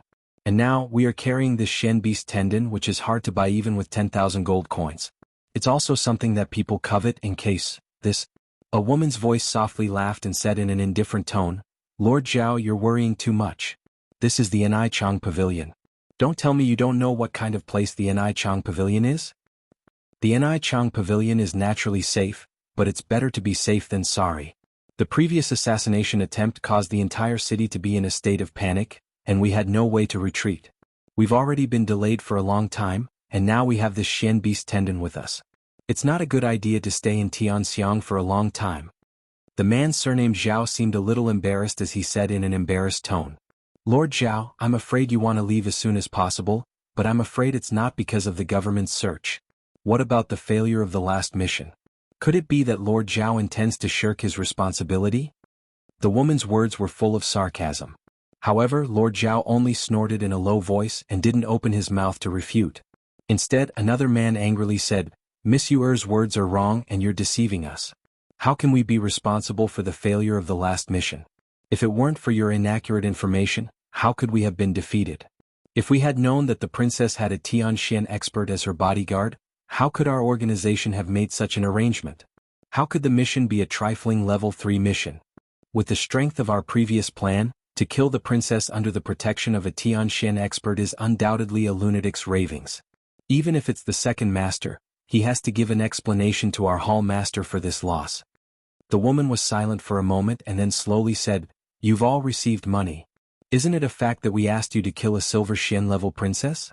Moreover, we've expended a lot of effort to divert the majority of the strength of the princess away, and it can be said that we've created the most convenient conditions for you. If you're still unable to succeed, then this seems to be your own problem. As for the so-called Tianxian expert, let's not talk about whether or not he has such a person. Even if he does, it's already your problem. We've already paid enough money and all we want to see is the result we want, and not the so-called reason to shirk responsibility." After a pause, the woman could clearly be heard standing up and slowly pacing back and forth. Her voice was low but clear. "This servant is but a little girl, there's no point in telling me about this matter. Don't be impatient, wait for Lord Lu to arrive and you can tell him." She sat down on a chair and picked up her teacup without batting an eyelid. For a moment, the atmosphere in the cabin was incomparably awkward. The assassins had all suffered this kind of humiliation. Seeing the woman's sophistry, one of them immediately snorted angrily and was about to flare up. But at this moment, the bow of the pleasure boat slightly moved and 2 people walked in. Jun Moxi, who was crouching at the bottom of the cabin, felt that the atmosphere in the cabin had suddenly become dignified the moment these 2 people entered. Presumably, these 2 people were people of great status and were certainly first-rate experts. Jun Moxi only felt that the scene in front of him gradually darkened, and it was already night. On both sides of the Spirit Fog Lake, lights of all colors were reflected on the surface of the water. "What's going on?" The newcomer saw the strange atmosphere in the cabin and asked in a deep voice. His voice was very dignified. His tone revealed the bearing of someone who had been in a high position for a long time. "Darren Lu, our Bloodsword Hall needs an explanation for the assassination the day before yesterday." The leader of the assassins with a hoarse voice said in a neither servile nor overbearing manner, "Why has no one ever mentioned that there was another Tianxian expert guarding Princess Raimo? This matter caused the complete annihilation of our organization's manpower. It can be said that the loss is enormous, and this is something that has rarely happened in our Bloodsword Hall in recent years." "Oh? Does Hallmaster Zhao mean to say that the assassination mission was not completed, and is instead blamed on us?" That Darren Lu was neither fast nor slow, and his tone seemed to contain a bit of a smile. Then the prestige of the Bloodsword Hall will be discounted. The leader of the assassins said in a hoarse voice, Darren Liu, you are also a first-rate expert. What does this matter have to do with the prestige of our Bloodsword Hall? Our Bloodsword Hall has always accepted people's money to eliminate disasters. No matter who it is, we will kill them without hesitation. However, the execution of the mission has always been based on the accurate information provided by the employer. Then, the difficulty of the mission can be determined, and the corresponding manpower will be sent to kill in one blow. He spoke passionately here, but Jun Moxie, who was below the cabin, almost despised him to death. As an assassin and a member of a long-established assassin organization, how could he believe the employer's information? This was the biggest joke in the world. Even if the employer's information was absolutely accurate, the assassin organization and the assassin himself would still need to verify it in detail. Believing the employer was tantamount to taking one's life as a joke. That person continued to say, but now, in the matter of Princess Raimu, whether you concealed or overlooked the extremely important fact that there was a Tianxian expert. If Hallmaster Darren had known that there was a Tianxian expert involved, how could you have only sent 2 insignificant gold-ranked assassins? I'm afraid that Hallmaster Darren would have personally taken action. The reason for this is because of your inadequate information. How can you blame our Bloodsword Hall? Let's not talk about other things. This assassination absolutely cannot be classified as a level 3 assassination. His words were very fierce and his tone was also quite impolite. However, Lord Liu surprisingly did not get angry. He pondered for a long time before saying, Are you sure? That person is really a Tianxian expert? Absolutely. The leader of the assassins nodded with great certainty. Not only that, I heard that the Tianxian expert's flying knife was as blue as the sea and sky. It must be the peak of Tianxian's cultivation. Moreover, the flying knife was filled with Shen Qi, but when he attacked, it was light as a feather without any power. The intention was probably to deter. This kind of control ability is almost at the level of the legendary Supreme Xianxian's control. This Tianxian expert, I dare to guarantee that although this person is at the peak of Tianxian, he has already taken one step into the threshold of Supreme Xianxian. The more the leader of the assassins spoke, the more he rejoiced. Fortunately, he did not personally participate in this operation. Otherwise, he would have already become a cold corpse. The more he thought about it, the more he felt that he had truly taken a trip to the gates of hell. The more he spoke, the more fear he felt. In his heart, his opinion of this Lord Liu, in front of him increased. In the end, the expression in his eyes became somewhat strange. Did he trick us to come here to die? Tianxian peak expert. Lord Liu stood up and paced back and forth. He frowned and muttered to himself, when did such a person appear in the palace of the capital? Why are they also? It is really strange. Extremely strange. Lord Liu?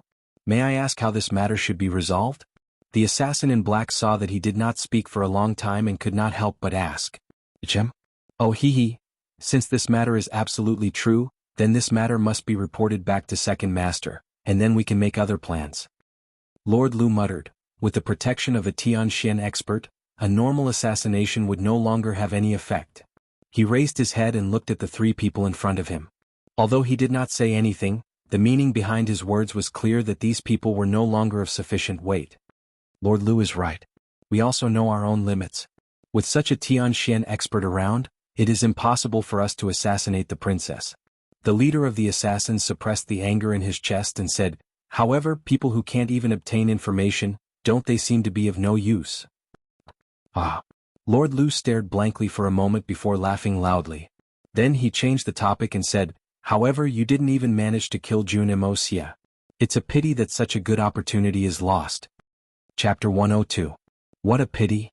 What a pity. It would be great if Jun Moxie had died. It would have made Jun Moxie's heart ache for a while. Lady Yu, said while gnashing her teeth. She seemed to be extremely regretful when she heard that Jun Moxie hadn't died. Jun Wuxia, who was in the cabin, carefully searched his mind. He was very puzzled. He didn't remember offending this Lady Yu. So, why does this woman's tone sound as if she had been raped by Jun Moxie 100 times? Lord Liu pondered for a moment and then said, this matter has already reached this point. So, I'll put an end to the matter of hiring you to assassinate the princess for the time being. Moreover, I've successfully obtained the Xian Beast tendons. So, I'll try to arrange for you to leave Tianxiang City. As for the rest of the matter, I will report back to Master and see how he will arrange it. Perhaps he will cooperate with your noble hall again.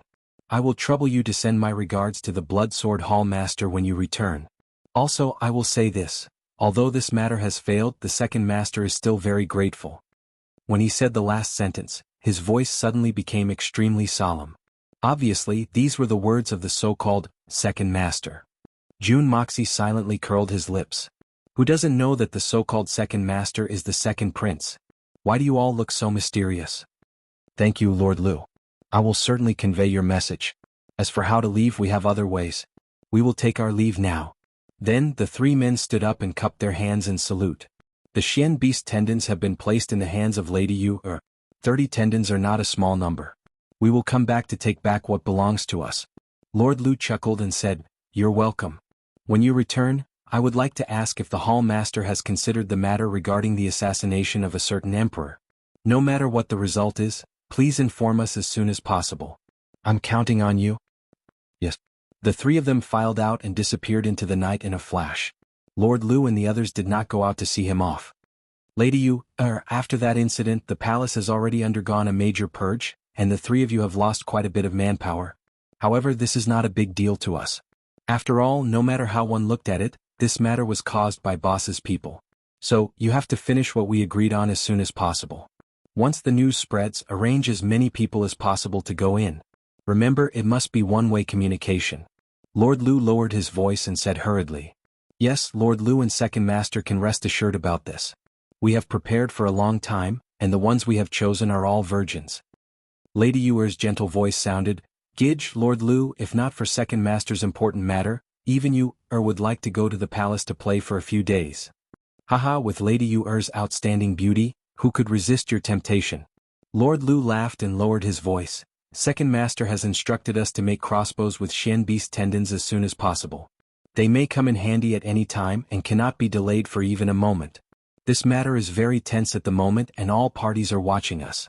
So, it is not convenient for us to come forward. Everything is in your hands now. Lady Yuer replied in an embarrassed manner. Of course I know this, but these Xian beast tendons are too rare. If we use ordinary steel as the material, I am afraid that it will not be able to make the best use of them. But we cannot find the divine weapon catalog in the capital to make them. Although the divine weapon catalog is excellent in craftsmanship, it is a pity that a tall tree attracts the wind. The only one that can do this business is Jiangnan's Zhao Trading Company. I have already sent people to contact them before the auction, but I have yet to receive a response. Well, the sooner this matter is settled, the better. I would rather pay double the salary, but it must be done as soon as possible. Lord Lu cautiously said, This kind of thing will be of great use to us in the future. Second Master has spent a sky-high price, and even took a great risk to ask the Blood Sword Hall to exchange for these Xian beast tendons. We cannot afford to have any mishaps. This subordinate is naturally aware of this. Lady Yuer smiled gently and said, Lord Lu, I do not know what the outcome of the matter that I asked Second Master for. Lord Lu's tone was quite difficult as he said, Lady Yuer, that Junjian Tian is the pillar of Tianxiang's military, it is easier said than done to assassinate him. Even the Blood Sword Hall's Hall Master, a person who dares to assassinate a princess and a prince, is still hesitating on this matter. If we use Second Master's men to frame Junjian Tian for treason, it will definitely be effective since His Majesty is furious after Junjian Tian's ruckus in the capital. Lady Yuer's tone was extremely resentful. Even in my dreams, I dream of Junjian Tian's family being destroyed. This is obviously an excellent opportunity. How can Second Master let it go so easily? That will not do. Lord Lu flatly rejected this proposal. If we make a move against Junjian Tian, at least half of Tianxiang's military will be mobilized. We can target Junjian Tian himself, but we cannot target his men. Second Master does not want a fragmented Tianxiang kingdom. That Junjian Tian has caused the destruction of my country and my people. Hearing you say this, could it be? Lady Yuer's tone was somewhat disappointed. If Second Master cannot do this for me, then why should we rely on him? How dare you? Lord Lu sternly scolded, and then immediately slowed down his tone and said, Lady Yuer, this matter cannot be rushed. The Blood Sword Hall is currently hesitating. Wait until they have finished their business in the Yutang Empire, and the leaders of the Blood Sword Hall will meet. At that time, Second Master will certainly have a way to make them submit. The three leaders of the Blood Sword Hall all have the cultivation of Tianxian, and are the most mysterious leaders. It is said that they are super experts on par with the Supreme Xian. Dealing with a mere Jun Tian is definitely not a difficult matter. Besides, Jun Tian is already at the end of his life. What's wrong with letting him linger on for a few months? Lady Yu, snorted, still somewhat indignant, but did not utter another word. Jun Moxie's heart shook. They are actually planning to assassinate my grandfather. As for the assassin organization, the Blood Sword Hall, the three leaders were all at the Sky Xian realm. And they even have the Supreme Xian as their leader. However, due to the fact that he was in the water, the originally tranquil surface of the lake couldn't help but let out a slight splashing sound. Although the sound was so soft that it could not be heard, Jun Moxie immediately felt that something was wrong. Oh. He only heard a stern voice, "There is someone under the boat. His tracks have been exposed." Jun Moxie did not have much time to think. His body turned around and his feet fiercely stomped on the bottom of the boat. His whole body suddenly shot out from the bottom of the water like a huge swordfish, and rapidly swam into the distance. With a loud bang, the top floor of the pleasure boat was torn apart. A figure with a golden body mixed with a faint yellow light soared into the sky, and flew 50 feet high. His eyes were like thunder and lightning as he swept around, and found the figure of Jun Moxie, who was rapidly moving away from the bottom of the water. A golden light flashed and he landed back on the boat. Then he grabbed the boat's long bamboo pole and with a schwa sound, it flew out of his hand like a black lightning, and shot towards Jun Mosie's figure under the water. At the same time his body flew high into the air, and followed the direction of the bamboo pole. His clothes fluttered in the curtain of the night, and his body flickered with a golden light, as if a deity had descended to earth. It was Lord Liu. The peak of the gold level. Just half a step more and he would be at the Earth Shen level. Jun Moxie swam away like a flash of lightning, and suddenly felt a heavy pressure on his head. The water around his body seemed to have suddenly solidified, and at the same time, he felt a huge sense of danger enveloping him. In a split second, his hair stood on end. Without even turning his head, Jun Mosie could clearly feel that this danger was aimed at his back. If he couldn't avoid it, there would definitely be a big bloody hole in it. At that time he would probably have to go through another transmigration, if he still had that kind of luck. In a flash, he mobilized all the power in his body, and the art of unlocking heaven's fortune was fully activated. Suddenly he felt the pressure on his body decrease and his body leaned to one side. His chest stuck out and his buttocks protruded. His waist suddenly bent, and his whole body became disjointed, and became a standard's shape. What a devilish figure with the curves of the front and the back. Schwa. The bamboo pole, which was more than 4 feet long, almost brushed past Jun Moxie's skin. It pierced through his clothes and even his underwear and stuck deep into the mud. Jun Moxie only felt a chill on his thigh and a sharp pain, and a few curly hairs suddenly floated into the water. If the bamboo pole had deviated by half an inch, perhaps Jun Dashao would have had to serve His Majesty the Emperor. Suddenly his scalp went numb. An ordinary bamboo pole was only 2 feet long, but the Spirit Fog Lake was deep, and the bamboo pole was relatively long. Jun Moxie struggled, but the bamboo pole was stuck between his clothes and his skin, and unexpectedly did not move. With a flip of his right hand, a small flying dagger appeared in his hand, and with a chi sound he was freed. The 2 pieces of his robe were like 2 butterflies, and in the middle was a white body. If it was a woman it would be very attractive. In the sky, the figure emitting a golden light was swiftly and violently swooping down. Before he reached the surface of the water rippled, and the calm surface of the water sank deep, forming a whirlpool. Even the bamboo pole that was stuck deep in the mud was exposed. Jun Moxie was at the bottom of the water, and his eyes were wide open as he looked at the figure swooping down from the sky. He snorted in his heart, and suddenly straightened his body and fiercely rushed up. Don't worry, I'm not rushing up to fight with this Gold Shen Peak expert, who is still an insurmountable mountain to me. His body rose like an arrow, and in the instant that he was about to break the surface of the water, he suddenly pushed with his left hand, and a water arrow shot out, shooting towards the figure in the sky. His other hand grabbed the bamboo pole and his body dropped 1,000 caddies. At the same time he rapidly swam in the opposite direction, and activated the art of unlocking heaven's fortune. With a wung sound, the bamboo pole, which was as thick as a calf, was unexpectedly pulled into the shape of a bow, and issued a ka-ka sound which made one's teeth ache. When the pole was bent to the extreme, Jun Moxie's accumulated strength was exhausted, and he suddenly let go, and his naked body swam away at an extreme speed. Chapter 103. Jun Moxie had already figured out that this person threw the bamboo pole. Firstly, it was to kill him, but there was also another intention. That was, in case the throw failed to kill him, he could use it as a foothold. This could be seen from his falling posture. Although he was falling fiercely, he was falling with both feet. If it was an ordinary expert in this situation, they would usually fall head down and feet up. That way their speed would be twice as fast as this person's current speed. This also meant that this Lord Lu, this high and mighty peak gold level expert, did not know how to swim. This was what Jun Moxie had analyzed in that instant. Therefore he immediately chose to pull the bamboo pole to the side. As long as he pulled the bamboo pole away, he would have nowhere to borrow strength after falling down. Then even if he drowned, he would not be able to catch up to him. But Jun Moxie did not expect that not only was the bamboo pole very tough, the mud at the bottom of the lake was also deep enough. He could not pull it out and could not break.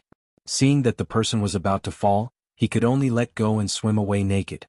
His naked body was like a big white fish with a bit of jet black water grass in its mouth, that Lord Lu had already planned it out. This eavesdropper only knew how to escape, so he was definitely not a powerful character. He could deal with him. Although he did not know how to swim with the bamboo pole as a foothold, he could attack or defend. If it really did not work, he could just turn around and return to the boat. Therefore he did not have any scruples. The moment the bamboo pole left his hand, a water arrow shot towards him. Lord Lu waved his sleeves and immediately swept it to the side. This way he could easily test the opponent's strength and felt more at ease. But who knew that when he neared the surface of the water, he swept his eyes around and found that the bamboo pole head that was just flashing in front of him had actually disappeared. This caused him to panic. His body was in the air and his strength had already been exhausted. Like a moth flying into a flame, he fell into the water with a splashing sound. Just as he fell into the water, before he could regain his senses, he saw two big white buttocks not far in front of him slipping into the depths of the water. He could not help but be furious. Right at this moment he suddenly felt a change in the flow of water in front of him. With a buzzing sound, a long bamboo pole rapidly bounced back along with the turbulent flow of water. If he knew how to swim, he would naturally be able to dodge in time. However, he didn't know how to swim. He was flustered when he fell into the deep water. How could he care about these things? With a "pa" sound, the bamboo pole hit him hard between his legs. Before he could let out a heart-wrenching scream, his body instinctively bent over. Then the head of the bamboo pole hit his forehead with a bang. With a blood-curdling screech, Lord Lu was smashed into a somersault. Under the tremendous force, he flew out of the water with a splendid splash of blood. Like a dried salted fish, he flew straight towards the direction of the pleasure boat. The last remnant image in his mind was actually that pair of big white buttocks swaying in front of him, really very white. From the pleasure boat, another slender figure flew out nimbly. Unexpectedly, it was a brilliant silver light. Lady Yuer's body flashed and caught Lord Lu's body in her hands. Then she flew back into the boat. It turned out that there was a rope tied around her waist. Lady Yuer returned to the boat and looked into the distance with a complicated expression. The person who was eavesdropping had already disappeared without a trace.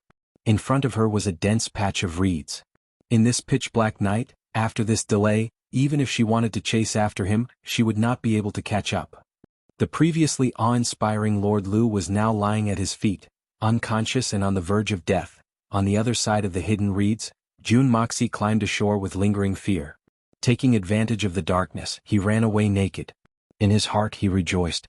If not for this injury and the advancement of the art of unlocking heaven's fortune, I'm afraid I really would have died this time. That was really close. With a bang, he knocked down a satisfied customer who had just come out of the brothel. His legs were weak as he walked down the road. Jun Moxie nimbly tore off the man's clothes and hastily put them on. Then he disappeared like a wisp of smoke. On the ground, a fat, naked body was lying on his back. A small earthworm-like thing was tilting its head to one side. It was extremely ugly. The Jun family's 8 bodyguards frantically searched for their young master. They were well aware of the seriousness of this matter. If Grandpa Jun were to find out about this, the 8 of them would not be able to escape the crime of failing to protect the young master. If something were to happen to this young master, they did not dare to think about it anymore. Only when night fell did the 8 of them return. Just as they reached the main gate, they saw a person who looked like their young master hurriedly walking towards them from the other side. Why did they say that he looked like their young master? Because that person was wearing an extremely ill-fitting robe. His appearance was a complete mess. Although Jun Dashao was a complete debauchee, his appearance was not bad.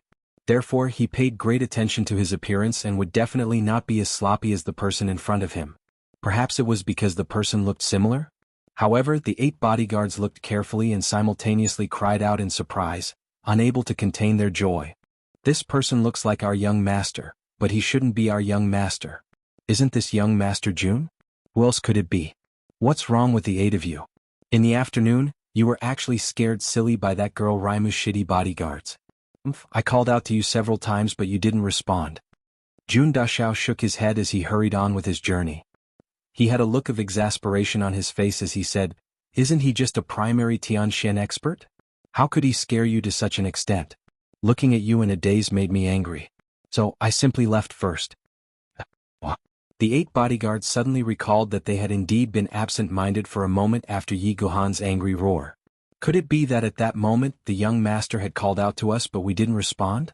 Then he had angrily left on his own? They looked at Jun Moxie dumbfoundedly, and their minds were in chaos at the same time. They hadn't even thought to ask him, "Since you left alone, why did you return at the same time as us? We have been looking for you everywhere in Tianxiang City for a long time. Where have you been for such a long time? Also, what's the matter with that fat and vulgar robe that only a nouveau riche would wear? Also, why does your hair seem to be wet? Don't just stand there, hurry up and give me the blazing heart meridian." Jun Moxie's foot had already hurriedly stepped through the door, and he commanded without turning his head. The bodyguards woke up as if from a dream. They mechanically moved their feet, and followed the mysterious young master inside. Almost everyone was wondering how the young master's legs were so fast today. Was he possessed by a ghost? Jun Dashao's robe was still empty, and it was extremely cold and uncomfortable. He had to quickly change his clothes in case others found out that he had actually been swimming naked, running naked, and then stripping another man. Once he returned with his clothes, Jun Imosia's illustrious reputation would be lost in the spirit fog lake. The Jun residence's door was tightly closed behind everyone. It was already late at night, and the bright moon was in the sky. Jun Wui was still sitting in his wheelchair, quietly waiting for his nephew's return. The soft moonlight in the sky sprinkled on his resolute face, and his eyes were calm and profound. Hope, extravagant hope, or perhaps, despair. The courtyard door opened and Jun Moxie, who had changed into his own robes, walked in with a smile on his face. Jun Wui slowly turned his wheelchair and very calmly looked at Jun Moxie. He looked up and down and found that there was no problem and was relieved. "I heard that you were in the limelight this afternoon at the Magnificent Jewel Hall?" "Yes." Jun Moxie bluntly said, "The Magnificent Jewel Hall is too arrogant." Suddenly he felt that something was wrong. When the 3rd uncle mentioned the Magnificent Jewel Hall, why did he pause in the middle? His tone was also not right. Jun Wui lowered his eyes, and was silent for a long time before he slowly said, "Do you know, when I heard the news, I broke out in a cold sweat? Your grandfather looked fine on the surface, but I know that he was afraid. Emosia, uncle knows that you are quite courageous, but, unless it is necessary, unless it is a matter of life and death, do not have any conflict with the Magnificent Jewel Hall. The Magnificent Jewel Hall, our Jun family cannot afford to provoke them, at least for the time being. Do you understand?" This sentence was said very slowly, almost one word at a time. It was really hard to imagine that such soft words could actually come out from the mouth of such a strong man. Jun Moxie was also startled and slowly sat down in front of him and said, "Third uncle, this is not something you should say. Is the Magnificent Jewel Hall really so terrible? Even you are afraid of them." Jun Wui turned his head away, and did not let him see the look in his eyes, and coldly said, "If it was only me, I would naturally be able to provoke the Magnificent Jewel Hall. Even if it is 100 times more powerful than the Magnificent Jewel Hall, so what? Life only has one life, grass only has one spring, the worst that can happen is death. And you're the same, Emosia. I know that you're courageous and insightful, and you're not afraid of the heavens or the earth. This is something that I'm very pleased with. But I feel that you don't have a strong sense of immersion in your family. So, I hope that you can promise me, no matter what happens, you must remember that you are the son of an aristocratic family. Behind you there is also a huge family with deep roots, the Jun family. The family, in the vast majority of the time, will be your greatest help, but sometimes it will also be your greatest hindrance." Jun Wui raised his head, his eyes were bright, but seemed to contain a lot of unexplainable things. "As long as there is hope for the family, we must not give up. This is the glory of an aristocratic family, and also the sorrow of an aristocratic family, but also the responsibility." Jun Moxie was silent for a long time, and then he smiled and said, "I understand." "It's good that you understand." Jun Wui gently smiled. "Because of this matter, I have been waiting for you all night. Now that you understand, accompany me for a drink." "Drink?" "For the time being, I am afraid that Uncle will not be able to drink for the next 10 days to half a month. Because I want to congratulate Third Uncle, the 5 kinds of medicinal herbs have now been prepared." Jun Moxie smiled, "And the pulse diagnosis golden needle as early as half a month ago has also been prepared. Third Uncle, in another 10 days this thing you are sitting on can be dismantled to make a fire, and on the day of the fire, you can also cancel your taboo." Chapter 104. Jun Wui's hand trembled and the wine in his cup spilled out. He silently looked at the wheelchair handle in his right hand and stared at it for a long time. He could only feel his heart tumbling like a stormy sea. 10 years of disability. Today, a glimmer of hope had finally arrived. Jun Wui remained silent until he left, not uttering a single word. 3 days later, Jun Tian directly sealed the door. He passed down an order: "From today onwards, no one is to be seen except by His Majesty's decree. If anyone dares to take a step into the inner courtyard, they will be killed without question." The atmosphere of the entire Jun family suddenly became as if they were facing a formidable enemy. It was so tense that it was hard to breathe. The door to the inner courtyard was tightly shut. Outside the door, 2 rows of bodyguards stood with their swords unsheathed, reflecting the blazing sun in the sky, shining brightly. Shadows flickered in the shadows. The power of the Jun family that once shook the capital was once again displayed at this moment.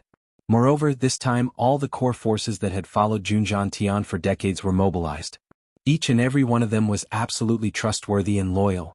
Even those who had the slightest suspicion would be excluded from this operation. This time, Du Ju's treatment must be handled by all possible and impossible external threats, not even the slightest bit slack. A huge iron basin was placed in the middle of the inner courtyard's 4-zhang high wall. The volume of this iron basin could be said to be a small reservoir. It had long been filled with water and had been set up. A raging fire was burning beneath it. 6 burly men were constantly adding firewood, causing the water surface to bubble slightly. Jun Tian was dressed in a green robe with a solemn expression on his face. He wore a pair of strange gloves on his hands, which completely covered his hands and arms.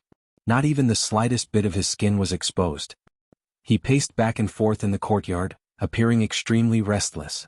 On the other hand, the white-robed Jun Wui was calm, as if he had broken away from the shackles of his soul overnight. Jun Moxie was at the side. There was a big jade plate on a table. His 2 hands quickly placed the 9-leaf grass, macaroni and continuous severing root on the jade plate in a certain order. Then he pounded out the juice and let it flow down the slope into a wide-mouthed jade bottle. His movements were abnormally fast, but the order was orderly. Finally, Jun Moxie shouted, "Third Uncle." Jun Wui's entire body shook, and the bright yellow Xian Qi of the earth rank shook fiercely. The robe covering his body instantly swelled and exploded into pieces. Jun Tian picked up his body and spread it out. Jun Moxie shouted in a low voice. In a flash, he smeared the residue of the medicine evenly on every part of Jun Wui's body. He did not let go of even the slightest bit of privacy. The 5 kinds of herbs in Jun Moxie's prescription were all highly toxic. Any one of them was a poison that would kill the moment it touched blood. Although there were only 3 of them mixed together, the moment the dregs were smeared on Jun Wui's body, Jun Wui felt as if he was suddenly thrown into a raging fire. He felt a searing pain from head to toe. He let out a muffled groan and clenched his teeth. Cold sweat broke out on his forehead. The pain of 3 great poisons on his body at the same time was unimaginable. But this pain was only the beginning. After smearing the dregs, Jun Moxie did not pause for a moment. He picked up the jade bottle of medicine and skillfully pinched Jun Wui's chin with his left hand. Jun Wui's tightly clenched teeth suddenly opened. He could not help but let out a muffled roar. Jun Moxie had already poured the contents of the jade bottle down his throat. Jun Wui didn't have enough time to react, and the bottle of liquid had already flowed down his throat. This liquid was very fierce, and it felt as if a ball of fire was burning down his throat. Jun Wui couldn't help but let out a muffled groan, and couldn't help but shout a few times to vent the pain in his body. Jun Wuxia had just opened his mouth when Jun Wuxia grabbed a white cloth that he had prepared earlier, and stuffed it into his mouth. Jun Tian trembled. Jun Moxie's smooth and skillful movements were no different from those ruthless officials who were used to using torture. In fact, he was even better. Jun Tian could not bear to watch anymore. How could he watch his grandson torment his son? This is a necessary measure. Under extreme pain, even the most persevering person will show signs of blurring consciousness. If the mouth is not stuffed, it is very likely that the person will bite off his tongue under the intense pain. Jun Moxie picked up the intestine-cracking flower beside him and smashed it into pieces. He actually managed to take a break from the busy situation and gave an explanation. Suddenly, the three great poisons simultaneously flared up in Jun Wui's body. Jun Wui's naked skin turned purplish-black in an instant. At the moment when the color changed, the intestine-cracking flower's dregs had already scattered on his body. Jun Moxie's movements were extremely fast. He pulled the white cloth out of Jun Wui's mouth. The next moment, the intestine-cracking flower's venom had already entered his throat. Jun Wui didn't even have time to react before the white cloth was stuffed back into his mouth again, this time tightly gagged. Jun Wui only had time to let out a muffled groan. His eyes were almost protruding out of their sockets. Both his eyeballs were bloodshot. It was as if blood had penetrated his pupils. The intestine-splitting flower's toxicity had flared up at the same time as the other three poisons, and was rapidly spreading from the inside to the outside. Jun Wui felt a burning pain in his dantian, followed by an excruciating pain that seemed to be burning his soul from 10 years ago in his dantian. At this moment, the 5 poisons in Jun Wui's body, 1 old and 4 new, started to circulate at the same time. They attacked and resisted each other. His naked skin turned colorful in the blink of an eye. His waist and legs, which had not felt anything for 10 years, felt as if their bones were being sawed by a blunt knife. Finally, the hidden poison that had been hidden for 10 years was forced out. Jun Moxie breathed a sigh of relief. His eyes were fixed on the thing between Jun Wui's legs. At this critical moment, Jun Moxie's mind unexpectedly came up with a strange thought. It doesn't seem to be as big as mine. Just as he was thinking about this, Jun Tian suddenly shouted excitedly, "Get up! Get up, ah!" His white beard trembled as he pointed at his son's crotch. Sure enough, that thing was shaking its head. Suddenly, it flapped its head and shot up to the sky. It almost hit the nose of Jun Tian, who was bending over to check. Jun Tian's thing had not been used for more than 10 years. Today it suddenly rose up. Naturally, it was extraordinary. Jun Moxie, who was holding the blazing heart meridian in his hand, was startled by Jun Tian's shout. He almost fell to the ground. He rolled his eyes and reprimanded, "It must get up. If it can't get up, doesn't it mean that the treatment has failed? Really? Is it worth making such a fuss about?" Grandpa Jun hiccuped again and again. He didn't care that his grandson was actually reprimanding him. Instead, his face was full of joy. This thing had recovered. It meant that his son, who had been disabled for 10 years, had regained the basic functions of a man. Not to mention anything else, at least he could reproduce for the Jun family. For Grandpa Jun, who had always been brooding over his only son, Jun Moxie, this was simply a great blessing. Jun Wui's lips trembled. The muscles on his face twitched in pain. At this moment, a feeling of extreme shame welled up in him. Jun Tian was once a famous iron-blooded man, a warrior who had been through hundreds of battles. But now, his remaining consciousness looked at the two people, one old and one young. They were actually staring at his uncontrollable treasure. Under the pain and shame, he simply let out a muffled groan and directly fainted. Out of sight, out of mind. 2 grown men, one old and one young, staring at the treasure under the crotch of a strong man? That old man, he simply wanted to reach out and fiddle with it. How could he let people live? This was not something that a normal man could tolerate. Although he was his grandfather, Jun Tian was still in his 30s, wasn't he? Several men who were ferociously adding fuel to the fire stretched out their heads to look. After looking, their faces were full of shame. They lowered their heads and desperately added more firewood. The great general was indeed worthy of being called the great general. Although he hadn't used it for 10 years, he was still as majestic as ever. Inferiority. Finally, the surface of Jun Wui's skin changed from a variety of colors to a large patch of bright green. Now is the time. Jun Moxie roared and pulled out the white cloth. His left hand quickly pinched Jun Wui's chin. His right hand used the art of unlocking heaven's fortune to break the jet-black blazing heart meridian skin. Suddenly, the black juice gushed out and dripped into Jun Wui's mouth. Then he stuffed his mouth again. This time, he used another piece of white cloth to tie a knot at the back of Jun Wui's head. In this way, even if Jun Wui was beaten to death, there would be no way for him to spit out the white cloth. After finishing, Jun Moxie threw the blazing heart meridian skin to the side. His right hand activated the art of unlocking heaven's fortune and placed it on Jun Wuyi's chest. Pure spiritual qi surged into his body. Jun Wuyi's body started to swell up at a speed visible to the naked eye. His meridians and blood vessels started to protrude on the surface of his skin. They were crooked and looked like countless small purple earthworms. They were ferocious, terrifying, and extremely nauseating. Jun Moxie shouted. Jun Tian stretched out his hand and a sky-blue Shen Qi sprayed out like a dream. A bamboo raft the size of an ordinary person flew into the cauldron. At this time, the water in the cauldron was close to boiling. Jun Moxie shouted. Suddenly, both of his hands supported Jun Wuyi's body and floated up into the air. Jun Wuyi's body fell flat and landed on the bamboo raft. Jun Moxie let out a clear whistle. His body floated down on the edge of the cauldron.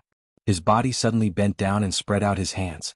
Jun Tian could clearly see that at this moment, Jun Moxie's hands had suddenly produced dozens of shining silver needles out of thin air.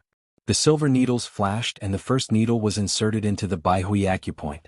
His movements were clean and neat, without the slightest bit of hesitation. Even with Jun Tian's calmness, his whole body trembled. That was the most fatal acupoint of the human body. Unable to bear it any longer, he closed his eyes and rubbed them. In the short moment that he rubbed his eyes, the silver needles in Jun Moxie's hands had already shot out. All of them were inserted into the major acupoints of Jun Wuyi's body. There was no lack of fatal acupoints. Then with a light whistle, Jun Wuyi's body flipped in the air and landed on the bamboo raft, exposing his back. Jun Moxie spread out his hands and another dozen silver needles appeared in each of his hands. In a flash, they were all inserted into Jun Wuyi's broad back. With a sigh of relief, Jun Wuyi pulled out the bamboo raft with a schwa sound and threw it out. Jun Wuyi's body directly tumbled into the boiling water. As the temperature of the water slowly rose, the sound of boiling water could be heard from the surface of the cauldron. As the water boiled, the pores of Jun Wuyi's body and the 7 orifices of his head continuously exuded a jet-black liquid. In just a moment, the large cauldron of water had been dyed as black as ink. Chapter 105. Jun Tian's eyebrows twitched wildly, his eyes wide open. This method of curing poison was something he had never seen or heard of before. However, the fact that Jun Tian did not die after being pierced by needles was enough to prove that this method of treatment was effective. However, looking at his own body of old ribs and then at the boiling water in the pot, Jun Tian could not help but shiver. If I were to go in, even with Tian Shen's protective Shen Qi, I reckon that I would not be able to hold out for long. I might even be cooked in a short while. The few burly men adding firewood were also sweating profusely. Not only because of the heat but also because of the fear. This is too crazy, to actually put a living person into a pot of boiling water and cook him like this? What if the person is cooked to death? With this temperature, it would be difficult not to cook him, right? Jun Moxie was still standing firmly on the edge of the pot, his eyes unblinking as he watched Jun Wuyi's body tumbling in the water, closely watching every change. His face was calm, expressionless, almost cold. Suddenly, Jun Moxie did not hesitate to put his left hand into the boiling water and scooped up Jun Wuyi's entire body. His hand was covered in a layer of blisters. Half of it was scalded by boiling water, while the other half was corroded by the poison. However, Jun Wuyi's body was the complete opposite. In fact, his skin was now fair. In fact, that terrifying and strange color had already faded from his skin. With a swoosh, he flew down and landed beside Jun Tian. Just as Jun Tian caught him, Jun Moxie pressed his right hand on Jun Wuyi's dantian and activated the art of unlocking heaven's fortune. After a long time, Jun Moxie's face became paler and paler, while Jun Wuyi's face became rosier and rosier. Finally, the golden needles in Jun Wuyi's body were forced out bit by bit. They shook and trembled. Finally, with a piu sound, a silver needle flew out along with a stream of black blood. Then the next one. Finally, the silver needle on the Baihui acupoint flew out with a qi sound, bringing with it a thin stream of blood. It was actually 6-colored. Jun Moxie grunted and slowly retracted his palm. He sat cross-legged and slowly adjusted his breathing. His face was as pale as a sheet of paper. Before he withdrew his palm, Jun Wuyi suddenly opened his eyes, and 2 sharp rays of light shot out from his eyes. Light blue. It was light blue. What does this mean? All the poison had been removed. The seal was broken. Jun Wuyi's 10 years of accumulated Shen Qi burst out, coupled with the huge effect of the blazing heart meridian. In this short moment, his Shen-Qi was directly promoted from the middle level of the Earth Profound Realm to the initial level of the Tianxian. In the blink of an eye, he had risen by 3 levels. Not only that, but under the effect of the Blazing Heart Meridian, Jun Wui was immune to all poisons. A super strong expert was born. Seeing this light blue light, Jun Tian suddenly jumped up high, his mouth opened wide, and his eyes bulged as if he had seen a ghost. His right hand unconsciously exerted force, and with a cry of pain he actually pulled out a lock of his beard. He had practiced hard for most of his life, and now he was only at the middle level of the Tianxian. Although his disabled son was once known as a martial arts genius, but for him to be able to rush to the middle level of the Earth Profound Realm at his age was already quite commendable. Not to mention he was seriously injured and spent 10 years in a wheelchair. Just like that, the moment the seal was opened, he directly rose to the Sky Shen realm like a rocket. This world is really crazy. Jun Tian shook his head, his heart feeling very confused. 3 parts of joy, 3 parts of relief, 3 parts of excitement, and half of fear. The last part was that he suspected that he was in a dream. On one hand he was so happy that he wanted to sing and dance, on the other hand he was so shocked that he was speechless. For a moment, his heart was filled with mixed feelings and he was actually unable to speak. Even if he was really in a dream, he wished that he would wake up from this beautiful dream a moment later. Jun Wui clearly felt that his legs, which he had not felt for 10 years, had a strange feeling of numbness and itchiness. At the same time he also felt the smooth flow of Shen Qi through his meridians, and his heart was suddenly moved. I can finally stand up again. My old enemy, I Jun Wui, will look for you in the near future. I will look for you to collect the debt you owe me. His body moved and he wanted to stand up and experience what it felt like to walk on 2 legs again. Third uncle, you still need to sit down for the time being. Don't move, please be patient for a while. Jun Moxie's tired voice came from behind him. At this time you still need to calm your mind and circulate your Shen Qi. Firstly, the Blazing Heart Meridian's medicinal strength is enormous, and the toxins have already been expelled from the body due to resisting the previous 5 poisons.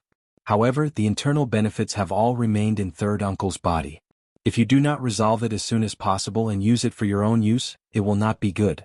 Secondly, Third Uncle's lower body has not moved for 10 years, and his blood vessels are blocked. He still needs to circulate it 360 times before his blood vessels can flow smoothly as he wishes. Only then can he be safe. Jun Moxie closed his eyes and slowly said, "This kind of moment of ecstasy was a big obstacle on a person's path of cultivation. If one were to seize the time to meditate and consolidate his mind in this situation, it would be of great benefit to his future cultivation and spiritual realm. It must be known that the 500-year-old Blazing Heart Meridian's medicinal strength was enormous. With its own strength, it could fight poison with poison against the old and 4 new poisons in Jun Wui's body. The toxicity of the Blazing Heart Meridian could be imagined. However, in addition to its toxicity, the Blazing Heart Meridian's medicinal strength was also extremely outstanding. Its effect was in no way inferior to the poison. In Jun Moxie's medical case, the original plan was to fight poison with poison and use the Blazing Heart Meridian's poison to forcefully resist the other 5 poisons. Then, with the help of boiling water and silver needles, he would expel the poison in one fell swoop. There were no accidents and it was quite smooth. Next, he should have used the Blazing Heart Meridian's powerful medicinal strength to nourish his body. However, it would take half a month before he could fully recover. After all, Jun Wui's body had been crippled for a long time. With such a huge nourishment, it was inevitable that he would not be able to withstand it, so he had to slowly recuperate. But a few days ago, Jun Dashao discovered that his own mysterious art of unlocking heaven's fortune, in addition to recuperating himself, could also be used to help others. Moreover, the effect was great. Looking at the memories of his 2 lives, there was no cultivation method that could be compared to it. Moreover, it had a wonderful effect. It was not afraid of all poisons in the world. It really lived up to its name of good fortune. Jun Dashao thought about it and changed his original plan. After dispelling the poison, he would directly use his own strength to nourish Jun Sanye's body. Not only was this method effective, it was even more remarkable. In just a short period of time, Jun Sanye had been reborn. The huge benefits of the Blazing Heart Meridian had nowhere to vent, so it was converted into Shen Qi and integrated into Jun Sanye's body. Jun Sanye had been in seclusion for 10 years, and the results were not mediocre. The 2 Shen Qi and true essences were instantly fused into one, and this Shen Qi and true essences were equivalent to an ordinary person's cultivation for at least 50 years. This explained why Jun Wui had been disabled for 10 years. Although he had painstakingly cultivated Shen Qi for 10 years, it was impossible for him to recover and become a Tian Shen expert. All of this was due to Jun Moxi's good fortune mysterious art, which allowed everything to flow smoothly. Jun Wui's body paused for a moment, but he did not dare to neglect. He sat down and tried his best to control the myriad of emotions in his heart. He tried to calm himself down and immerse himself in cultivation as soon as possible. Even so, it took him 10 times more time than usual to finally stabilize his mind. The Shen Qi finally began to flow according to the normal route, and he slowly entered into a state where he forgot about himself and everything else. Jun Moxi had only meditated for a moment, but the art of unlocking heaven's fortune that he had consumed was quickly replenished by the Hongjun Pagoda. Slowly getting up, he came face to face with Jun Zhantian's excited eyes. Wuxia. Jun Zhantian looked at his grandson in a daze for a moment. Suddenly, tears streamed down his face. He was unable to say a single word. Despite his age, the white-haired Grandpa Jun was crying bitterly like a child. For so many years, the famed general who had caused enemy monarchs and generals to flee upon hearing his name had actually lost his composure like this. Jun Moxi's heart ached and he lowered his head in dejection. For so many years, who could understand the bitterness in this old man's heart? What kind of pain and suffering had he endured? Originally, he had a house full of children and grandchildren, a happy and harmonious life. His position was high and he was above tens of thousands of people. Suddenly, 2 of his sons died on the battlefield, and the only remaining son was crippled for life. How unbearable was this for a father? Losing his father in his youth, his wife in his middle age and his son in his old age. Jun Zhantian, who was an extremely high official, had all 3 of them. But the heavens still felt that the blow was not heavy enough. The 2 grandsons he had painstakingly nurtured, where all his hopes rested, had gone to the battlefield on the eve of their wedding. They never returned and not even their bones were left. When the news arrived, Jun Zhantian was ordering people to decorate the bridal chamber. He was waiting for his grandson to come back and get married. He was waiting to hold his great-grandson, and his heart was filled with joy and longing. When the news arrived, Jun Zhantian's hair and beard turned white overnight. The joyful laughter of the past, and the scene of a family sitting around a table, enjoying the bliss of a family reunion, was still before his eyes. But it was gone forever. In such a large family, other than himself, there was only a crippled son and a disappointing debauchee grandson. Desolation filled his eyes. Thus Jun Zhantian became depressed. He was in despair and there was no hope. But amidst this hopelessness, his once incomparably disappointed grandson Jun Moxi appeared out of thin air. His previous debauchee appearance had been washed away, and he had become lofty and unyielding. Moreover, he had a deep and astute mind and his thoughts were nimble. There was a faint air of astuteness and foresight. This had already greatly comforted Grandpa Jun's heart, and he felt extremely excited. Unexpectedly, an even bigger surprise had yet to come. His own son's disability, which had once rendered all the world's doctors helpless, had actually been cured by his grandson. The heavens have mercy. Jun Zhantian finally burst into tears, tears of joy. Decades of depression and worry had been swept away. The heavens have mercy and my Jun family can also have today hope and a future. Not only does the Jun family have a successor, but the student has also surpassed the master. Even if this old man closes his eyes now, he can still smile in the underworld without any regrets. Even the ancestors of the Jun family in the underworld can calmly smile. Grandpa Jun was so excited that he could no longer speak, but his body was trembling. After a long time. Chapter 106. He slowly lowered his head and looked at his strong and powerful legs. He slowly moved them a few times and even kicked them a few times. Suddenly he burst into laughter. As he laughed, his face was filled with tears. This iron-blooded man of the past, the all-powerful general, did not shed a tear even when he was plotted against. But now that he had recovered, his eyes were streaming with tears. Through his tears, he saw his old father and his nephew standing in front of him with a smile, looking at him warmly. Junmui was excited. He quickly took 2 steps forward and suddenly knelt down. This unfilial child has no intention of paying respects to father. It has been 10 years since he has paid his respects to his father. Jun Zhantian's whole body trembled. His voice was trembling. My son, get up quickly get up. Wuxia. Jun Wui stood up and looked deeply at Jun Moxi. Third uncle's life was saved by you, boy. He hadn't even finished speaking when Jun Wuxia interrupted him with a smile. Third uncle, you're talking like that. You're still alive and well. Besides, I'm your nephew. How can I write two characters with the character, June, in one stroke? We're a family, so there's no need to say thank you. You don't need to treat me as a junior. Jun Wu-yi laughed straightforwardly and looked deeply at his nephew. At this moment, he wholeheartedly made a decision in his heart. Now that I've stood up, the Jun family's heavy burden will fall on my shoulders. I, Jun Wu-yi, have unsheathed my sword which has been covered in dust for 10 years. Not for the country, not for the common people. Only for the Jun family. Only for Wuxia. Third uncle. Jun Wuxia suddenly chuckled. His chuckle was quite strange and malicious, causing the two of them to scratch their heads in confusion. She looked at him in confusion. Third uncle, although your capital is not small, but... Jun Moxie laughed so hard that his whole body was convulsing. Although Grandpa would definitely be very willing to see you standing so valiantly and proudly, your nephew, will still be shy. Shouldn't you cover yourself? Ah. Jun Moxie winked as he looked at Jun Wui's crotch. It turned out that ever since Jun Wui came back from the treatment, he was still completely naked. When he found out that he had fully recovered, he was so excited that he didn't even notice this. Even now he was still standing upright, shaking his head, looking rather high-spirited. After waiting for 10 years, when would he be able to test his spear?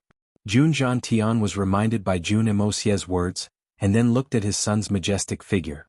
He couldn't help but blow his beard and laugh heartily. Jun Wuyi's face suddenly turned purple as he gnashed his teeth in hatred. You little bastard, just you wait for me. I'll deal with you later. With a swoosh, he disappeared, leaving the grandfather and grandson holding their stomachs and laughing heartily without a care for their image. After a while, Jun Wuyi, dressed in a green robe, whizzed over. He rubbed his palms and said, Kid, don't run if you have the guts. Jun Moxie was shocked and screamed, Help, I don't know how to fight. He turned around and ran. But how could his current speed compare to Jun Wuyi, who had just advanced to the Tianxian realm? His buttocks were being hit by Jun Wuyi accurately. Jun Moxie laughed as he ran and begged for mercy. Jun Wuyi completely ignored him and continued to beat him. Jun Moxie had no choice but to run behind Grandpa Jun. He grabbed his sleeves and dodged left and right. Jun Wuyi snorted angrily and chased after him. Even though Grandpa Jun had the mental fortitude of a Sky Shen level expert, he was still dizzy from being spun around by these two people. However, he was still able to laugh heartily. This kind of familial happiness had not appeared in this family for a very, very long time. Seeing that the 6 burly men were about to lift the big iron pot and pour it away, Jun Moxie could not care less about being beaten. He hurriedly shouted, Stop. This is a good thing, it can't be poured away. When he said that, Jun Wuyi and Jun Tian were surprised. Jun Wuyi had beaten his nephew until the whole family was beaming with joy. The embarrassment had long disappeared and they stood at the side with a smile. This is such a useful thing, how can it be poured away so casually? It is very useful. Jun Moxie drove the burly men away from the iron pot and turned around. He picked up a leather bag from the side and poured a lot of things into the big iron pot. It was as if a ladle of cold water had been poured into boiling oil. Crackling sounds could be heard. After Jun Moxie finished pouring, he quickly retreated. When the black water from the pot fell onto the ground, it immediately turned black. Jun Wuyi and Grandpa Jun were dumbfounded. This kind of poison is too vicious. What did you pour into the pot? Why is it so overbearing? Grandpa Jun was not ashamed to ask. Grandpa Jun could see that there was something strange about this grandson of his. He could not use common sense to speculate on him. It is actually snake venom, just that there are slightly more types, Jun Moxie said with a smile. There are a total of 13 types of snake venom here. As he said that, Jun Moxie pointed at the big iron pot. Grandfather, third uncle, look. Third uncle's bath water is a combination of 6 types of poison. However, due to the mutual enhancement and restraint between them, they are able to coexist peacefully. But after the addition of the snake venom, this big pot of water becomes the most poisonous thing in the world. We only need to mix them evenly, dilute them with water and place them in a wooden bucket. Then we insert the weapons of our family warriors into the water and soak it for a period of time. That will immediately turn it into a poisonous weapon. When the war is over, Too vicious. Too vicious. Too despicable. Too shameless. If such a weapon were to stab into the body of an enemy, there is no need to stab a vital point.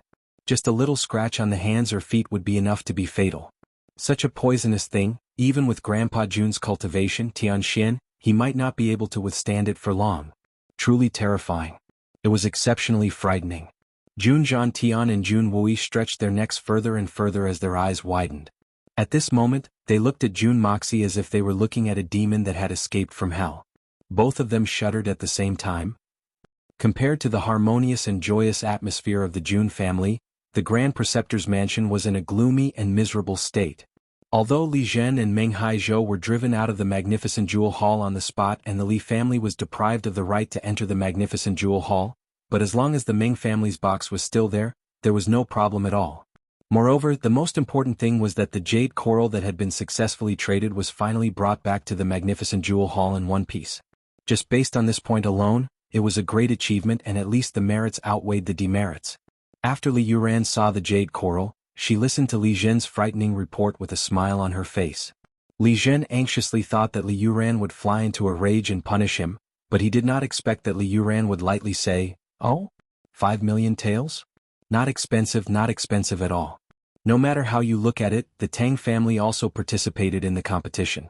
For you to be able to buy the jade coral is already very good. Little brother Jin, later you can go to Manager Li in the accounts room and collect the 3 million taels that you paid in advance. Regarding the Li family's right to enter the magnificent jewel hall, such a great shame and humiliation, Li Yuran did not even mention it. It was really puzzling. This sentence made Li Zhen and Meng Haizhou almost unable to believe their ears. They almost thought that the person standing in front of them was not Li Yuran, but rather someone else. Since when did young Master Yuran become so easy to talk to? The two of them stared blankly for a long time, as if they had just awoken from a dream. Although they were puzzled, at the moment everything was fine. They could not help but let out a big sigh of relief and thanked her profusely. Li Yuran sat quietly and smiled as she looked at the sparkling and translucent jade coral in front of her. After a long time, she let out a sigh and said to herself, "I was really careless. I did not take into account that old Master Tang also needed this thing. If I had missed this opportunity, it would have been my fault. However, with such a price, if it was not for these two debauches, I am afraid that if it was someone else, they would have given up in fear. This is perhaps the only advantage of being a debauchee. As the saying goes, a ruler is short, an inch is short. A person should make the best use of everything. This is probably what it means." Speaking up to hear, she chuckled twice. Her palms stealthily circulated her Xian Qi and her whole body flashed with a golden light. She then withdrew her hands and said with a happy face, "The rumors are indeed true. This thing contains a very large amount of heaven and earth energy. If grandfather absorbs this energy, even if he cannot practice Xian Qi again, it would be more than enough to prolong his life." She gracefully stood up and picked up the jade coral before walking towards the Grand Preceptor Li Shang's study room. In the study room, Grand Preceptor Li narrowed his eyes as he looked at the jade coral in front of him. His face revealed a happy smile. Firstly, it was for the sake of his own health. Secondly, it was for the sake of his grandson's filial piety. Grand Preceptor Li suddenly felt that with a grandson like this, what more could he ask for? "Grandfather, this matter should not be delayed. If others were to find out about it, it might be a long night and many dreams. Why don't we use the method that my master once told us? I will activate the energy and grandfather will absorb this good thing as soon as possible." Li Yuran smiled warmly and elegantly. Li Shang chuckled and said thoughtfully, "That's good too. Go and call them out. They will protect us, grandfather and grandson." Li Yuran hummed and clapped her hands twice. In an instant there was a rustling sound from outside. A person said respectfully, "Master, young master, we have already tightly controlled the area of 30 feet around the study room. Do we need to increase it?" Li Yuran said gently, "Enough." The person outside responded and did not make another sound. Li Shang looked at his grandson with a gratified expression and asked, "Have your martial brothers returned?" Li Yuran said, "Yes, they have already returned to the mountain. Their journey was safe and there were no accidents. I will definitely pass on grandfather's concern." Li Shang coughed twice and said with a smile, "We are grandfather and grandson. Why are we talking about this? It's a pity that your master cannot come down personally. If he could come, our Li family would have the greatest guarantee." Sigh. He let out a long sigh. "Master is preparing for the appointment at Heaven's Equal Peak in 3 years. I am afraid that he cannot be distracted for the time being. But with the help of my martial brothers, I believe that it will be more than enough to deal with these matters in Tianxiang Kingdom. As long as it is not an army expedition, we do not have to worry about anything." Li Shang nodded noncommittally. He let out a deep breath and said excitedly, "Since this matter should not be delayed, let us begin now." Chapter 107. Yes. Li Yuran replied and gently placed the jade coral on the table in front of Li Shang. Then she firmly pressed one side of the jade coral, closed her eyes and took a deep breath.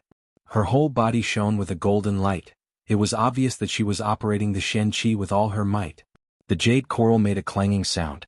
It was originally sparkling and translucent like jade, but now there was a faint light seemingly leaping out from the jade coral.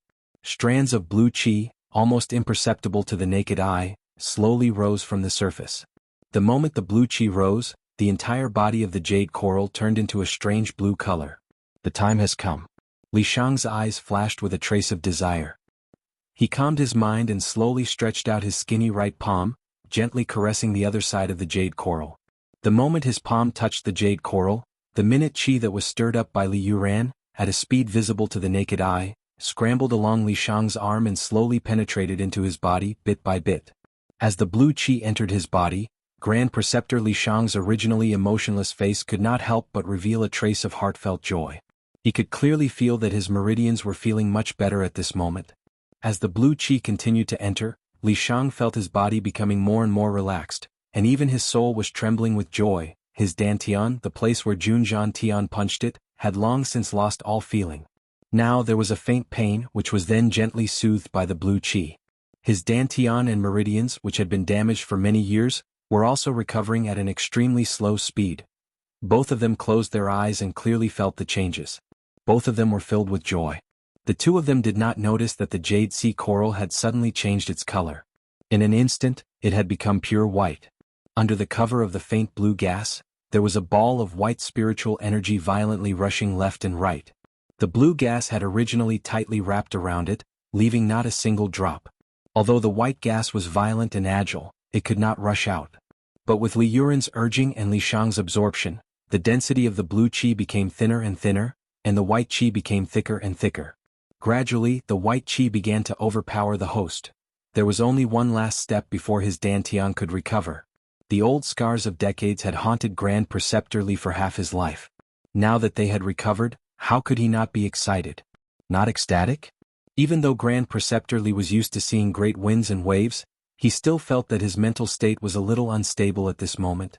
Li Shang was overjoyed and said in a trembling voice, "Yuran, my dantian should recover soon." Li Yuran was ecstatic as she said, "Grandfather, the shackles that Junjian Tian had placed on you can be removed from now on. My Li family will also never fall." Ah! Both grandfather and grandson smiled sincerely at the same time. Their smiles were filled with hope and longing. All of a sudden, amidst this joy, an unforeseen event suddenly occurred.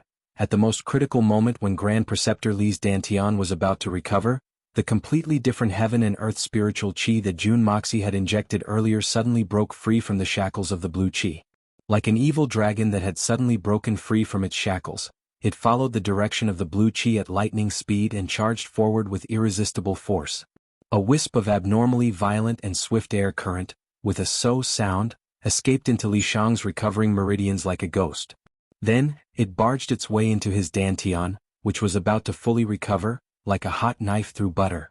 Caught off guard, Li Shang only felt a loud bang coming from his dantian. His face immediately turned deathly pale. The dantian that had almost fully recovered suddenly collapsed once again. It was as if a complete disc had been broken from his dantian. The cracks were like crisscrossing tree roots, rapidly spreading towards the surrounding meridians. Li Shang spat out a mouthful of blood with a qi sound. He lost all his senses and his body fell limply to the sky. "Grandpa!" Li Yuran cried out in shock. Her mind was in a mess. At the same time that Li Shang fell, the piece of jade coral exploded without any warning under the extreme entanglement of the two spiritual qi. Li Yuran, who was close by and worried about her grandfather, hurriedly stretched out her head to check. Immediately, her head and face were smashed by the fragments. She screamed, her head and face were covered in blood. "What's going on? Why is this happening? Who can tell me what's going on?" Li Yuran could no longer maintain her poise. She looked up to the sky and screamed. At this moment, Li Yuran, who was usually as calm as Mount Tai, had a face full of panic, helplessness, worry, malevolence, and blood. She looked like an evil spirit. Jade coral. The jade coral was obviously useful. Why did it suddenly explode? Master promised it before. Li Yuran did not care about the wounds on her face. She tore at her hair as if she had gone crazy. To be honest, Even Jun Moxie himself did not know about the changes that had happened here. Jun Dashao would never have thought that the qi that he had inadvertently injected into the jade coral would achieve such a glorious result. Dashao's original intention was only to cause some damage. He could not stand Li Jin's face. At most, he hoped that the spiritual qi would be able to destroy the jade coral. But Jun Moxie would never have thought that the moment his spiritual qi merged with the yuan qi of this world, its power would be no less than a landmine. This explosion had completely cut off Grand Tutor Li's hope of recovering his Xian qi. The current Grand Tutor Li would not be able to recover his Dantian even if a deity descended to the mortal world. Not only that, Li Shang's already weak body became even worse after this unforeseen event, and he almost lost his life. It was really a case of intentionally planting flowers but not intentionally planting willows and growing shade. A small capital and huge profits. Apart from a small capital and huge profits, there seemed to be a lot of side effects. Li Yuran's once handsome face had more or less been left with 7 or 8 scars. But these 7 or 8 scars were equivalent to disfigurement. If Li Yuran hadn't instinctively closed his eyes, perhaps he would have become a blind man by now. But even so, Li Yuran would continue to wear a veil for a long time to come. It was like looking at flowers through a fog. This explosion was really a little unexpected.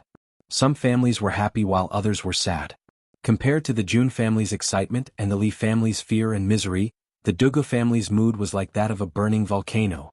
Ever since Princess Raimu had paid a visit and left with Dugu Xiaoyi under the arrangements of the old lady of the Dugu family was like a huge barrel of gunpowder that had suddenly exploded. Dugu Zongheng pointed at Dugu Wudi's face and cursed him for a good 2 hours.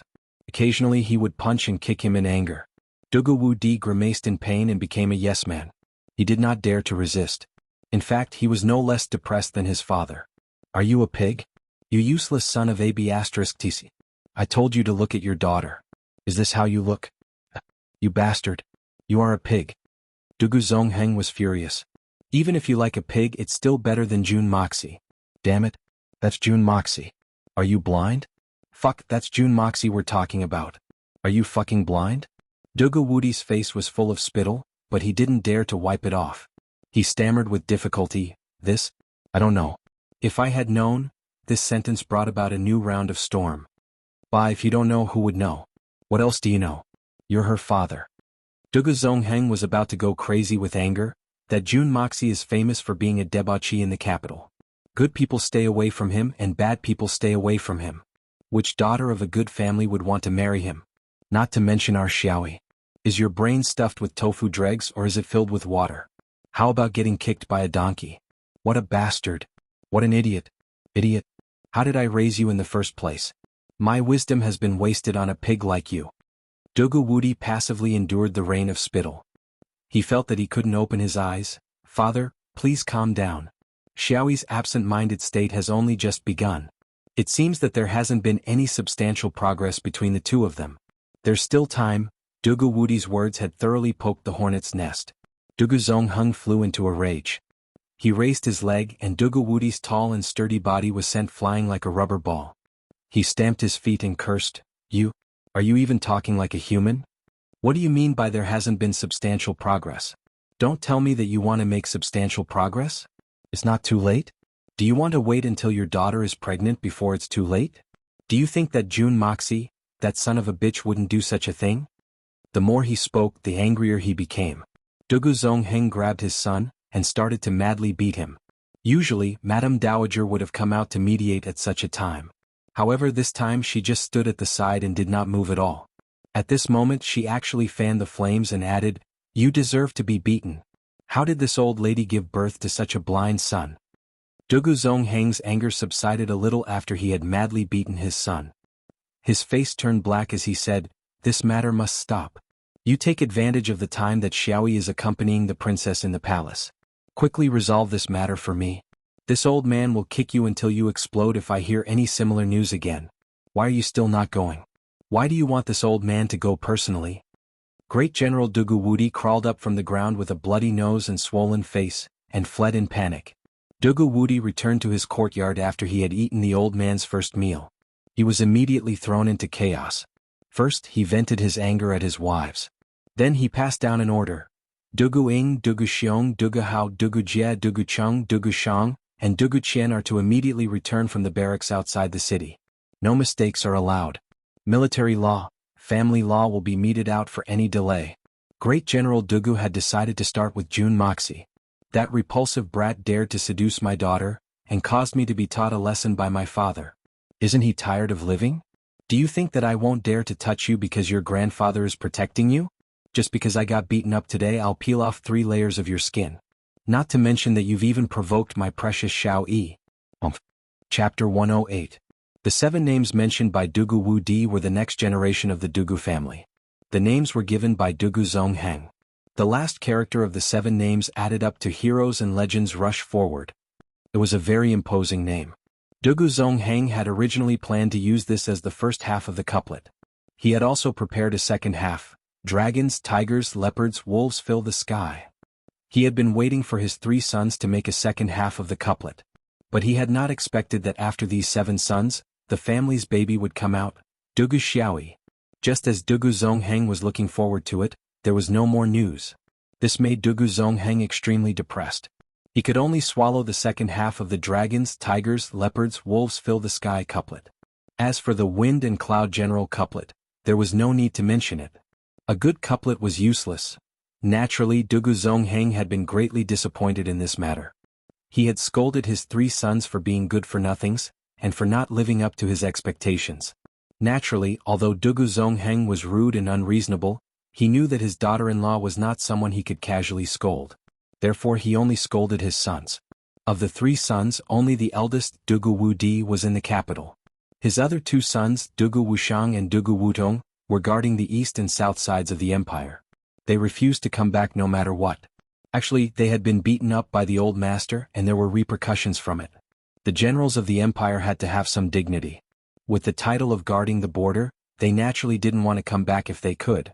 It wasn't that Dugu Wudi didn't want to go out and hide from the old man at home. Unfortunately, his 2 younger brothers were outside and he really couldn't go out. Other than coming back every year for the old master and old lady's birthday, even if the old master asked him to, he would just pretend to be deaf and mute. And the 2 times they came back every year, Dugu Wu Di and his son would not even be able to sober up before the 2 brothers had already slipped away. The other 2 sides of the Tianxiang Empire were guarded by Grandpa Jun's men. They had nothing to do with the Dugu family. Dugu Wu Di felt very wronged. I am the eldest brother. Why should I have such a hard life? How long would he have to endure the days of being scolded every 3 days and beaten up every half a month? At the end of the day, I'm a general in my 40s with a son and a daughter. Just as the Li family was in a gloomy mood and the Dugu family was furious, Jun Moxie, the instigator of one of the families and the main culprit of the other family, was drinking merrily with his grandfather. Jun Wui was dressed in a green robe. His Adam's apple kept moving up and down as he swallowed his saliva. This was according to Jun Dashao's doctor's advice. Jun Wui had just recovered from his injury, so he shouldn't drink alcohol for the time being. However, this grandfather and grandson pair were smacking their lips as if they were extremely satisfied. When he smelled the fragrance of the wine, Jun Wui almost couldn't hold it in anymore. Wuxia, I'm very curious about your martial arts and your strange heart sutra. Jun Zhan Tian tossed out a question as he drank his wine with relish.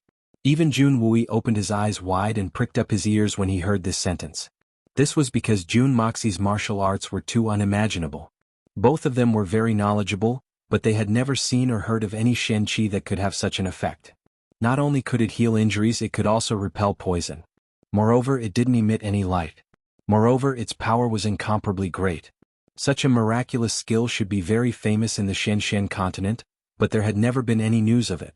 This was too strange. Jun Moxie was silent for a while.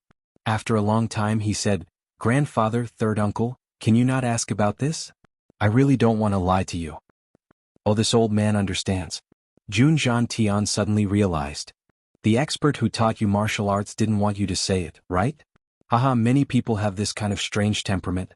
Besides, if this kind of miraculous martial arts were to spread, it would only bring you harm. The fewer people who know about it, the better. Ah, this old man won't ask. And I won't ask. Wuxia has this kind of miraculous martial arts. Not only can we not ask, but we must also keep it a secret. Jun Wui nodded. Otherwise, who wouldn't covet this kind of miraculous martial arts? The consequences would be unimaginable if even a little bit of news were to leak out. That's right. No matter what, Wuxia is a descendant of our Jun family. This alone is enough. Jun Tian laughed heartily. He was very gratified. The way he looked at Jun Moxie became even more affectionate. Jun Moxie stared blankly. He didn't expect that before he could make up a reason, these two had already made up a perfect reason for him. Wuxia, your third uncle has also recovered. What are your plans? Tell me. Jun Tian was in a good mood. The more he looked at his grandson, the more satisfied he became. He stroked his beard and asked, Plans? What plans can I have? Once third uncle recovers, won't I be free? I'll continue to be a debauchee. How good is that? Jun Moxie drank a mouthful of wine and continued to work on the wild boar meat on the table. His hands were greasy. Everything else will naturally be arranged by you, grandfather. However, there is one thing. The news of third uncle's recovery cannot be spread out in a short period of time. Especially now that he has advanced to heaven stage, it cannot be spread out. On this point, grandfather, it's up to you. You can continue to wander around with a sad face. At the mention of this matter, Jun Tian frowned. He felt a little annoyed. He scolded, Nonsense, this old man used to worry because of you two brats. Now that you, Wuxia, have worked hard and Wu Yi has also recovered, what else do I have to worry about? All the worries of the past are gone. How can I continue to pretend? He said with a long sigh. It was not that he could not pretend, but Jun Tian was really tired of those days of frowning. In the past he had to worry, but now he had to say that he was worried. How could he not be depressed? Then what should I do? Jun Moxie spread out his greasy hands. You just don't want to worry? That's easy to do. I'll go out and create some trouble for you. Making you frown all the time? For example, I'll smash the magnificent jewel hall, catch the 3 princes and beat them up, or kidnap a few women. You're looking for a beating. Jun Tian knew that he was joking, but he was still angry. That day, I still haven't settled the accounts with you about the magnificent jewel hall, and you actually brought it up yourself. Let me tell you, some things are really above the state apparatus. For example, the magnificent jewel hall. No matter what, you cannot provoke the magnificent jewel hall. Even if you reach the peak of Great Master Xian, the magnificent jewel hall is not something you can afford to provoke. Do you understand? Jun Tian's voice was very solemn, and the wording was quite harsh. What is the origin of the magnificent jewel hall? Jun Wuxia's curiosity grew even stronger. Even the peak of Great Master Xian cannot provoke them? They are above the state apparatus. I can only tell you that the magnificent jewel hall is only the tip of the iceberg. But even so, it is enough to deter the world. There are also several Great Master Xian masters. As for the deeper things, this old man is not very clear. I only know that you must not provoke them. Jun Tian sighed and looked at Jun Wuyi with some regret. Jun Wuyi's face twitched, and his eyes revealed a touch of pain. It was as if his whole soul was being stabbed at this moment. But in the blink of an eye, he calmed down. He sat calmly but was much quieter than before. In that case, from now on, all the secret forces of the family will be handed over to Wu Yi. As for Wuxia, Jun Tian pondered for a long time, but could not make up his mind. Finally he gave up and said, You do what you need to do. When you have free time, help your third uncle. Jun Wuyi and Jun Moxie nodded. Jun Moxie reminded, Grandfather, third uncle, before third uncle takes over the family's power, we must first completely clean up the spies in the family. Jun Wuxia paused for a moment, and then stared at the two men. Third uncle's recovery is obviously a great thing for our Jun family. But it's an additional variable for outsiders and it'll increase the threat. Especially. Jun Wuxia smiled faintly as he pointed his finger upwards. His meaning was self-evident. The secret forces of the Jun family, grandfather, may have been thoroughly cleaned up. There are no people from the other families. I can believe this. But there must still be people from the imperial family in the family. And grandfather, you also know about these people, right? I'm just turning a blind eye. Jun Moxie smiled, but now it is a critical moment. So we must cut them off. Jun Tian looked at his grandson in shock. Every word that Jun Wuxia had said was the truth. He had guessed correctly. After a long while, Jun Tian bitterly twitched the corners of his mouth and said, That's right, there are indeed people sent by the emperor. And they have been around for more than 10 years. Even for the Jun family, they have not done anything wrong. That is because the Jun family has never done anything to threaten the imperial family. Moreover, we have always been loyal to the imperial family. Of course, they do not need to report. But now it is different. Although we are not disloyal, but once the news of us gets out, just suspicion will be enough to exterminate our family. Jun Moxie's eyes shone as he said word by word, "Now, even if they have betrayed the imperial family and become part of the Jun family, we cannot take this risk. Now is not the time to be soft-hearted. If we do not act decisively, we will only suffer." Jun Tian sighed. The wrinkles on his old face seemed to have deepened. After a long time he said, "You are right. I will give a list of names to the two of you. As for what to do, I will leave it to the two of you to decide. There is no need to inform me." He stood up and left with heavy steps. "Wuxia, isn't this a little too cruel? Your grandfather cannot bear to do this. Can we?" Jun Wui frowned, a look of struggle appeared on his face. Jun Wui wouldn't have hesitated to attack an enemy. But he couldn't bear to attack a man who had made countless contributions to the Jun family. Even if they knew that they were spies sent by the imperial family to spy on the Jun family, but they had still made great contributions to the Jun family. Chapter 109. I don't want to do that either. These people are your and grandfather's old subordinates and even comrades who have gone through life and death together. But we can't put the entire Jun family's survival on a glimmer of hope. If we don't do this now, we will have to bear this cruelty in the future. Third uncle, they are not alone. Will they all betray the royal family and join the Jun family? This is simply impossible. Once our concealment is exposed, it will arouse the royal family's suspicions. The hundreds of people in the Jun family, the thousands of people in the Jun family's fiefdom, and even the military generals who are attached to the Jun family will all be implicated. That is the lives of tens of thousands of people. I think third uncle should know better than I do. Third uncle told me about the helplessness of the aristocratic family's disciples the day before yesterday. How come you're so sentimental when it comes to yourself? Third uncle, you're about to take over the responsibility of the Jun family's life and death. Don't tell me you're going to shrink back. Jun Wuxia calmly analyzed the situation. There was a hint of cruelty in his expression, and his tone of voice was somewhat sinister. If this goes on, do we have to hide it until we die? Jun Wui frowned. Third uncle, isn't your vision a little too limited? Look at the magnificent jewel hall now. Jun Moxie laughed and leisurely said, "Looking at the whole world, which emperor would dare to touch the magnificent jewel hall?" Jun Wui was aghast. It turned out that his nephew's ambition was actually so great. But the magnificent jewel hall is the result of countless generations of hard work, and our Jun family. Jun Wui frowned deeply. The Jun family has me. And you. And grandfather. Jun Moxie snorted and gently swirled the wineglass in his hand. The three of us are enough. Our Jun family will be stronger than the magnificent jewel hall. Jun Moxie's calm face revealed an unparalleled confidence. Jun Wui looked at his nephew in a daze, and his heart suddenly welled up with a feeling of heroism that he hadn't felt for a long time. He almost blindly chose to believe his nephew's words. Because if that was the case, then his own would really have hope. Third uncle, your old injuries have just healed and the poison has just been removed. During this period of time, you must focus on recuperating and not rashly use your Shen Qi. Although you have now entered the Tian Shen realm, but most of it comes from the Blazing Heart Meridian and not from your own bitter cultivation, so your foundation is quite unstable. I have already instructed the kitchen to specially prepare a medicinal diet for you, third uncle. During this period of time, for at least 10 days, your Shen Qi can only be nourished in your Dantian to ensure that all of your Shen Qi and Zhen Yuan are under your control. At the very least, you must reach the point where you can freely withdraw your Shen Qi. During this period, you must absolutely not act rashly. You must also refrain from joy and anger. If you have nothing to do, just use your pure physical strength to move a little. This is something that third uncle should understand. Jun Moxie looked at Jun Wui meaningfully. I believe that after 10 days, third uncle will definitely find out what kind of surprise his current body can give you. I understand. 10 years have passed, a mere 10 days is nothing. Jun Wui nodded heavily. The 300 people who trained previously have not returned yet?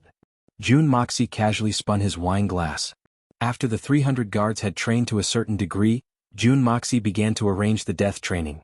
These 300 people would go to the Tian Fa forest to hunt low-level Shen beasts, Shen Dan and fur. Moreover, there was a strict rule that they had to hunt at least 10 or more 5th-rank Shen beasts. The higher the rank, the better. As for the low-level ones, the more the better. If they did not complete the mission, they were not allowed to return. Before leaving, Jun Moxie said with a murderous aura, "This time in the Tian Fa forest, everything is up to you, including your own lives. The death rate is estimated to be more than half. This is the beginning of the road to the strong, and also the beginning of the first round of eliminations. There is only one consequence for being eliminated, and that is to step on the road to the Yellow Springs. In addition, this was also a way for Jun Moxie to find spies within the group. After the group entered the Tianfa forest, Grandpa Jun's army would guard the way back. Anyone who returned without permission would be killed without mercy. Any birds that flew out from the Tianfa forest would be shot dead. Then they would silently kill the person who sent the message. These were all carried out by Grandpa Jun's secret bodyguards. Every one of them was a jade-level Shenqi expert. Naturally, there was no suspense in the outcome. Since the start of the mission, there have been 27 people who revealed their traces. Or perhaps they were unable to catch up. All of them have been confirmed dead. As of now, there are no more messages being sent out. Jun Wui's expression was one of exhaustion. I didn't think that there would be so many people hidden amongst the ordinary soldiers of my Jun family. Do they really think that my Jun family is easy to bully? Jun Moxie lowered his head and calculated for a moment. Then he smiled and said, "No messages have been sent out for such a long time. That means that they are almost completely wiped out. As for the remaining people, I can finally be at ease. As long as they can return, they are worth nurturing." Jun Wui nodded slightly and stood up. He reluctantly looked at the wine cup in Jun Moxie's hand and returned to his own courtyard. Jun Moxie sat quietly for a moment. Then he silently laughed and stood up. He walked towards his own courtyard. The second batch of wine should be coming out soon. This batch was the real deal. Suddenly, the capital seemed to be in a state of chaos for a moment before everything calmed down. A horse galloped to the front door of the Jun residence. It was a servant of the Imperial Palace. Grandpa Jun hurriedly went out and headed towards the Imperial Palace. At the same time, the Imperial physician of the Imperial Palace rushed to the Li residence. The Dugu family's father and son also left everything behind and hurriedly rode towards the Imperial Palace. In addition, the leaders of the various families and the higher-ranked officials also gathered in the direction of the Imperial Palace. To outsiders, this was undoubtedly a major event. A major event that could shake the entire Tianxiang kingdom. In fact, it was indeed a major event. The imperial tutor, the minister of the Imperial Palace, Li Shang, suddenly fell ill and fell into a coma. His life was at stake. Imperial tutor Li was the head of the civil officials in Tianxiang kingdom. How could the Imperial Palace not be in chaos when he suddenly collapsed without any warning? His Majesty the Emperor was furious. He sat on the dragon throne and slammed the table. A good civil official went to cultivate Shenqi. Now, not only did he fail to cultivate Shenqi, he was tormented to the point where his life was on its last breath. He had been in control of the Imperial Palace for so long. Now that he has collapsed, the entire Imperial Palace is paralyzed. How can I not be distressed by such a situation? You. At this point, His Majesty the Emperor suddenly stopped talking. He rubbed his forehead and sighed weakly. Because when he looked down, His Majesty the Emperor realized that he had done something stupid. A super stupid thing. The people below, Grandpa Jun was frowning. His eyes were staring blankly at the empty space in front of him. His soul seemed to have left his body. It was obvious that he had not heard a single word. Dugu Zongheng tilted his head and used his carrot-sized finger to pick his nose. From time to time he would flick his nose. What kind of attitude is this? Tang Wanli frowned and looked at Dugu Zongheng. From time to time, his lips would squirm as he cursed in his heart. Occasionally he would hastily dodge the flick of his nose. Old Master Tang may be arrogant towards the Meng family and the Li family, but he did not dare to say anything in front of this big brother. Even if he wanted to curse, he only dared to curse in his heart.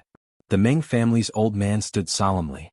His eyes were on his nose and his nose was on his heart. The Murong family's old man, Murong Feng Yun, was leaning against a pillar in the main hall. His white beard had a sparkling thing on it. It seemed to have come from his mouth. The Song family's old man lowered his head. It seemed as if he was testing whether his head could be inserted into his crotch. His Majesty the Emperor suddenly came to his senses. He wanted to slap himself. If you're angry, just vent it on the court officials. Why did you have to vent it on these old things? What's the difference between playing the lute to a cow? What's the use of it? Finally, he impatiently waved his hand. Go, go, go. It's all my fault. I was wrong. Why bother you old immortals? Go, go, go, go back to sleep. Don't tire yourselves out. The old men seemed to have awoken from a dream. One by one they apologized and thanked the emperor. Dugu Zongheng took a few steps before he suddenly turned back and kicked Murong Feng Yun. Wake up. Don't sleep anymore. Go home and sleep. Murong Feng Yun groaned and stood up with sleepy eyes. He looked helpless. Your Majesty, this old subject is guilty. This old subject is selling rice cakes. I actually fell asleep in your Majesty's golden hall. All of you get lost. Go back home and sell rice cakes. His Majesty the Emperor's roar scared the officials who were waiting for the Emperor in the side hall. They trembled. The few old masters looked like they were in a sorry state, and they were scared witless. As soon as they got out of the palace gate, they looked at each other, laughed evilly, and parted ways, swaggering away. The Emperor's thunderous roar could already be heard from the palace. Old bastard Jun. Stop right there. Jun Tian had only taken a few steps when he heard someone calling him from behind. He turned around and saw Dugu Zongheng rushing over with a black face. Are you looking for a beating? Jun Tian frowned. You've become bolder today? You dare to shout at this old man? You're rebelling, you old monkey. Fu *k. Who do you think you are? When did this old man give a damn about you? Dugu Zongheng snorted and said, This old man will help you teach that grandson of yours a lesson. I'll peel off 2 layers of his skin. Do you have any objections? What did you say? Jun Tian turned around and was about to leave. But he suddenly turned around. His eyes were like 2 bolts of lightning. You want to teach my grandson a lesson? As he said this, the blue light on his body suddenly soared, and a tyrannical aura filled the air. The cloak embroidered with blood orchids on his body fluttered without any wind, making a sound. The old man was clearly enraged. There weren't many people in the capital who would have the guts to openly make a move against Jun Wuxia under such circumstances. However, there were a few people from the Dugu family who didn't fall into this category. For example, Dugu Wudi, Dugu Xiaoyi, and Dugu Zongheng. And Dugu Zongheng was someone who would do what he said. Chapter 110. Dugu Zongheng suddenly felt suffocated, even the air around him seemed to have stopped flowing. Jun Tian was giving him a huge amount of pressure at this moment. He had never imagined that Jun Tian would make such a face for a useless grandson. He couldn't help but snort in anger. Glaring at Jun Tian, his aura burst out and resisted Jun Tian's aura, not yielding an inch. You actually treat a piece of trash like a treasure? Damn it. Even if I teach him a lesson, it would still be the good fortune of your grandson's 8 lifetimes. Jun Tian looked at him coldly. Dugu Zongheng, how did my grandson offend you? Why did you have to personally deal with him? Give me a straightforward answer. Dugu Zongheng snorted, his leopard eyes wide open. If he only offended me, what's the problem? This old man is a magnanimous person and would at most treat him like a fart and let him go. But your grandson should never have dared to provoke my family's Xiao Yi. Let me tell you, Jun Tian, nothing has happened yet. If something had happened, I'm afraid you wouldn't even be able to see your grandson's corpse. If Wuxia loses even a single hair, Dugu Zongheng, I guarantee that the Dugu family will regret it for the rest of their lives. Jun Tian looked at him for a long time before slowly opening his mouth. If anything happens to my Xiao Yi Jun Tian, I guarantee that your Jun family will regret it more than my Dugu family. Dugu Zongheng looked at Jun Tian without backing down. Lengling said. The 2 military bigwigs stood outside the imperial city like fighting cocks. Their 4 eyes were wide open and it looked like they were about to fight. The bodyguards of both families were sweating profusely as they paced around in circles, but there was nothing they could do. If these 2 were to really fight, even the emperor might not give them face. At this time, I was wondering why there was something wrong here. It turns out that you 2 old things were just joking around. Grandfather Tang Wanli's voice was very cheerful. I say, old Jun, old Dugu, aren't you 2 ashamed? If the 2 of them added up, it would be at least 156, right? Look at all of you who are about to enter the coffin. Aren't you afraid of being laughed at by the younger generation? Old Master Tang put on an air of virtue and prestige. Compared to me, the 2 of you are really lacking in poise. The 2 people who were confronting each other spat at the same time, and the clouds and mist in the sky instantly dissipated. Jun Tian coldly snorted. He looked at Tang Wanli and Dugu Zongheng with an expressionless face. Without saying a word, he turned around and walked away. It's too late for you to go back now. Dugu Zongheng snorted twice. My family's 7 brats have already gone to the Jun family. Old Jun, you should buy some medicine to treat your grandson's injuries. Dugu Zongheng laughed heartily. But he was actually quite regretful in his heart. Who would have thought that Jun Tian would think so highly of his grandson? Not only was he a debauchee, but he had also turned into a good-for-nothing. What would he do if his 7 boys didn't know how to control their strength and beat them up? Those 7 boys had always regarded their little sister, Dugu Xiaoyi as a treasure. So, when they heard about this matter, they all screamed and swarmed out like a swarm of bees. Then he received the news that Li Shang had met with an accident and had gone to the imperial palace. Although he had ordered to capture Jun Moxie before he left, he was afraid that he wouldn't be able to relax until he was captured.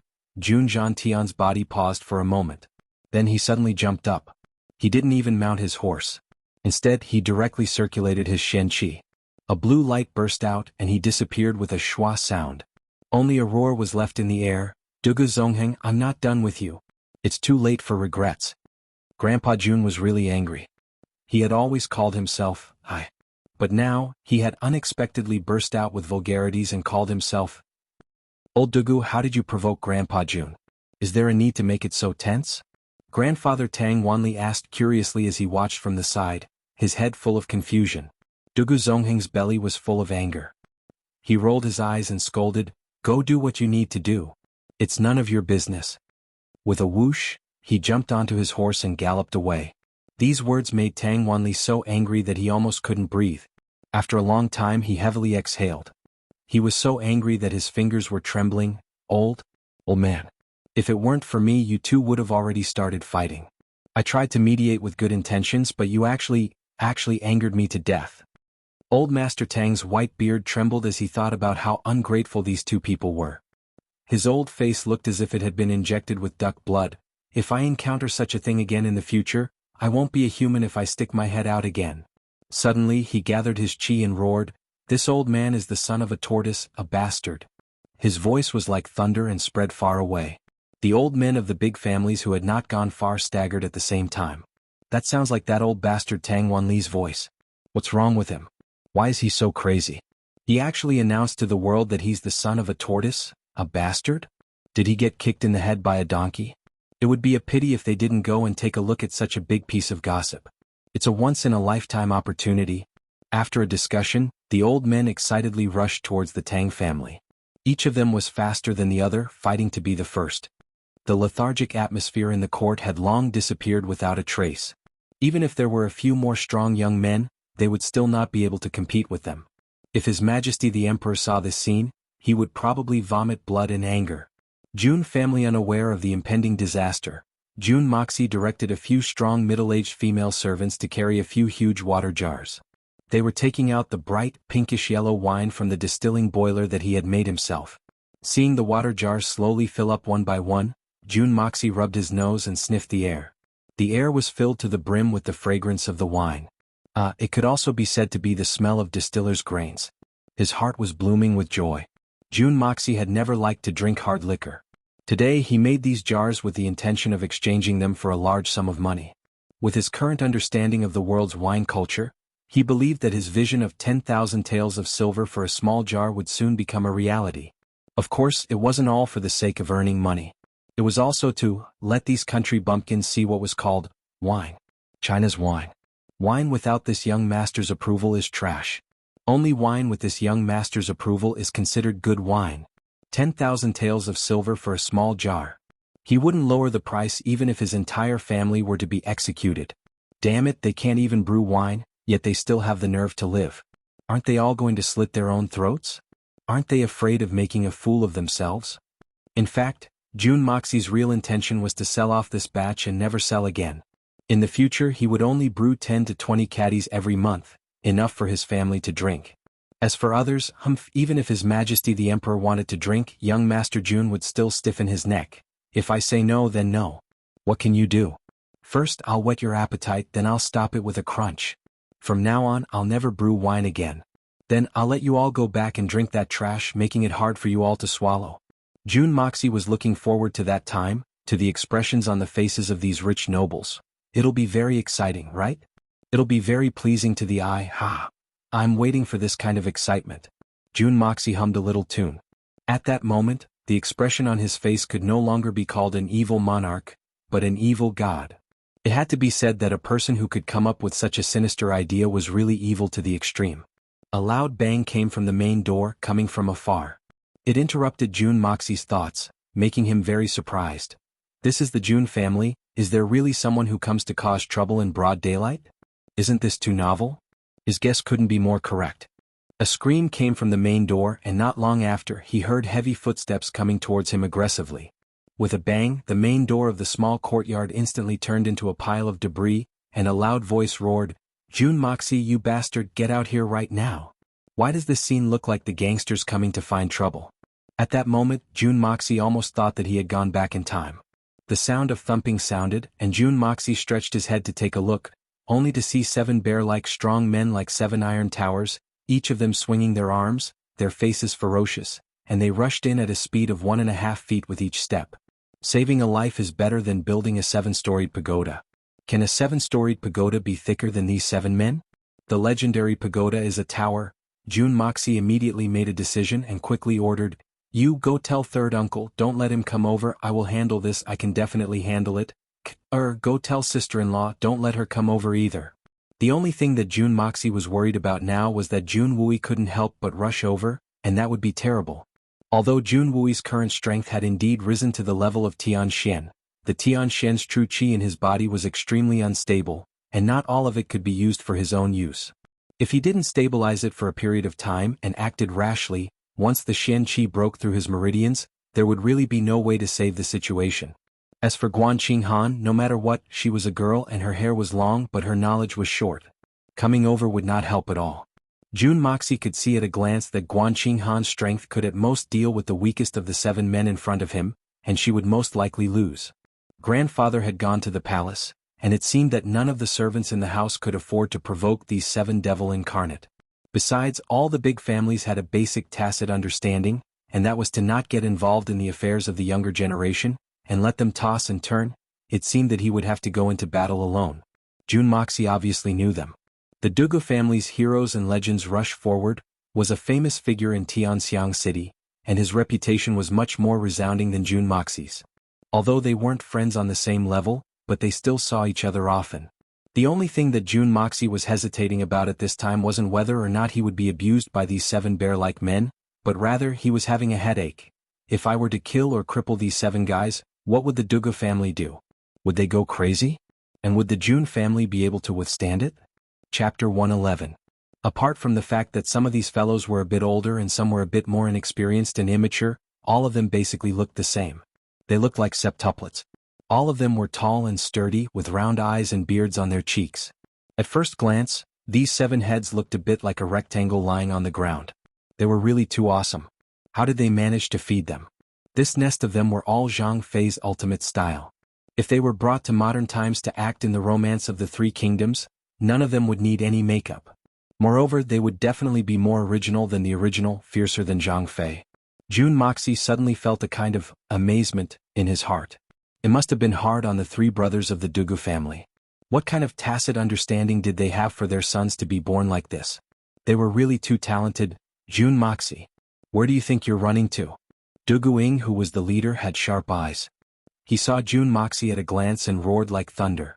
The 6 brothers behind him shouted in unison, "Jun Moxie, where do you think you're running to?"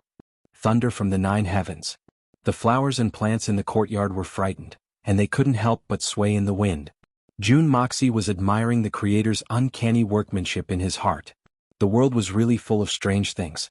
Suddenly his vision darkened. 7 iron towers stood in front of him. The 7 big faces were as black as the bottom of a pot, and their 14 eyes were staring fiercely at Jun Moxie. Even the shortest one was half a head taller than Jun Moxie. Those who didn't know would definitely think that Jun Dashao owed these fierce brothers a lot of money. In the past, the story of Snow White and the 7 dwarfs was passed down through the ages. Today I will personally reveal the unspeakable story of Jun Moxie and the 7 giants. Jun Moxie let his imagination run wild. He took a step back and looked at the 7 brothers. If he didn't take a step back, he would have to look up. Putting on an elegant smile, he said, "So it's Big Brother 7 Dugu, my apologies for not recognizing you. I'll call someone to serve tea. Don't even think about slipping away. You're still too inexperienced to play such a trick in front of me." Dugu Ying's face was filled with malevolence as he clenched his fists, causing his knuckles to crackle. "Jun Moxie, you really have guts to bully my little sister. You have guts. See if I don't beat your pretty boy face into a persimmon today." "What? Bully your sister? Dugu Xiaoyi? Where did this come from? What's going on?" Jun Moxie was stunned and couldn't figure it out. This time his expression wasn't fake. I've always been the one being oppressed. When did I turn the tables? I don't know. In his heart, he had a deeper understanding of the saying, the Dugu family has never been reasonable. It's obviously your little sister who bullies me every day. Even if you're distorting the truth, you shouldn't do this, right? I haven't even complained to Grandpa yet, and you're the villains complaining first? This is ridiculous. Just that little girl Dugu Xiaoyi with your Dugu family's tyranny, who in this world dares to bully her? This is simply an autumn fairy tale. You still dare to deny it?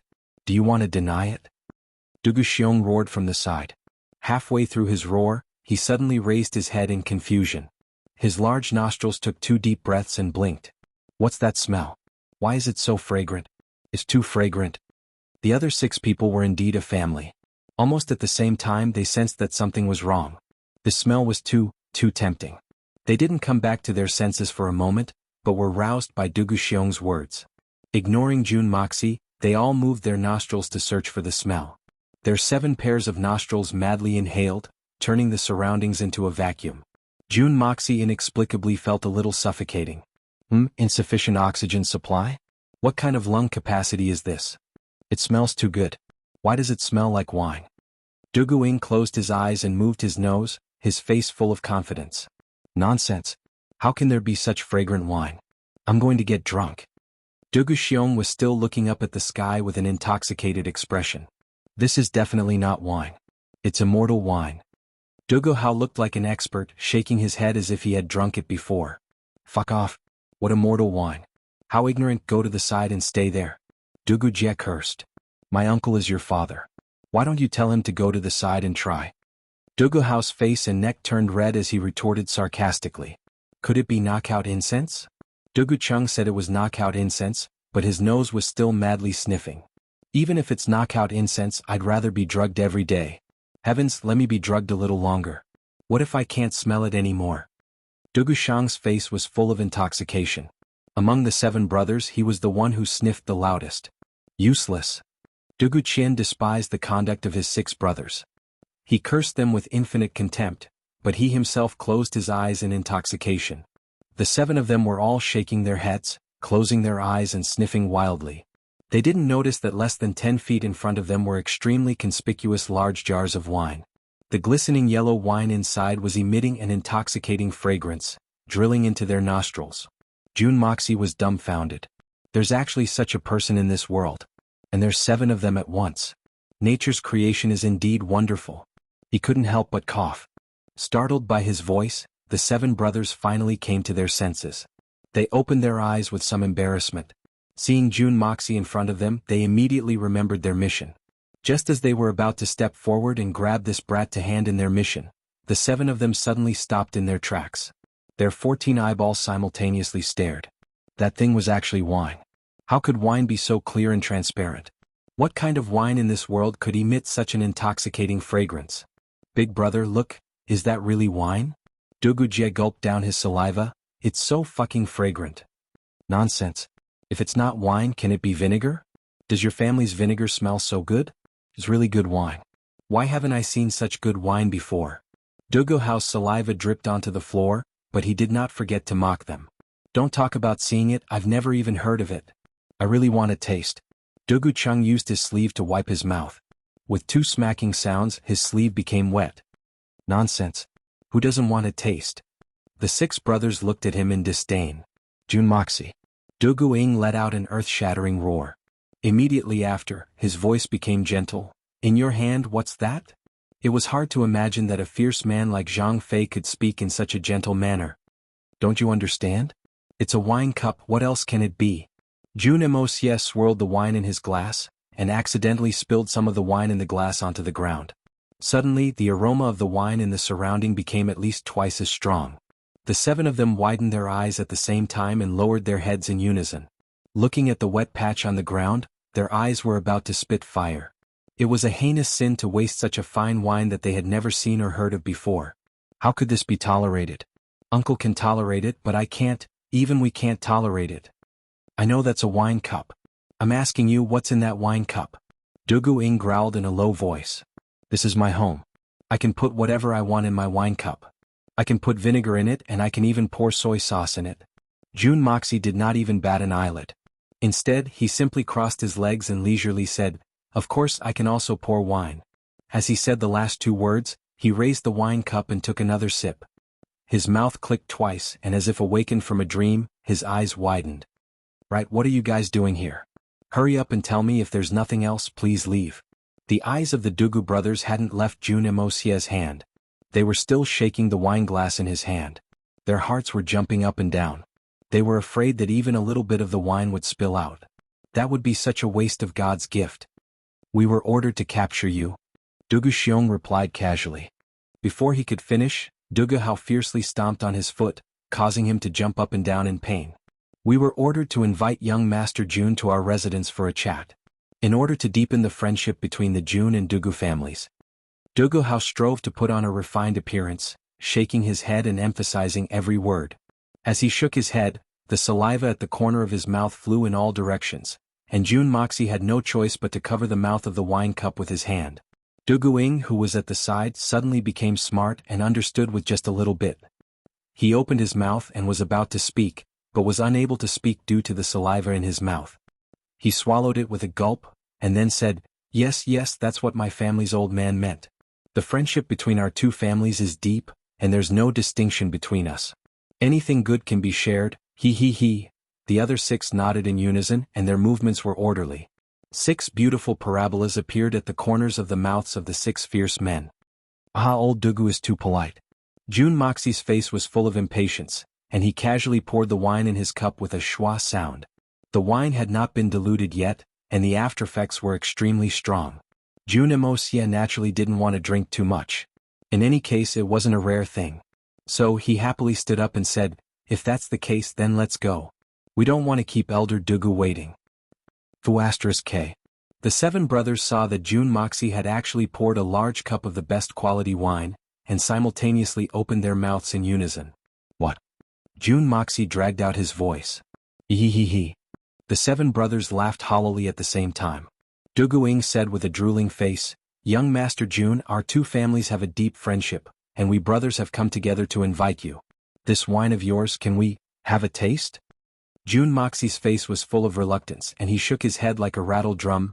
No, I don't have much here. This is a never-before-seen top-quality wine, and only 1 drop is too strong. Even if 1 drop is not worth 1,000 gold, it's still a drop, and I still have to slowly enjoy it."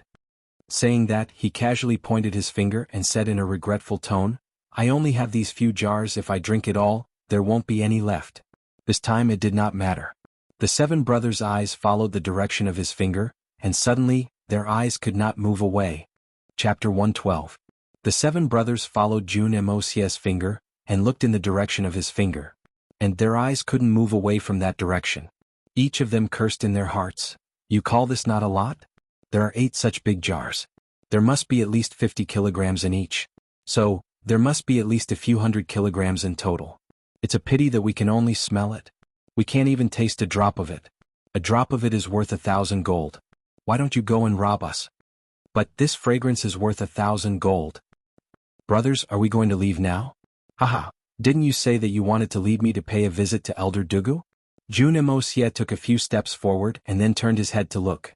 He saw that the 7 men were still in their original positions. Their backs were facing him and they were looking at the big jars. Their feet were rooted to the ground and they were motionless. Could it be that there's glue on the ground? There's definitely no glue on the ground. But the magic of the wine is even stronger. "Oh, so that's how it is. Brothers, thank you for your silent reminder." Jun Moxie swayed as he walked back. He shouted in a deep voice, "Come." Several middle-aged female servants appeared at his side. "Young master, what are your orders?" "Young master is careless." "How can you be so careless? You sealed these jars of wine. If it weren't for elder brother Dugu's reminder, the smell of the wine would have disappeared." "Then move them for me." Jun Moxie paused. The middle-aged female servants were dumbfounded. "Young master isn't muddle-headed, right? Didn't you tell us not to seal them? What's going on now?" The 7 men of the Dugu family were overjoyed when they heard this. They thought that Jun Moxie wanted to move them for their old master as a gift. So they couldn't help but scratch their ears and cheeks as they thought about how they would soon be able to eat heartily. Move it to my private warehouse. I'll hold a family banquet with the old master and the 3rd master when I come back tonight." Jun Moxie said sternly, "We also need to invite a few more guests. I'm afraid this wine isn't enough. Prepare some other wine as well. Don't neglect our guests." The maidservants bowed at the same time. Then one by one they walked in front of the wine jars, covered the jars and were about to seal them with mud. Wait. Dugu Ying's movements were incomparably fast. With a big stride, he leapt in front of the wine jars and opened his arms to embrace the world, directly blocking the maidservants outside and firmly protecting the wine jars behind him. His posture was like a towering mountain. Those who didn't know him would think that he was some kind of peerless master. The other 6 Mengnan brothers seemed to have awoken from a dream, and stood up at the same time. Immediately, 7 iron towers stood tall in front of the wine jug ready to fight. So, this wine is for the Jun family's banquet tonight. Moreover, it might not even be enough. Doesn't this mean that there won't be any more of this wine after tonight? They didn't think that Jun Moxie's words were full of loopholes. One moment he said that he wanted to slowly drink it, and the next moment he said that he wanted to drink it all during the banquet. It was extremely contradictory. However, when they heard that the wine was about to run out, they all panicked. 7 brothers, what do you mean? Jun Moxie frowned and asked in bewilderment. My grandfather is still waiting for us tonight. Why don't we go quickly and return quickly? This sentence immediately dispelled the 7 men's thoughts of snatching the wine. So, Marshal Jun knows about this wine. The other 6 men immediately understood. Like 6 ferocious tigers coming out of the mountains, they instantly restrained Jun Moxie. Then they pointed to the east and struck to the west and struck to the north. In an instant, the 4 maidservants were knocked to the ground. Dugu Ying kept shouting, "Be gentle, don't hurt anyone." Dugu Qian rushed into the room like a gust of wind, and came out empty-handed. Dugu Xiong hatefully scolded, "Pigs! You have to go to the kitchen to get bowls." Dugu Cheng and Dugu Shang rushed out with a schwa sound. Not long after, they each carried a few large bowls and came back laughing. "Don't spill the wine." Dugu Ying's face was solemn as he warned, "Don't pour the wine from the same wine jar. As usual, drink a little from each jar. Don't drink too much. Quickly drink a few bowls to satisfy your craving. That's all. We'll carry Jun Moxie and leave quickly. Don't get drunk. 6th brother, I'm talking to you. You're a glutton, remember to drink less." It seemed that these men had been secretly drinking at home and were very experienced. Of course. The others were already impatient.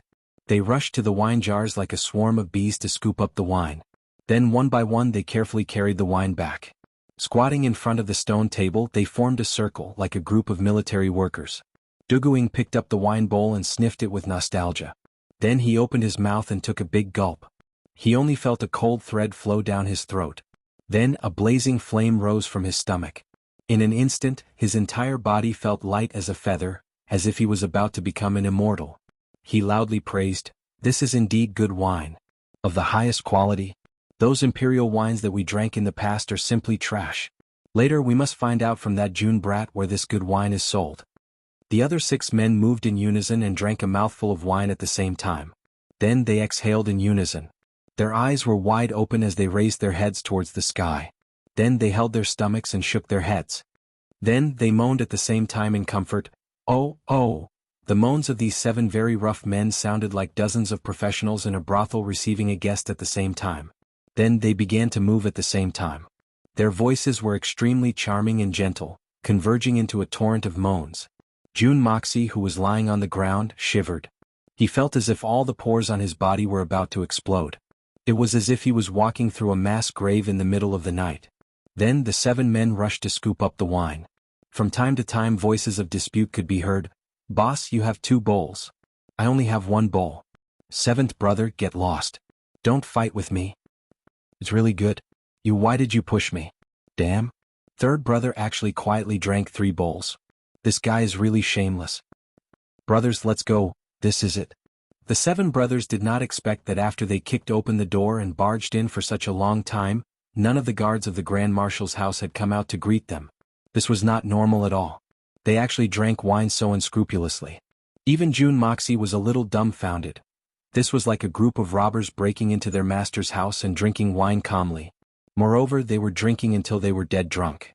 They did not care that the master had already called the police. Jun Wui, who had appeared silently, smiled and winked at Jun Moxie. Then he disappeared without a sound. At the door, hundreds of Jun family's guards quietly dispersed. This was a standard strong wine. Moreover, it had not been blended yet. Even if it was converted to the alcohol content of his previous life, it would be at least 70 or 80%. It would not be an exaggeration to say that it was pure alcohol. A big bowl was at least half a caddy. Jun Moxie thought pitifully in his heart. Jun Moxie seemed to have been thrown to the ground with his xianqi restrained. None of the brothers paid attention to him, afraid that they would drink less than the others. Of course, this restriction was as good as nothing to Jun Moxie. At first, they were afraid that they would be discovered. Then they simply sat up and stared blankly at the 7 brothers fighting. In the end, they simply stood up and stretched their limbs.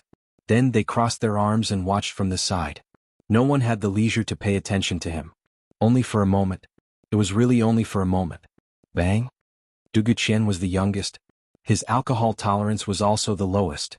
He was the first to break down. He was the first to fall to the ground. Then he fell into a deep sleep.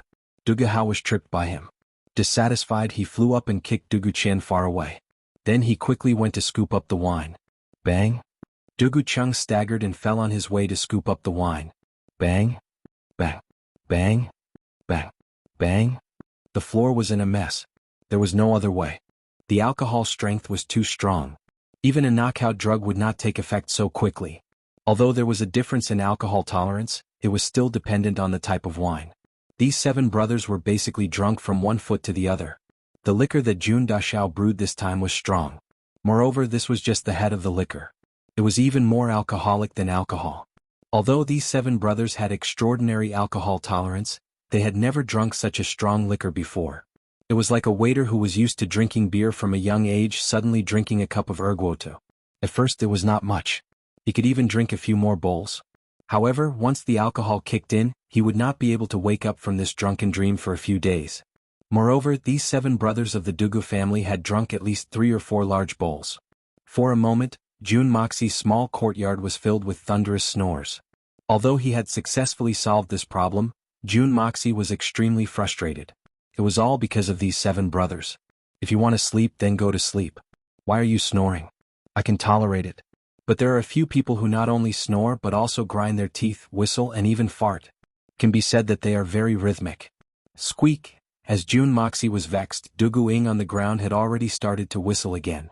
Jun Moxie kicked him on the buttocks. Hatefully he scolded, "What are you shouting for?" The whistling stopped abruptly. Dugu Ing was kicked over. Facing the sky, he muttered in the air, "Good wine." On top of the wall of the neighboring courtyard, Guanqing Han was hiding behind a flowering tree. She was dressed in a snow-white outfit.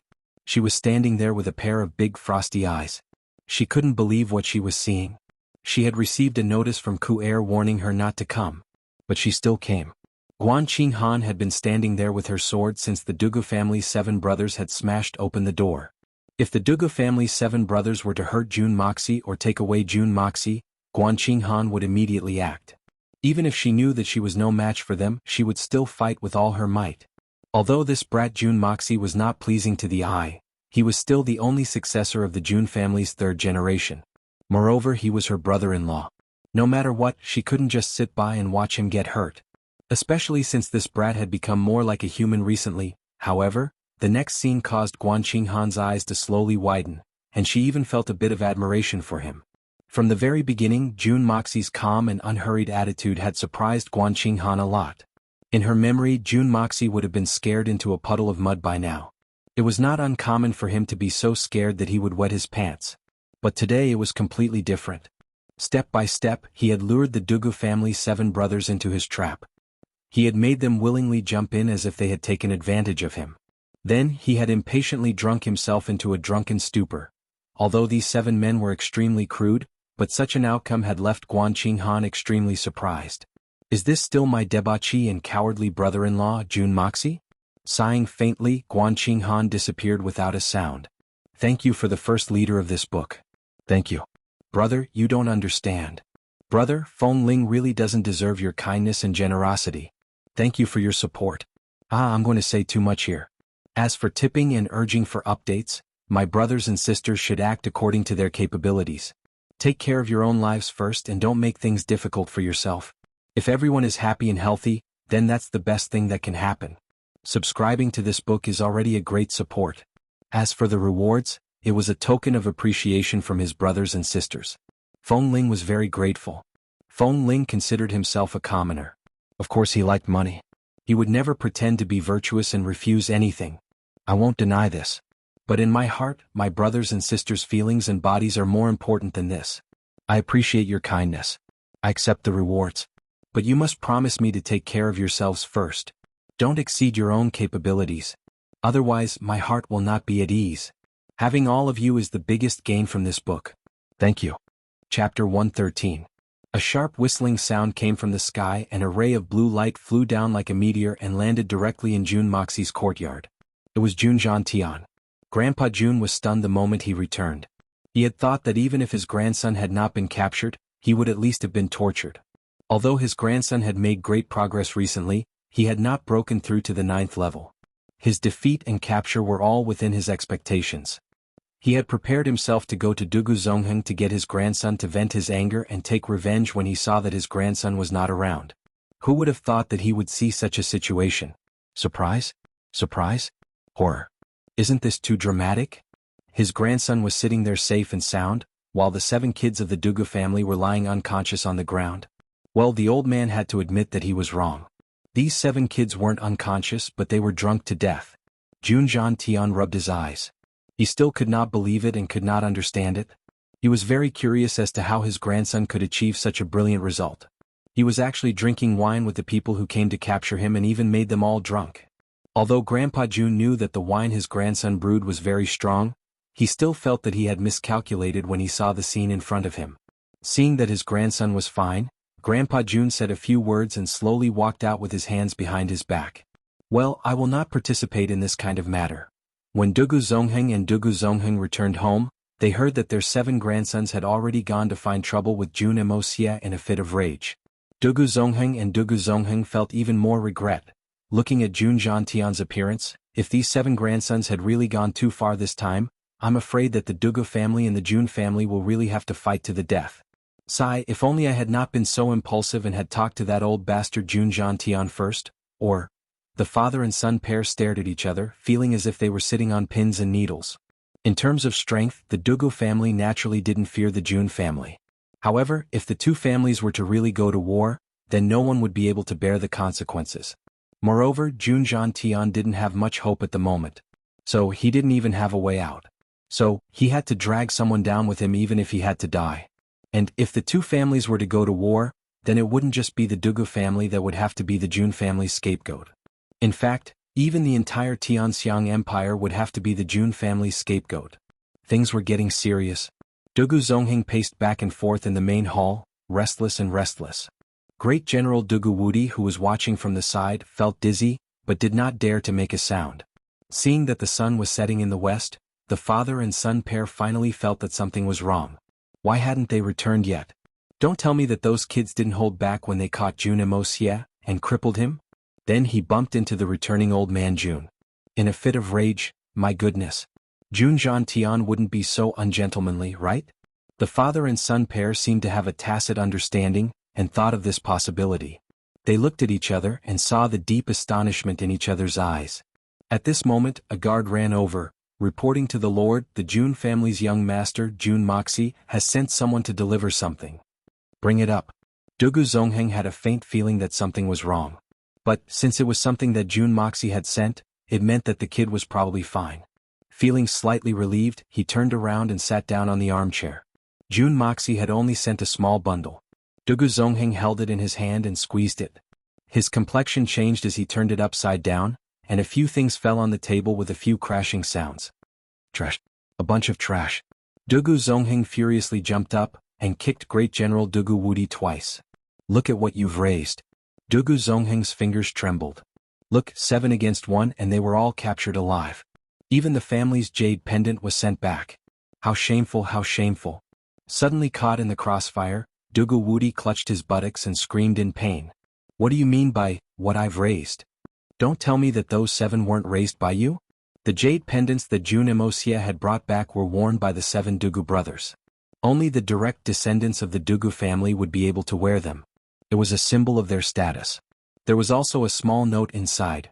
The 7 Dugu brothers are guests at the Jun family's residence. We've been getting along very well and they'll be back in 2 or 3 months. Don't worry, Great General Dugu. Yes? Return in 2 or 3 months. Don't worry. Dugu Zongheng was so angry that his nose was crooked. Woody. You go immediately and bring these 7 good-for-nothings back to me. I want to skin them one by one.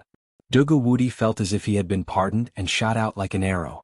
Immediately after, he heard the sound of galloping in the courtyard, and the sound of horses' hooves rang out like a torrential downpour. Great General Dugu Woody had brought 100 of his personal guards to the Jun family's residence, and had requested an audience in a very formal manner. His 7 nephews could have recklessly barged in without any scruples.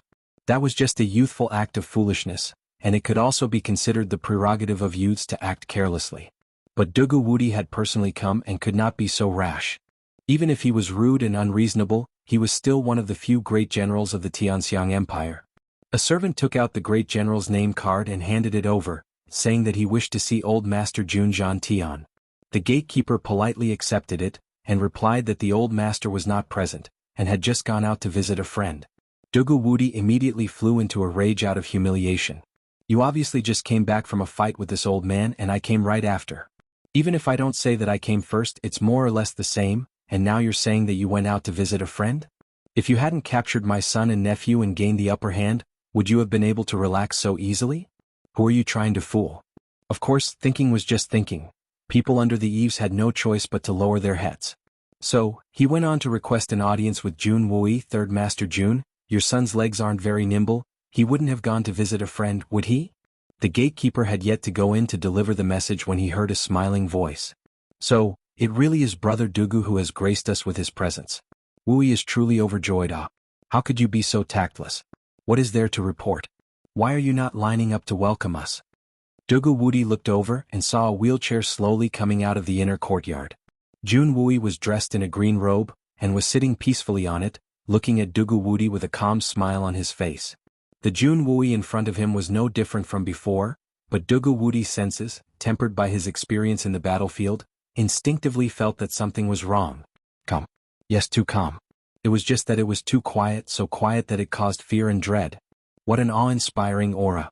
In addition, under Jun Wui's sharp eyebrows and gentle eyes, Dugu Woody could clearly feel a proud and aloof sword pointing towards the heavens. It was as if a peerless divine weapon that had been covered in dust for many years was about to be unsheathed, its edge reappearing, and the roars of dragons and tigers resounding throughout the world. At this moment, Dugu Woody suddenly had an illusion that the person in front of him was not the crippled Jun Wui for 10 years, but the general in white from back then. The one who had once laughed arrogantly under the heavens, the one who had commanded the entire Shenzhen continent, the soul of the army Jun Wuhui. Jun Moxie's father, the iron-fisted general who had emerged victorious in every battle, the invincible god of war. In that instant, Dugu Woody felt an indescribable sense of respect. Jun Wuhui. That was the person Dugu Woody respected the most in his life, the person he looked up to, and also Dugu Woody's biggest goal in this life. Dugu Woody used to be a general under Jun Wuhui's tent. Even now, he would still recall those extraordinary years when he was in the army every night. Woody, when I return victorious, you and I will join hands and defeat Tang Shinsi. Ah. These were the words Dugu Woody had said before Jun Wuhui left for battle. Dugu Woody had gone to make a grand farewell, and Jun Wuhui had patted Dugu Woody's shoulder. This was also the last time the two brothers, Wuhui and Woody, would meet each other in this lifetime. These were the words Dugu Woody would repeat every time he got drunk for more than 10 years. Big. Dugu Woody excitedly took 2 steps forward. He was about to call out Big Brother, when he suddenly woke up from his daze. The person in front of him was clearly Jun Wui who was sitting in a wheelchair. Jun Wui who had been crippled for 10 years. At this moment, Dugu Woody was in a trance and his tiger-like eyes became somewhat moist. Brother Dugu? Jun Wui looked at him indifferently. He looked at this old comrade and brother who had fought side by side with him. There was not the slightest emotion in his sharp eyes. It was as calm as water, as cold as water, and as awe-inspiring as water. Although the Jun family was still one of the big families in Tianxiang after the death of the 2 heroes of the Jun family, it was no longer the same as before. The Dugu family suddenly rose at this time and took away half of the military power from the Jun family in one fell swoop. Although it was clear that this was the emperor's way of balancing the situation, and it had nothing to do with anyone, Jun Wui still felt aggrieved in his heart. He felt aggrieved for the Jun family, aggrieved for his father, and even more aggrieved for his late brother Wuhui. He even felt that Dugu Wudi was unworthy of his big brother's care and promotion. After so many years of being crippled, Jun Wui's heart was already brewing like a volcano. Therefore he did not show the slightest bit of politeness towards Dugu Wudi, this old comrade and good friend of his. Few people in the capital were not afraid of this great general Dugu Wudi, except for the elders of the various families. But Jun Wui was not afraid. Not only was he not afraid, but he also ridiculed Dugu Wudi every time they met. Dugu Wudi was left speechless every time, unable to face him. Third brother, your foolish brother is here to greet you. You've been feeling better recently, right? Ah ha ha. Dugu Wudi was only afraid of a few people in Tianxiang City. But this Jun Wui was undoubtedly one of the people he wanted to avoid the most. If it weren't for the fact that this matter had happened so suddenly, he would not have been willing to face this old friend of his. Great General Dugu forced himself to calm down and squeezed out a smile on his face. I heard that our 7 little bastards are ignorant and have caused a lot of trouble in the residence. So they were forced to stay as guests. This foolish brother has come to take them back and teach them a good lesson. I must ask them how they got the guts to cause trouble in the Jun family, and whose backing they are relying on. Even the third Master Jun, who was usually calm, almost laughed out loud. Whose backing? You really have the nerve to say that. Chapter 114.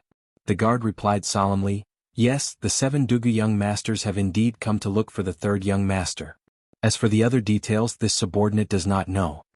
This guard was once a subordinate of Jun Wui, so how could he not understand the meaning behind his words? So that's how it is. This matter is most likely a joke between the younger generation, so what does it have to do with me? Jun Wui looked at Dugu Wudi indifferently and leisurely asked, Brother Dugu, this matter of the younger generation is really an injustice for Brother Dugu to personally come here. Haha, you really have a deep affection for your children, ah? Dugu Wudi's hairy face suddenly turned red as he stammered, I don't care about the lives of those brats, it's only because the old master was worried and asked me to come and see. If those 7 brats are not sensible and actually cause trouble for the Jun family, then wouldn't that be terrible? Yes, haha, it would be terrible. Jun Wui smiled faintly and said, but as the elders of the Jun family, we don't care about these matters between the younger generation. If Brother Dugu wants to look for them, then it's better to speak directly to my nephew Wuxia. My body has always been feeling unwell and I only spoke a few words and now I'm feeling unwell, I'm sorry ah. Dugu Wudi's face turned purple as he stammered for a long time, but was unable to speak. You want me to speak directly to Jun Moxie? What is this? What is my identity? What is his identity? No matter what, I'm still an elder ah. But third Master Jun's body is not well, and everyone knows that he has already spoken with me. This is already giving me face and if I continue to insist, then I'll be really embarrassed. Come, quickly lead General Dugu to the young master's courtyard. Jun Wui smiled and cupped his fists. Brother Dugu, please go ahead. I think you're not unfamiliar with the Jun family, this little brother is a little tired so I'll go back first. Go ahead, third brother. Take care. Dugu Wudi forced a smile as he felt uncomfortable all over. Although the Dugu family had never done anything wrong to the Jun family, but they had still been brought up by His Majesty to oppose the Jun family. Moreover, the Dugu family had just been mysteriously killed in battle. So, it was no wonder that Jun Wui was prejudiced against them. Dugu Wudi had been trying to resolve this misunderstanding all these years. He had a clear conscience, but he had always felt that he was inexplicably inferior to Jun Wui every time he faced him. In his honest heart, not having accompanied Jun Wu Hui through life and death that year was already a big mistake. In the end his family still. Although the Dugu family secretly wanted to protect the Jun family, but Jun Moxie, this kind of brat, wouldn't be beaten up 10 times. Take it as teaching Jun Wu Hui's son a lesson. With a sigh, Dugu Wudi walked into the Jun residence. The imposing manner he had when he came out of the house had already disappeared. He knew that Jun Wui was warning him that it was best to let the younger generation deal with their own matters. As an elder, it was inappropriate for him to rashly intervene. Dugu Wudi wanted to roar, I also don't want to intervene. But he didn't know why, but when he saw Jun Wui's indifferent face and that similar charm, the more he looked at him, the more he looked like his most respected big brother. Unexpectedly, he didn't feel offended at all. From afar he saw Jun Moxie standing at the door. Great General Dugu's imposing manner couldn't help but recover a bit. I didn't dare to do anything when I saw that your third uncle was in the wrong. But you took liberties with my daughter, so how can I not be in the wrong? Just wait and see how I'll deal with you. The little courtyard behind that brat, how come it doesn't even have a courtyard gate? Gate? The door had naturally been smashed by Duguang and his brothers. Young Master Jun was very polite as he bowed from afar. So it is Uncle Dugu who has graced this little nephew with his presence. Your presence brings light to this little nephew's face. Ah, please come in. He waved his hand to let them in. Great General Dugu didn't stand on ceremony as he walked in with a straight face. Then he saw that the courtyard behind Jun Moxie was in a mess. Dugu Wudi sucked in a breath of air. How did it end up like this? Where are those 7 little bastards? I'll teach them a lesson. Dugu Wudi was furious. I've clearly instructed you to capture Jun Moxie and not to touch anything else in the Jun residence. How did you end up like this? What should I do? No matter what, those 7 bastards are in the wrong. His imposing manner inevitably dropped by 30%. The 7 Dugu brothers saw that the wine in our residence was quite good, so they drank a bit more. Ah. Jun Imosia smiled, but his face didn't move. They have already gone to bed. Good wine? Drank a bit more? Haven't you drunk wine in several lifetimes? How did they get drunk and fall asleep? Bah. How did I raise these useless things? Dugu Wudi's face suddenly turned black. Take me there. He turned around and was about to leave when he suddenly turned his head and pointed a carrot-thick finger at Jun Moxie. Brat, I'm warning you. Don't provoke my daughter again. For the sake of your father and third uncle, I'll let you go this time. But if there's a next time, I'll tear you to pieces and feed them to the dogs. Jun Moxie smiled as he looked at him. His eyes flashed as he slowly stretched out his hand and pushed the finger away. Then he pointed at Dugu Wudi. Old brat. I don't care if you're a famous troublemaker or not, but don't act shamelessly in the Jun residence. This young master won't fall for it. I'll also warn you, don't let your daughter pester me in the future. This time I'll let it go for the sake of our friendship. But if there's a next time, this young master will make you my son's grandfather. Dugu Wudi's vision darkened and he almost fell to the ground. It wasn't that he didn't know his nickname of troublemaker, but this guy was definitely the first in the court who dared to say it to his face. How could he not be angry? He opened his large hand and was about to hit him. Jun Moxie didn't dodge. Instead, he straightened his back and raised his face. Dugu Wudi didn't hit him in the end. No matter what, this was Brother Wu Hui's son. It was fine if his own son and nephew beat him up, but it would be a bit inappropriate. Suppressing her anger, she followed Jun Imosia to the door of the room. She could hear the sound of snoring coming from inside. It was rhythmic. He couldn't help but be enraged. He kicked the door open and roared, "All of you get out of here." The snoring continued. A strong aroma of wine rushed out of the room. Dugu Wudi couldn't help but twitch his nose. What wine is this? Why is it so fragrant? Only then did he come to his senses. His son and nephew were still sleeping. General Dugu's heart was filled with anger. He flew in only to hear bang bang bang bang, sounds like he was hitting a sandbag. He was punched and kicked. The snoring continued. Dugu Wudi was dumbfounded. Jun Dashao snickered. Do you think this young master's wine is ordinary? At this critical juncture, they won't wake up even if you beat them to death. They've drunk so much high-grade wine. If they don't have the right method, they might even die from drinking.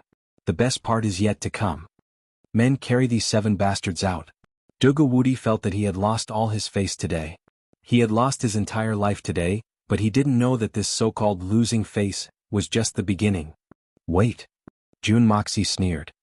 How can the great general come and go as he pleases? What kind of place does your Dugu family think our Jun family is? What else do you want? Dugu Wudi turned around fiercely. He was about to lose control of his temper. I've already forgiven you for seducing my precious daughter, but you still dare to nitpick? You don't want to live anymore. As the saying goes, killing is just a matter of nodding your head to the ground. The 7 young masters of the Dugu family arrived at the Jun family's residence and broke 2 red sandalwood doors. That's 1,000 taels of silver. You injured 3 maidservants, 500 taels of silver for their medical expenses. You broke my courtyard's doors, 300 taels of silver. Jun Moxie raised his fingers and calculated each and every one of them. You even restrained me by force and drank my top-grade wine without my permission. Since we are old friends, I'll give you a discount. As long as you give me 25 million taels of silver, the great general can take the 7 Dugu young masters away. What? Dugu Wudi roared, shaking the bodyguards behind him so much that they staggered back. 25 million taels? That's right. Even if it's 25 million taels of silver, I'll eliminate the small change. Jun Moxie's expression did not change. He looked very magnanimous. I'll spit on your face. 25 million taels of silver.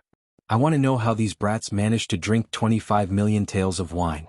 If you can't explain yourself, I'll find Grandpa Jun and ask him where the Jun family inherited this extortion trick. Dugu Wudi was so angry that he started laughing. Jun Moxie remained unmoved. Lengling smiled. If it was just an ordinary wine, even if the 7 Dugu young masters drank themselves to death, they still wouldn't be able to drink it at such a price. But this wine of mine is unique in this world. Moreover, the young masters drank the head of the wine. A large jar of the head of the wine weighs 50 jin. Every jin of wine can be divided into 50 small cups. And every cup can be blended into a jar of top-grade wine. And this jar of wine is sold for 10,000 taels of silver. So the total is 25 million taels of silver. As for the other losses I mentioned earlier, I'll let you off the hook so as to avoid harming the friendship between our two families. Moreover, the price of a cup of wine is 10,000 taels of silver. It's definitely a fair price. Jun Moxie's face was serious. No one could tell that he was joking. I'll screw your third uncle. Dugu Wudi cursed. You think you can become an immortal just by drinking this broken wine? General Dugu was so angry that he was about to explode. The entire Tianxiang Empire's annual military expenditure was only 30 million silver taels. And his 3 sons and 4 nephews had spent almost the entire empire's annual military expenditure on a single drink? Wasn't this clearly extortion? Fair trade, good quality and cheap? Great General, please be careful with your words. Do not involve my third uncle. As the saying goes, the rarer something is, the greater its value. This wine is unique to me in this world. If I say 10,000 taels of silver for a cup, then it means 10,000 taels of silver for a cup. If it were someone else, I wouldn't be willing to sell it for 10,000 taels of silver. Jun Moxie snorted twice and placed the 2 cups on the table. He picked up a jar of wine from the side and poured a cup. Then he scooped a cup of wine from the jar and placed it on the table. He gestured for them to taste it. Chapter 115. Today's third update has arrived. My apologies, I was too tired and overslept.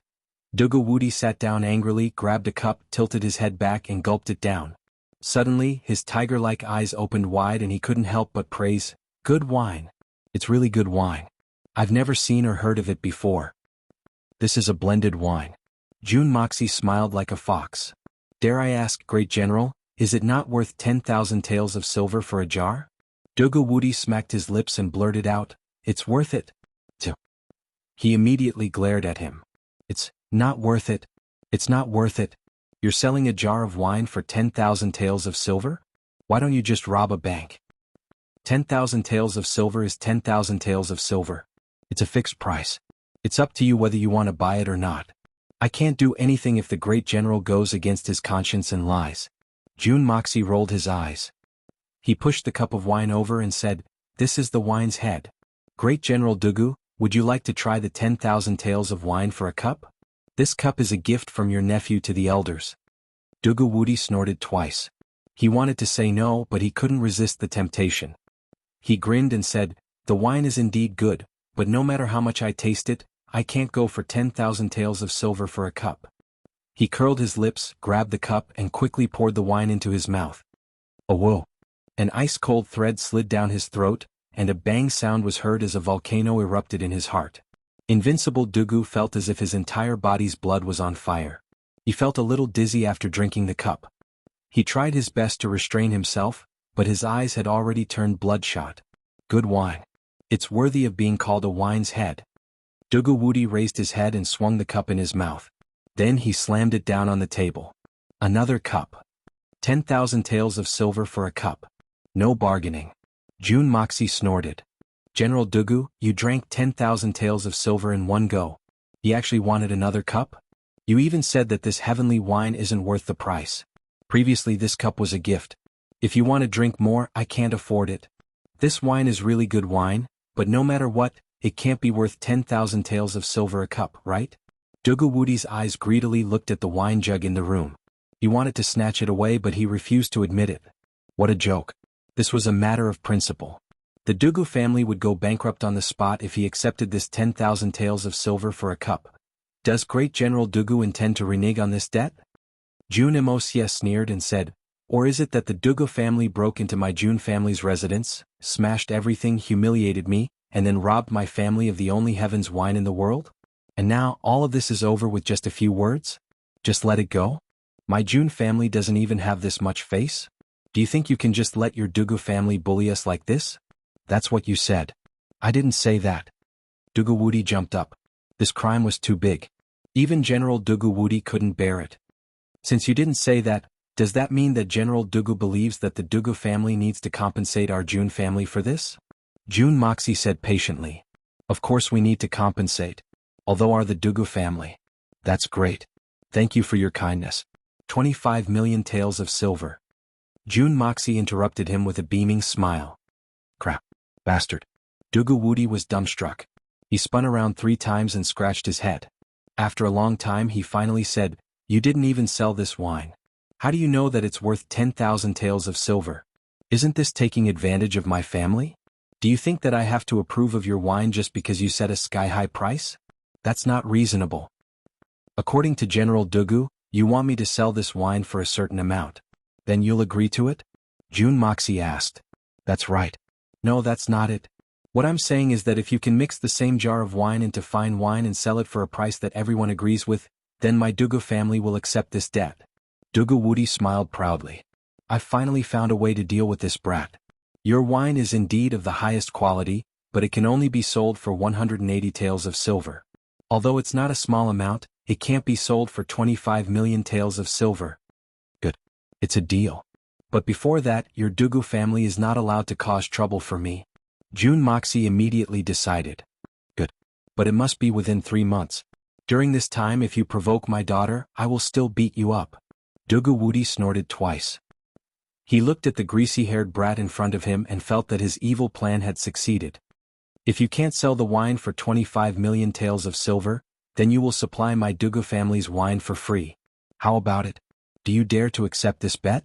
After going around in circles for a long time, General Dugu finally revealed his true intentions. I have full confidence in my wine, so it's a deal. But you must also keep an eye on your daughter. If she comes looking for me, I will not be responsible for what happens. Jun Moxie snorted twice in his heart. Your Dugu family can just wait to carry this mountain of debt. I'll let you be arrogant. Don't say 10,000 taels of silver for a jar, even if it's more, it's still going to be him crying. Jun Moxie sent a carriage. Dugu Wudi gave the order and his subordinates picked up the 7 brothers. They looked like dead pigs and threw them into the carriage. Then General Dugu walked away looking back 3 times at every step. He really could not bear to part with that heavenly wine. This brat is too stingy. Why didn't he give me another cup just now? Jun Moxie watched him leave and returned to his room with a smile. However, he did not take this matter to heart. He stroked his chin and pondered. The current Jun family is still too weak.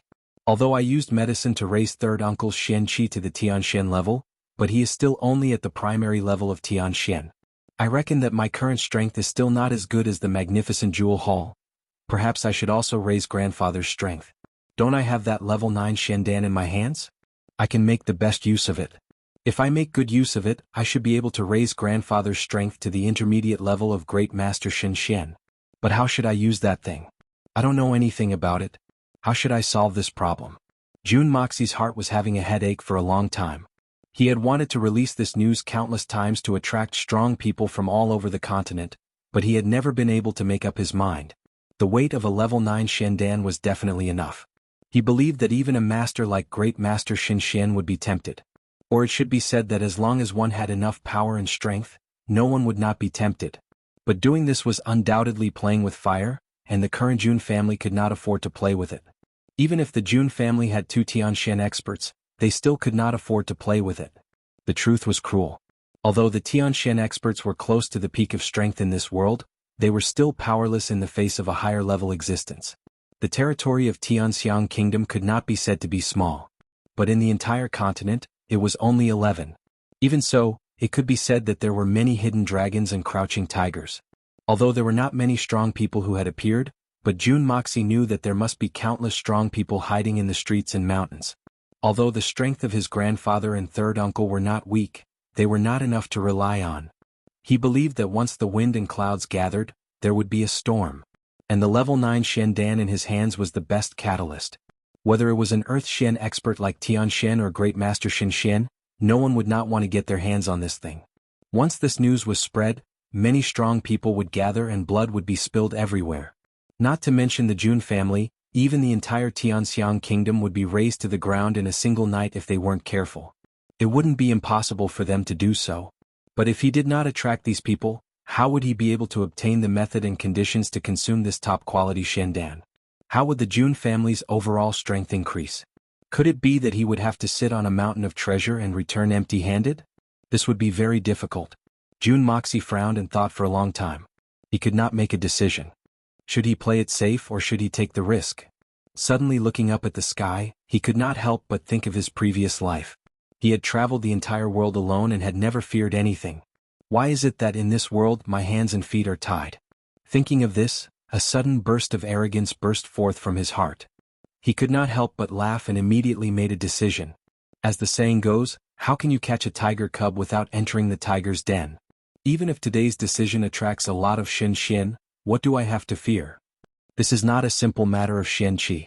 The real test is one's wisdom. The evil monarch schemes, who has he been afraid of?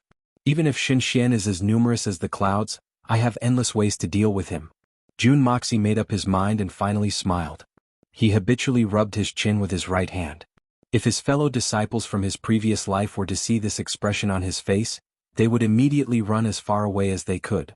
Because this means that the evil monarch has made an extremely bold, no, it should be said to be a very crazy decision. Moreover, this decision, regardless of the final outcome, will shock the world. Looking out the window, the sun was gradually setting. Little Ku quietly came in and reported, "Young master, the old master invites you over for dinner." Jun Moxie made an O sound. "Grandfather, why are you so happy today? Could it be that something good has happened?" Jun Moxie couldn't help but ask as he looked at Jun Tian's face that was filled with schadenfreude. "But I'm dying of laughter. That old bastard Li Shang, I don't know where he got his hands on a folk prescription.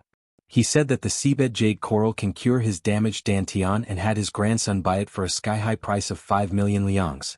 As a result, after preparing for a few days, he impatiently began to use the jade coral to practice and recover his strength. Guess what happened?" Grandpa Jun laughed so hard that his eyes narrowed and his whole body twitched. "What's wrong? Can it work? You bought a piece of trash and it's not useful?" Jun Moxie followed the old master's train of thought and asked. Right now the old master needed a sidekick, but the third uncle did not hear it. Wahahaha. Grandpa Jun slapped the table with one hand and slapped his thigh with the other. He laughed so hard that tears almost flowed out. "It's not a piece of trash, it's not that it can't be used. It's simply too good, too useful. Haha, in the end this old man can't even breathe. I'm dying of laughter." Grandpa Jun drank a mouthful of water and choked for a while before saying, "I heard that at the most critical moment, the jade coral unexpectedly exploded. It's really too good. Wahaha."